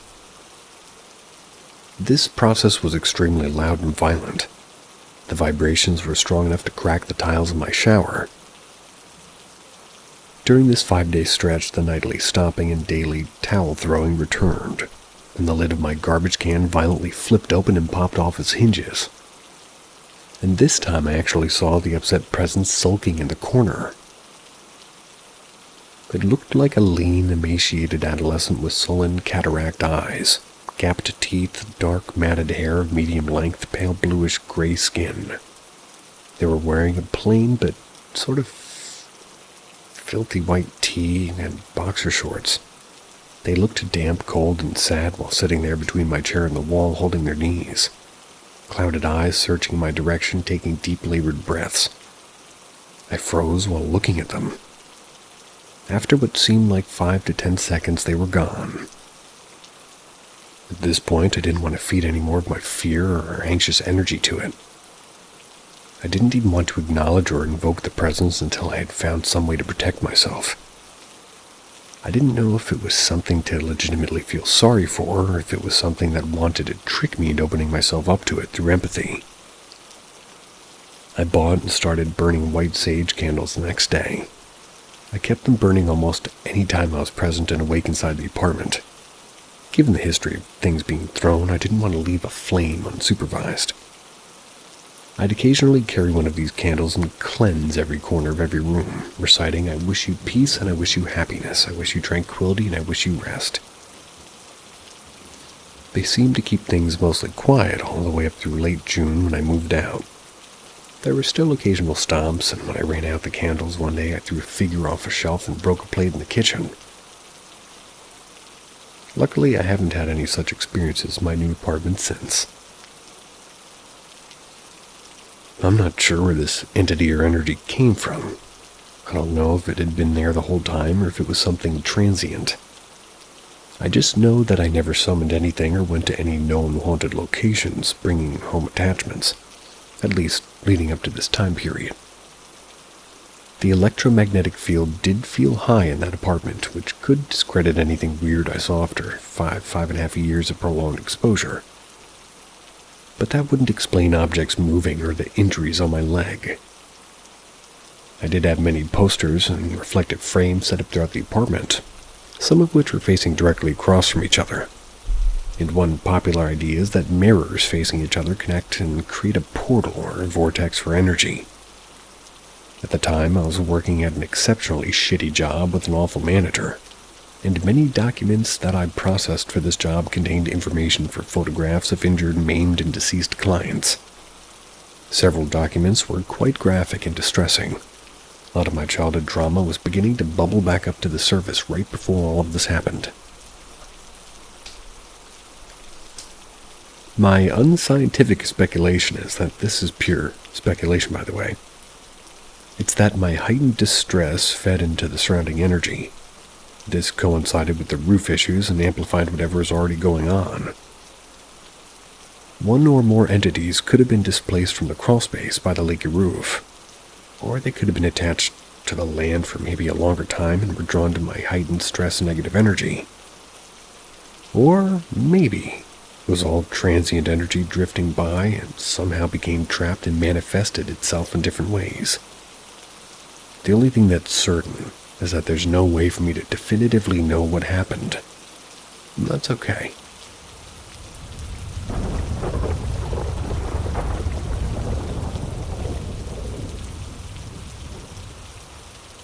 My CT house. My family moved to an upper-middle-class town in Connecticut when I was about 8 years old in 2001. The house was on a quiet dead-end street. It was built in the 1960s, so needless to say it was not old or creepy by any stretch. When we moved in, I remember just being creeped out by the sort of new sound the house made, as any 8-year-old would. From about 8 to 14, I never really experienced anything strange, other than the very occasional feeling of being watched or seeing something in the corner of my eye. When I was about 14 or 15, there were a lot of changes going on in my life. My older brother moved away to college. Both my grandparents, who I was very close with, both became very ill at the same time. Caused a lot of stress on my parents, who were supporting them financially over this time. My first real experience was when I had a very strange dream. I woke up to the sound of a very heavy breathing that was coming from my room, like within feet of my bed. The noise went on for about an hour before I got the courage to sit up in bed. When I did, the noise moved to my brother's room down the hall, then to my parents' room. The noise continued from when I originally heard it at around 2 a.m. until about 5:30 or 6. It was unmistakably a heavy breathing sound. When I asked my parents and my brother about the noise, nobody heard anything. My father was the only one who acknowledged me, saying, "Sometimes I have bad dreams too, but I pray and it goes away." Shortly after this happened, I had moved to my brother's room in the basement. That's when he went to college. As anybody would, it took me a week or so to get used to the new noise in the basement, and the fact that I was alone in the basement. The second occurrence was much more evil in nature. I remember waking up in a very strange dream, again about 1:30 or 2 a.m. When I woke up, I was unable to move any part of my body other than my head. I'm sure many people will attribute this to sleep paralysis, which I still suffer from. But this occurrence was 100 times more intense than any other SP event. Shortly after realizing I couldn't move, I saw a face. The best way to describe it was skeletal or smoky in appearance. The face appeared mere inches from mine, and it smiled at me, but in a very evil, Joker-style, wild smile. I was eventually able to say the name of Jesus, after probably 5 seconds, which felt like 5 hours, and the face and the presence left instantly. I commanded the spirit it was not welcome and commanded it to leave in the name of Jesus. Once I did that, the air in the room became lighter immediately. Fast forward to when I was about 23. I had left home and joined the military for several years. I moved back home for about a year when I left the service. I started dating my now wife shortly after returning home, who would get snowed in a lot at my house, wink wink. But being a strict Christian house, we were not allowed to stay in the same room, so she slept in the spare room in the basement at least once or twice a week. After a few months of this, I was getting her room ready, and she told me that she hated sleeping in the basement alone. Now, mind you, I hadn't told her of any of my encounters to this point of the fear of her thinking I was lying. When I asked her more specifically why, she said that she frequently hears the sound of very heavy breathing moving around in different areas of the basement. She also said that she hears somebody walking around upstairs, like pacing for hours in the same area. The area she specified where it was coming from was the upstairs living area, an area seldom used, and definitely not early in the morning for hours at a time. Unrelated, but in the time I lived there and had friends over, a number of them said they didn't like staying in my house. Most of them refused to stay the night. Hopefully it was because of the house.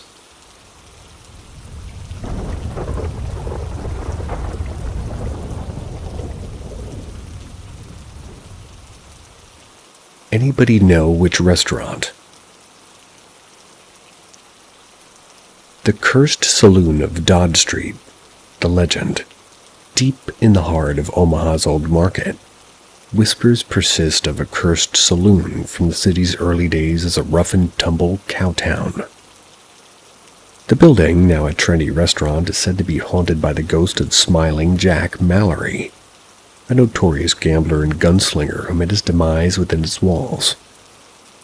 Locals say that on the anniversary of his death, which falls on Halloween night, Jack's spectral form can be seen stalking the building, a malevolent grin plastered across his face. Patrons have reported feeling cold spots, hearing disembodied laughter, and even seeing glasses flying off shelves seemingly on their own. Some claim to have caught glimpses of Jack himself, a shadowy figure with a Stetson hat and a glint of malice in his eyes. The historical connection. In the 1860s, Omaha was a booming frontier town, attracting cowboys, outlaws, and fortune seekers. Dodd Street was the heart of the action, lined with saloons, gambling halls, and brothels. One such establishment was the Golden Nugget Saloon, owned by a ruthless businessman named Jebediah Jeb Carter. Jeb was known for his crooked dealings and his quick temper, and often resorted to violence to settle disputes. One fateful night, a high-stakes poker game turned deadly when Jeb accused a young gambler named Jack Mallory of cheating. A gunfight ensued, and Jack was shot dead. His lifeless body slumped over the card table. Jeb, fearing retribution, bricked Jack's body into the saloon's cellar, where it remained undiscovered for years. The spooky twist. Legend has it that Jack's spirit, fueled by anger and a thirst for revenge, refuses to leave the saloon. He is said to be particularly active on Halloween night, the anniversary of his death. Some say he targets those who gamble or engage in dishonest behavior, while others believe he simply enjoys tormenting the living. There are even rumors that Jack's ghost can influence the outcome of games of chance, sometimes helping those he deems worthy and hindering those he despises.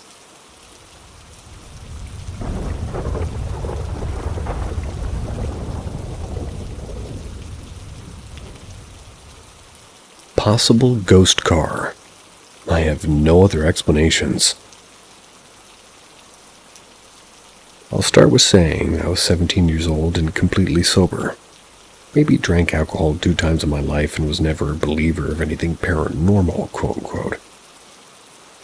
I always thought stories I heard or read were the fakest thing in the world, and grew up with parents who talked down on anything paranormal or any ghost stories in general. I was driving my girlfriend at the time home to her dad's home to her mom's house in a pretty...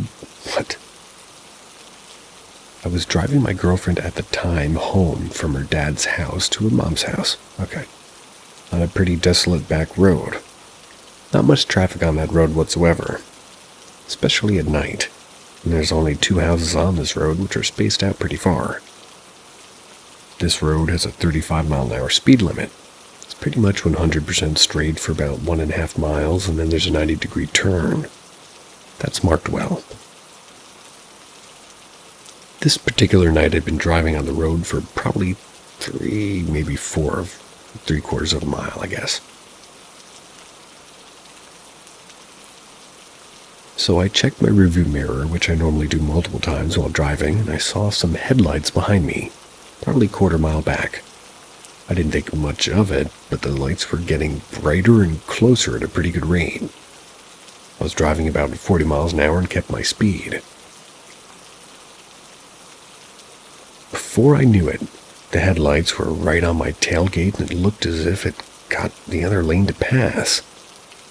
The 90-degree turn wasn't too far in front of us now. I thought, holy shit, this asshole's about to pass me with a turn coming up. I saw the headlights in my driver's side mirror now, and I started looking out the window to see who it was. Like, who's driving like that? Flip him off because of a stupid move to pass there. But there was absolutely no vehicle that passed me. No more headlights, no sign of any sort of vehicle being there. My girlfriend had seen this happen as well. She told me to stop at the 90-degree turn and turn around thinking that maybe the car crashed in the ditch or went off the road. I turned around, drove back that way. Went really slow, looked on both sides of the road, and there was no sign of any vehicle, no tire tracks, no smoke from a crashed car, absolutely nothing. I had goosebumps the rest of the night. I still think about this moment frequently. I've told a few people that story, but mainly keep it to myself because I think it sounds nuts. I still can't explain what happened that night. It still gives me goosebumps to this day. Has anyone else had any experiences like this?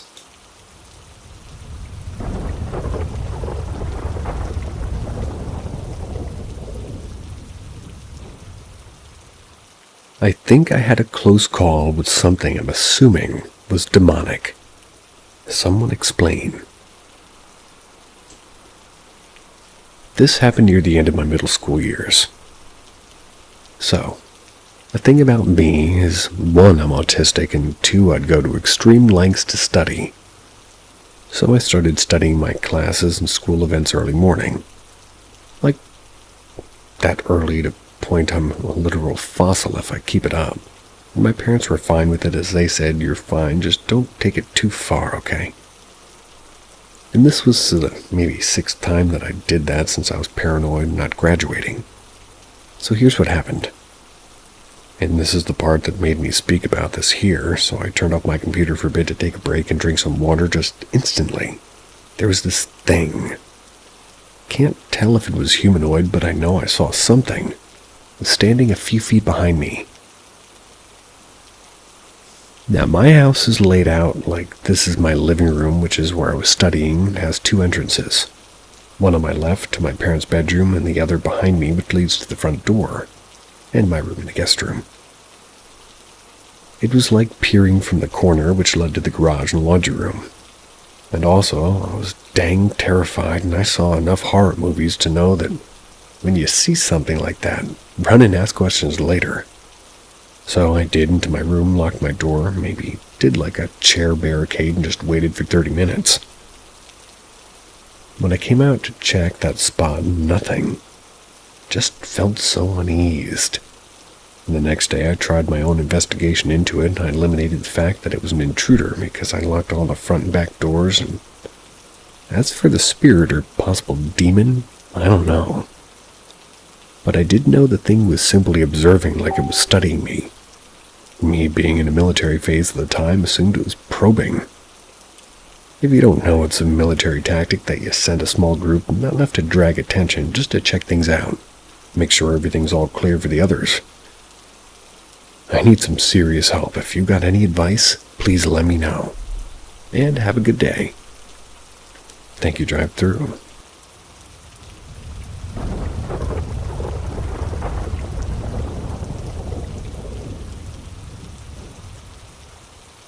My experience with precognition and premonitions. I've never shared this with anyone, and I think it's about time. About 20 years ago, when I was 13 or 14 years old, I was very close with my grandpa, who was much more like a father than a grandfather to me. It was a holiday. It must have been either Father's Day or someone's birthday. The family was gathered at his house. And at the time, I was obsessed with filming everyone and everything with my camcorder. So, there I was in the living room recording the party. and as I focused the camera on my grandpa, it happened. Suddenly, I felt overwhelming dread and fear. I knew he was going to get sick and die. I felt as if I was receiving this information through a type of sense that we don't know about yet. Just the same as if I were smelling something and recognizing the odor, or like when you see or sense light when your eyes are closed. I just immediately received this information that I absolutely knew without a doubt was true.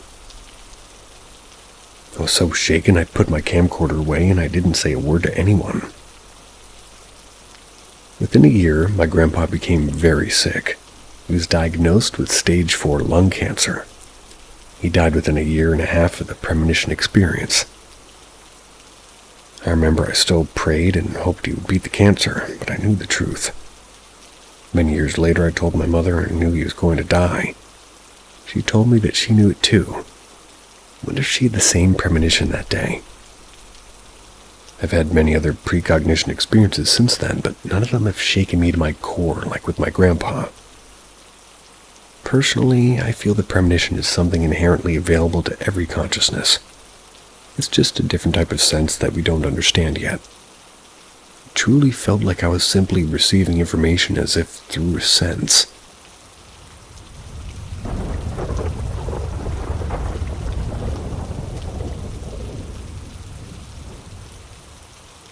This is the another story I want to share with you guys. I read it from Facebook Ghost Confession Group. About 10 years ago, I got an invitation to attend my cousin's dinner party. I've never seen my cousin before and only spoke to him on the phone. I was surprised that his family unexpectedly invited me after all these years. The invitation had an uncharted address that the GPS was unfamiliar with. I used a map and I pinned its location. As I'm driving, I tend to notice how far I've ventured off from civilization. Trees after trees, farms after farms.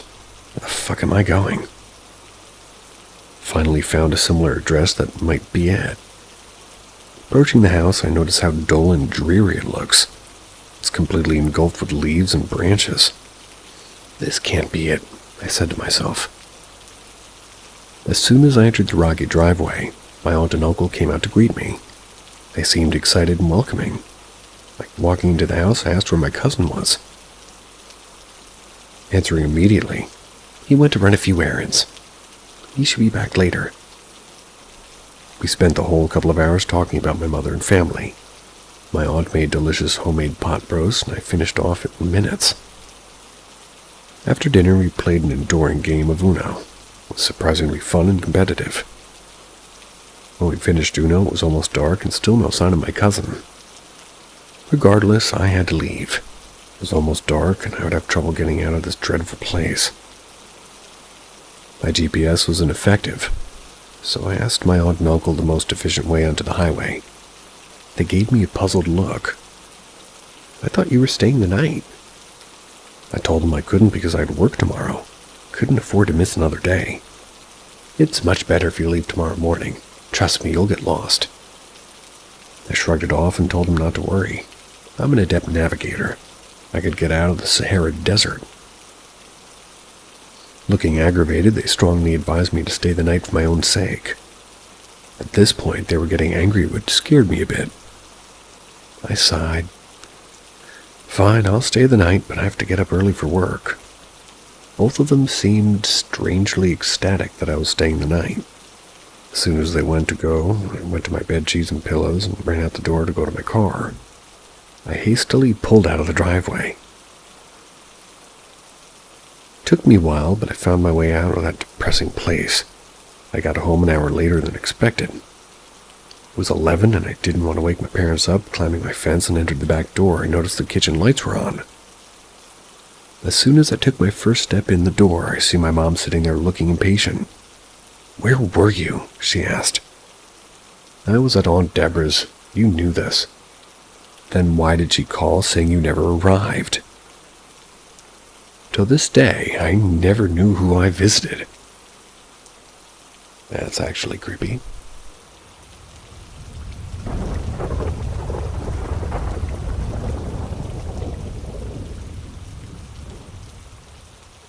My toddler is seeing a ghost child. I've always been a believer in the paranormal, but when spooky things happened, I could always rationalize them as a trick of the light, echoing footsteps from the neighbors, rats on the walls. That was until my family moved into our current home. We've been here for 3 years and the activity's been few and far between, till the last couple of days. For context, we live in a very old house on what is most likely First Nation sacred land in outback Australia, and I found what I think is a quartz spearhead in the crawl space under the house shortly after we moved in. I've heard very clear footsteps, so clear that when I was in the shower, I opened the shower door expecting my husband to come in, and similarly, while in the shower, something knocked on the door and I yelled out to my husband to come in, but he was in the games room with headphones on. I felt things brush up against me, warm spots in the house. My toddler's toys have started making noise out of nowhere, and I've seen things in the corner of my eyes. My toddler's also begun sleep talking, which isn't surprising, since my husband also sleep talks. But hubby heard him talking to something through the baby monitor at 4 a.m. When he went to investigate, toddler was asleep and the talking stopped. So, the other day my toddler and I are playing with Play-Doh on the dining room table. That's when a tub of Play-Doh fell off the shelving unit. No windows were open, nobody was near it to knock it over. It was pushed off. Nothing could explain this other than that it was pushed off. I can handle a little ghostly action, but that freaked me out. And this brings me to today when my son told me that there's a ghost dada and a ghost baby. Baby could be an infant to a toddler. It's just my sort of L.O. calls this little kid. L.O. Little one. Maybe. And that the ghost baby hides in the Play-Doh. He also said ghost dada's orange. I tried pressing for more information, but he wasn't interested in answering questions about them. He doesn't seem to be scared or worried, but I'm about to have a panic attack. My mom brought me sage, or at least a sage stick a little while ago. I'm not sure if it's appropriate. So what should I do? There's only one person I know of that people refer to as Orange, so I find that to be interesting and strange.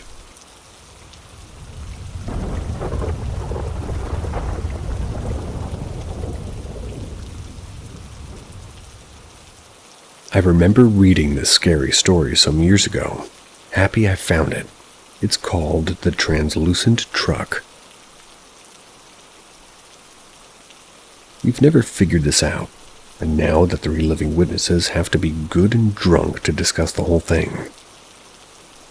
I was 7, my brother 10, my mom in her early 40s, and my grandmother, her mom, in her 60s. So we're all cogent. No one was too young or too senile to not recall this nonsense.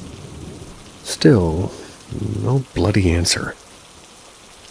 Grandma lived in an isolated country road in North Carolina. It was named after her family since they were the only crazy fuckers who lived on a land for about 1,000 acres. And I do mean crazy. We have stories about relatives that start with, "Remember that time Uncle Bob was in the ditch with a shotgun?" Which time? Her house had been empty for several weeks while she'd been visiting us in Florida. But we were all back spending the weekend with her before trekking back to the Sunshine State.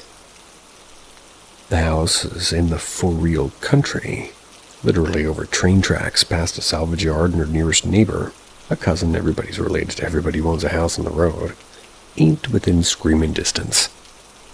Yes, that seems to be a real system of measurement, screaming distance. It's early in the a.m., just like before daybreak. We're awake because these are farm freaks who wake up at the crack of dawn from sheer ingrained habit. We're eating cereal when we hear someone pull up outside. Curious, we all run to the big picture window that looks into the front yard. There's a strange truck there. No one seems to be behind the wheel, though the engine is idling. The truck is, well, old for one thing. It's old-timey, like maybe from 1930s. You could picture the Jode family heading to California in this thing. It's rusted, but it was probably once painted blue. We stared at the thing, bewildered. Mom asked Grandma if she knows who that is. Nope, not a clue, says Grandma. She runs to get the phone to call her cousin and ask him to come up. He thinks maybe it's a hired hand and he's just maybe at the wrong farm. And just as she asks him to come on down, the phone goes dead. Well, that's unsettling. All at once, there's a loud, insistent banging on the front door. We all scream. My grandma, who's terrifyingly resourceful, huddles us all into the living room, away from a window where anybody can see us. Then, while Mom, me, and my brother just tremble there on the couch, she grabs a serrated bread knife from the kitchen and cautiously approaches the front door. She peeks out a side window very stealthily. She turns back to us and looks confused. She shakes her head like no one's there. We all kind of breathe easier. Then every goddamn door in the house is banging relentlessly. I can still hear it, rhythmic and terrifying, like all the doors are about to splinter and crack.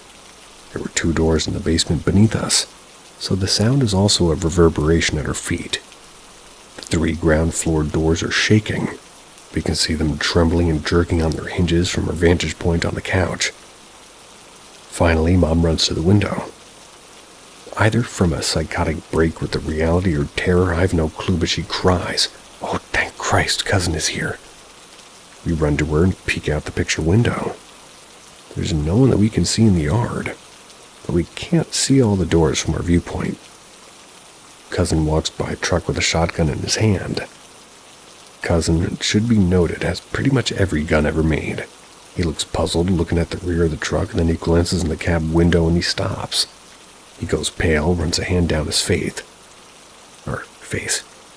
Then he runs toward the house and towards us. My grandmother flings open the kitchen door. She sees him coming. He shouts, "Everybody get behind the couch, get down." He runs past us as we bolt for the couch. The banging starts again. All the doors, and now we can hear the windows rattling. Like a tornado or the end of the world.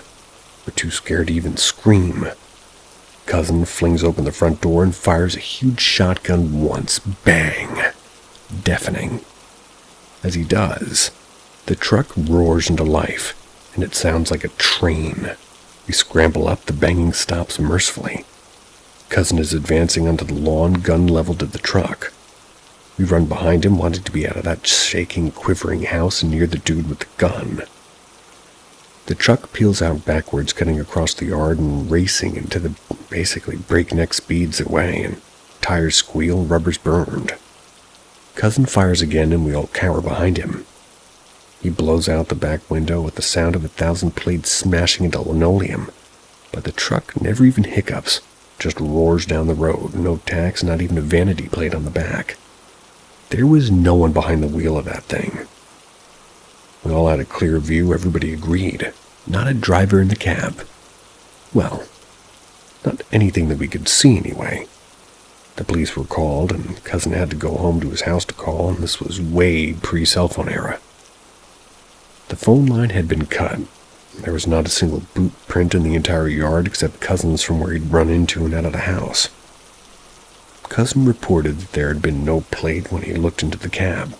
It looked like, as he said, something from a horror movie. He said there were all kinds of weird restraints and handcuffs and clamps and nylon straps, and he said the floorboards looked covered in what looked to be blood to him, oozing out of the seats.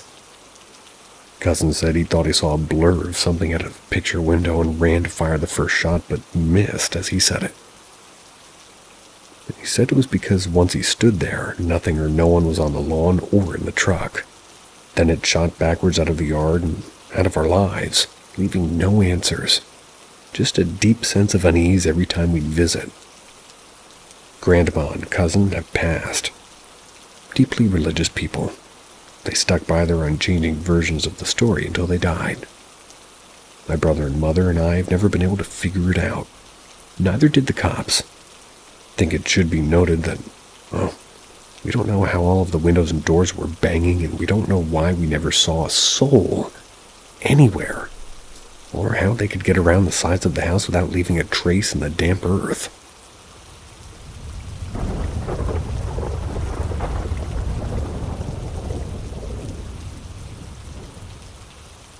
I feel like I'm haunted.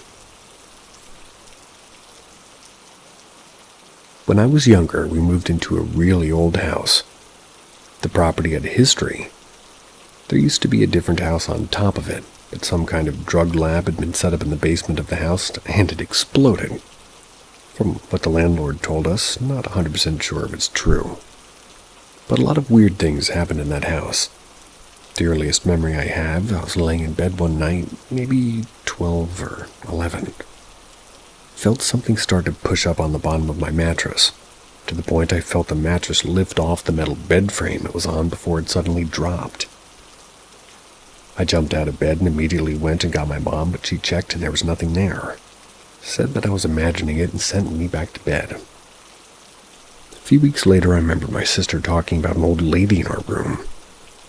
I asked her what she was talking about, and she said that at night there was an old lady who sat in the chair in our room and talked to us. I never personally saw it, but I do believe her. My little brother's room was the worst of all of them. He said he constantly heard things at night and that his toys would move. I was the only one who believed him for a while. But one night his Elmo doll that made noise wouldn't stop going off. So we took the batteries out and it stopped for a while.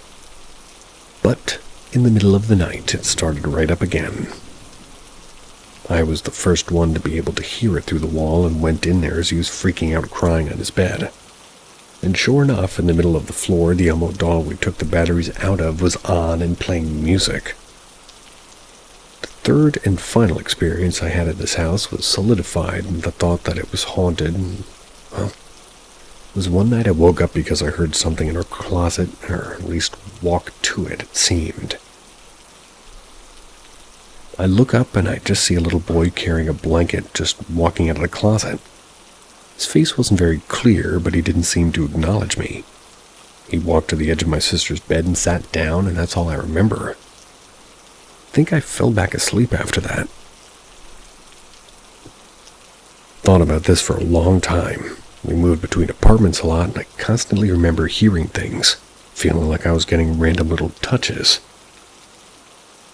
I remember one day I was sitting in my room in one of our old apartments, and clear as day, I hear a little girl's voice saying hi behind me. When I turned around, there was nothing. I remember hearing, like, multiple times, my mom's voice and her calling for me when she wasn't home. One time I had had a dream and a sudden black figure appeared in it. It woke me up immediately, and when I opened my eyes, it was next to my bed. I sat up and practically screamed. But when I blinked, it was gone.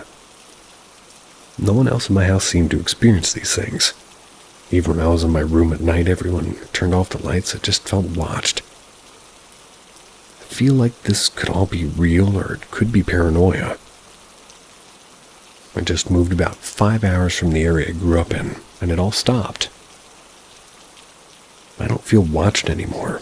I'm not having weird dreams, no slamming doors, voices, or seeing figures. It just all stopped. And just to say I've seen plenty of psychiatrists, this isn't a mental thing. I have anxiety, but that's it. For a long time, schizophrenia seemed like maybe a reason for some of this. But trust me, it's been ruled out many, many times. But to note, during this time I did have a lot of mental health issues surrounding depression. Since I was 12, I've been known to have random extreme bouts of depression that have led me to being hospitalized 3 times. I do think my mental issues are related to some of my experiences, but not all. Reminds me of the chicken and the egg. See ya.